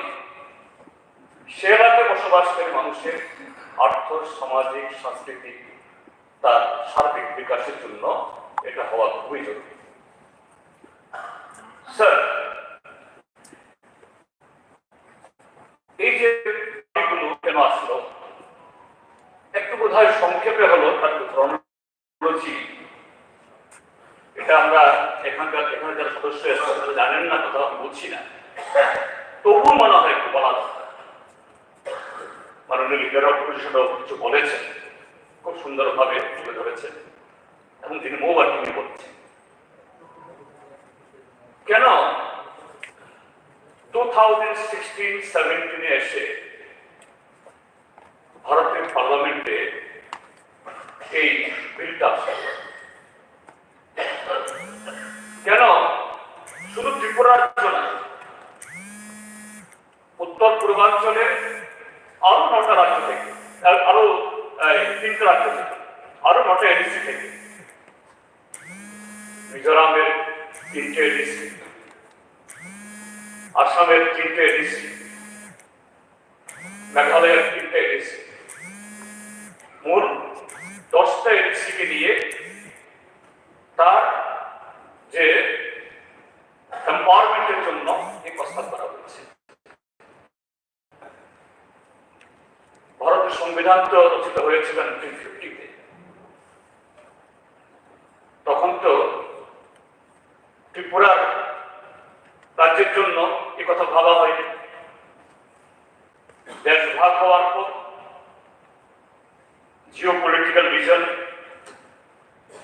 এই ত্রিপুরাজ্য একটা ট্রাইবাল মেজরিটি স্টেট, এটা ট্রাইবাল মাইনরিটি স্টেট হয়ে গেল। আমরা চাই বা না চাই, খুশি হোক বা না খুশি হই, এটা ইনএলাইট হয়েছে। আমাদের এই বাস্তবতাকেই গ্রহণ করতে হয়েছে, গ্রহণ করতে হবে এবং আন্তরিকভাবে। তো সেই সময়তে শুরুতে টেরিটোরিয়াল কাউন্সিল, কিন্তু তখনও আলাদা ট্রাইবাল রিজার্ভ কাউন্সিল এর দাবি ঠিক। তখন ত্রিপুরাজ্যের রাজনৈতিক দলগুলোর তরফ থেকে, গণতান্ত্রিক আন্দোলনের তরফ থেকে দাবি উঠল যে না, টেরিটোরিয়াল কাউন্সিলে যে সমস্ত প্রভিশন আছে, যে সমস্ত পাওয়ার রাজ্যগুলোর উপরে ভেস্টেড আছে, তার মধ্য দিয়ে সে রাজ্যের সার্বিক বিকাশে এবং এরকম যারা ব্যাকওয়ার্ড ক্লাসেস বা ইন্ডিজিনাস পিপল, ট্রাইবাল পিপল, এটা সম্ভব না। স্টেটের হাতে আরো পাওয়ার চাই। এই রাজ্যের মধ্যেই দাবি উঠল স্টেটহুড এবং কিভাবে 1972 স্টেটহুড হল। কিন্তু স্টেটহুড হওয়ার পর ত্রিপুরাজ্যের এই অংশের মানুষ তারা ফিল করতে আরম্ভ করলেন যে না, এটা সংবিধানের মধ্যে এরকম একটা প্রভিশন আছে that is only for the Assam, undivided Assam. Assam পরে মেঘালয় হয়েছে, কাজে সেই আসামের যে প্রভিশন, এটা ত্রিপুরার ক্ষেত্রেও এটা ও 6th শিডিউল প্রভিশন এখানেও আসুক।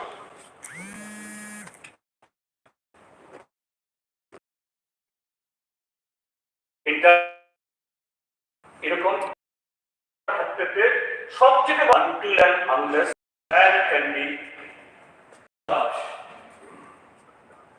কারণ শিক্ষা দীক্ষা সংস্কৃতি ল্যান্ডের মধ্যে বসবাস, কাজে রাজ্যগুলো স্বাস্থ্য তপস্বী চাই, এডিসি চাই, মূলত ল্যান্ড তাকে যাতে প্রটেক্ট করা যায়, যা মাইগ্রেশন হয়েছে, ল্যান্ড ট্রান্সফার হয়েছে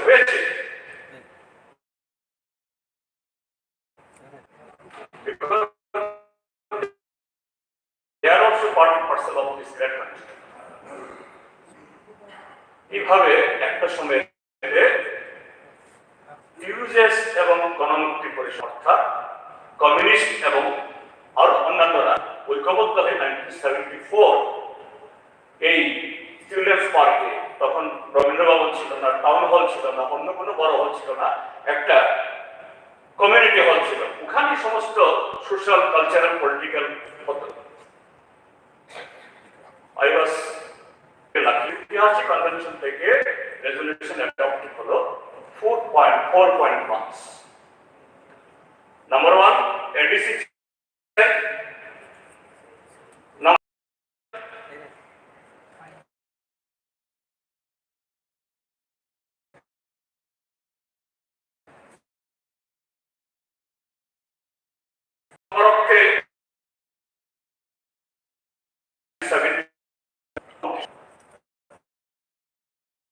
এবং তাদের এই অস্তিত্ব তার, তবে একজন গণতান্ত্রিক অংশ মানুষের এলওপি রাইটলি বলেছেন, not only tribals, because they are in 1970 in this house out of 60 member, tribal member was only 70, non-tribal was 43. Unequivocally, unanimously, all these 43 tribal, non-tribal people, they also voted for this resolution. বললো যে হবে না 7th schedule বা 30, আর সেই জায়গাটা আমরা যেটা চাইছেন তার একটা বড় অংশ হবে এবং accordingly that Tripura tribal areas protection council, এটা আমাদের সংবিধানে আসামের সাথে সেটা যুক্ত হল। দেন সবাই জানে 1982-তে তার প্রথম নির্বাচন হলো, এডিসি গঠন হলো, তার বছর বাদে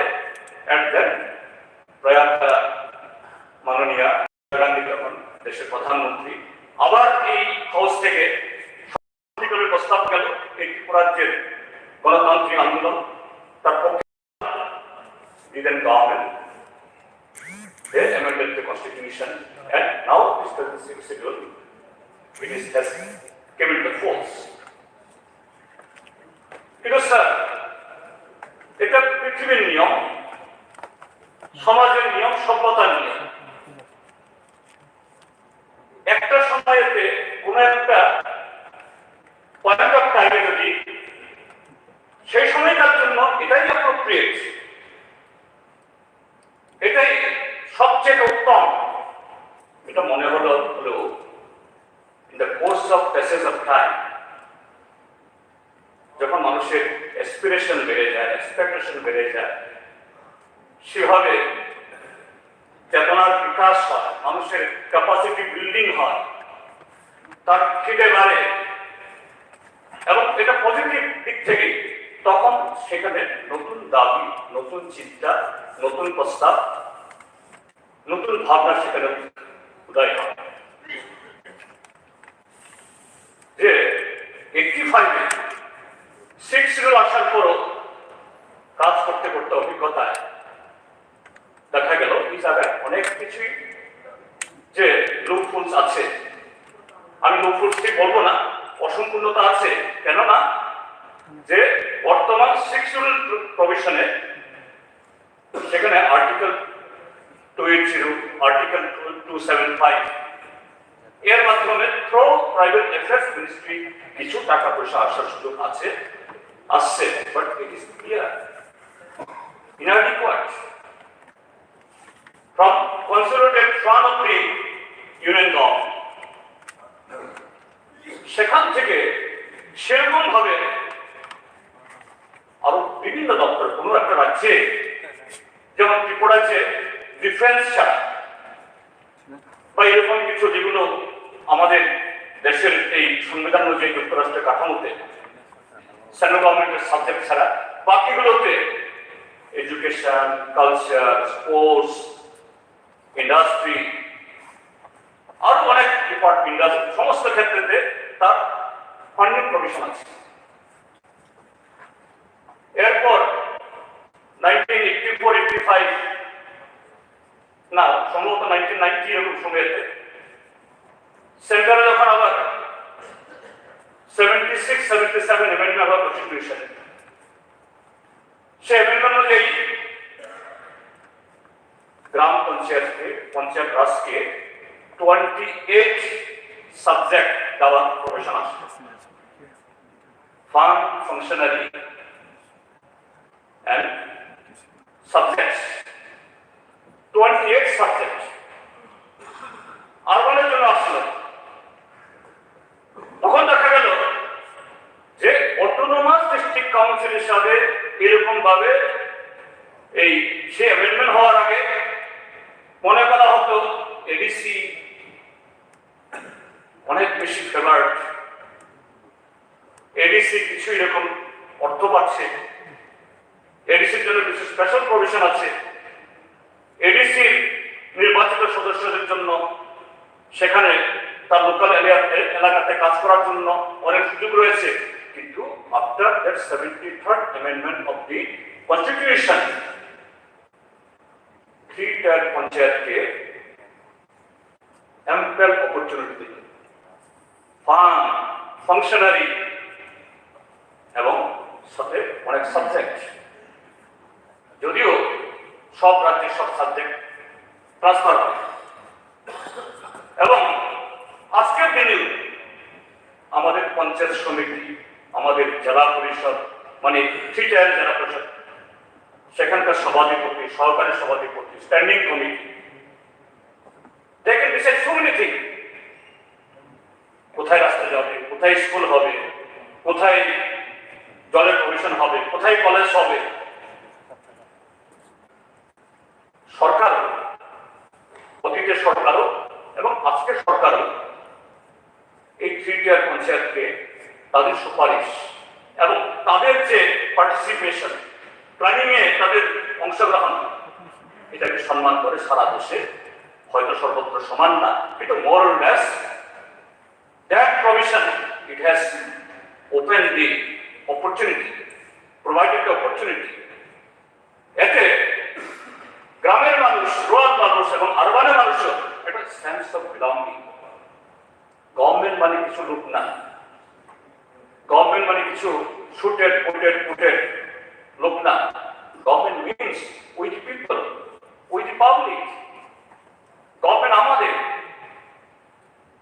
সরকার অর্থ মানে কেউ আমাদেরকে দয়া করে টাকা পাঠায় না। This is our money and we have to optimally utilize this money for the development of our state, our area. But after that, ADC, এটা হলো না।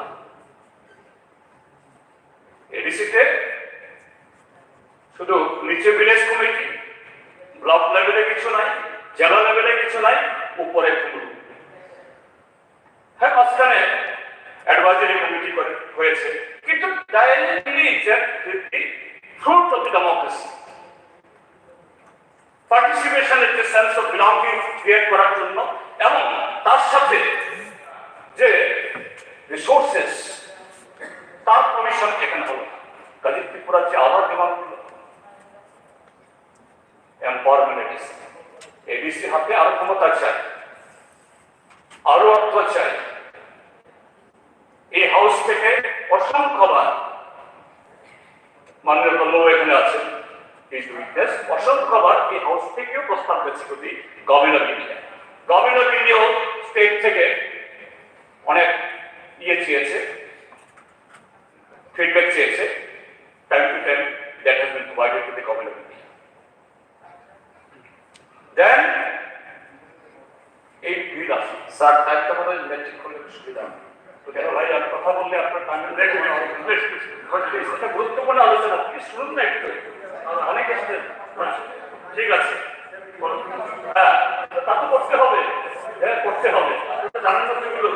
হ্যাঁ, তো এই জায়গায় স্যার, এই জায়গায় আজকে এই ডিমান্ডগুলো উঠছে এমপাওয়ারমেন্টের জন্য প্রায় 2012-13 সাল থেকে। আজকে শুধু এটা 2016-17 সালের বিল না, তার অনেক আগে থেকেই ত্রিপুরা জাতি উঠতে শুরু করেছে, গোটা উত্তর পূর্বাঞ্চল থেকে এমপাওয়ারমেন্ট। এই জায়গায় আমাদের রাজ্যে কিছু কিছু বন্ধু তারা বলেছেন কেন সেন্টিমেন্ট হয়, আমি তার সাথে একমত। মানুষের মনে যদি সে পেইন্স হয়, অপ্রাপ্তি হয়, একদা যারা সংখ্যা গরিষ্ঠ, আজকে যদি ত্রিপুরা যদি জিও পলিটিক্যাল শিকড় না হতো, এটা অরুণাচলের মতো রাজ্য হতো, ভুটানের মতো হতো, সিকিমের মতো হতো, হয়নি। আমরা তার জন্য কাউকে দোষারোপ করি, এটা অনিবার্যতা। কিন্তু সেই জায়গায় আজকে যদি রাষ্ট্র পরিচালনা করার ক্ষমতা গুরুত্বপূর্ণ পদে যারা আছেন, তারা যদি এটা রিয়েলাইজ না করে, স্বাভাবিক নানা দাবি উঠতে পারে, তার সাথে আমরা সবাই সহমত করলে, কিন্তু যে ভিশনটা, স্পিরিটটা, যে কজটা, পেইনটার সাথে একমত। Honorable Speaker, প্রাইভেট মেম্বার রেজলিউশনে যিনি মোবার, তিনি ম্যাক্সিমাম 15 মিনিট বলবেন, যিনি মিনিস্টার তিনি 30 মিনিট। এটা তো এত লম্বা আছে না, রুলস রেগুলেশন মেনে লেখা আছে ভাই, রুলস রেগুলেশন মেনে আছে, ঠিক আছে। এন্ড রাতে 10টা পর্যন্ত আমরা বসে না, এটা টোটাল ব্যাপারটা শুরু করেছে 550-এ, অডিও শুরু 6:17-তে, যেটা আমাদের আর অল্প কিছু বলবেন। ঠিক আছে, স্যার আমি আসছি, আমি ফোন করছি স্যার, আমি মেন কথা বলছি। তো এই ডিমান্ড আসলো এই রাজ্যের মধ্যে হয়তো বা উপহী রকম নয়। এখানে গত 2018-তে ডিমান্ড আসছিল যে সেপারেট স্টেট চাই। সেন্ট্রাল গভর্নমেন্ট বললেন যে না, এটা হবে না, আমরা একটা এম্পাওয়ার কমিটি করে দিচ্ছি। এম্পাওয়ার কমিটি হলো 6 বছর। শুনুন না, why you are disturbing me? Sir, তো 6 বছর গেল, এম্পাওয়ার কমিটি নেই, একটা রিপোর্ট নেই। এরপরে যে এই 5 বছর চলে গেল এই সরকার আসার পর, পার্লামেন্টেও এটা উঠলো না, পাশ হলো না, যে কারণে আজকে নানা ধরনের দাবি উঠছে, ভুল হোক ভ্রান্তি হোক, তার জন্য were liable for that, were liable for that. কারা কারা কি করেছে জনগণকে নিয়ে এইভাবে এই যে কি বলে এই সাফারিং হচ্ছে তাদের জন্য, ঠিক তাদের জন্য হচ্ছে। এবং এখন বলছি স্যার আপনি এবার এই যে বাজেটে লেখা হয়েছে, আমরা ত্রিপুরার যে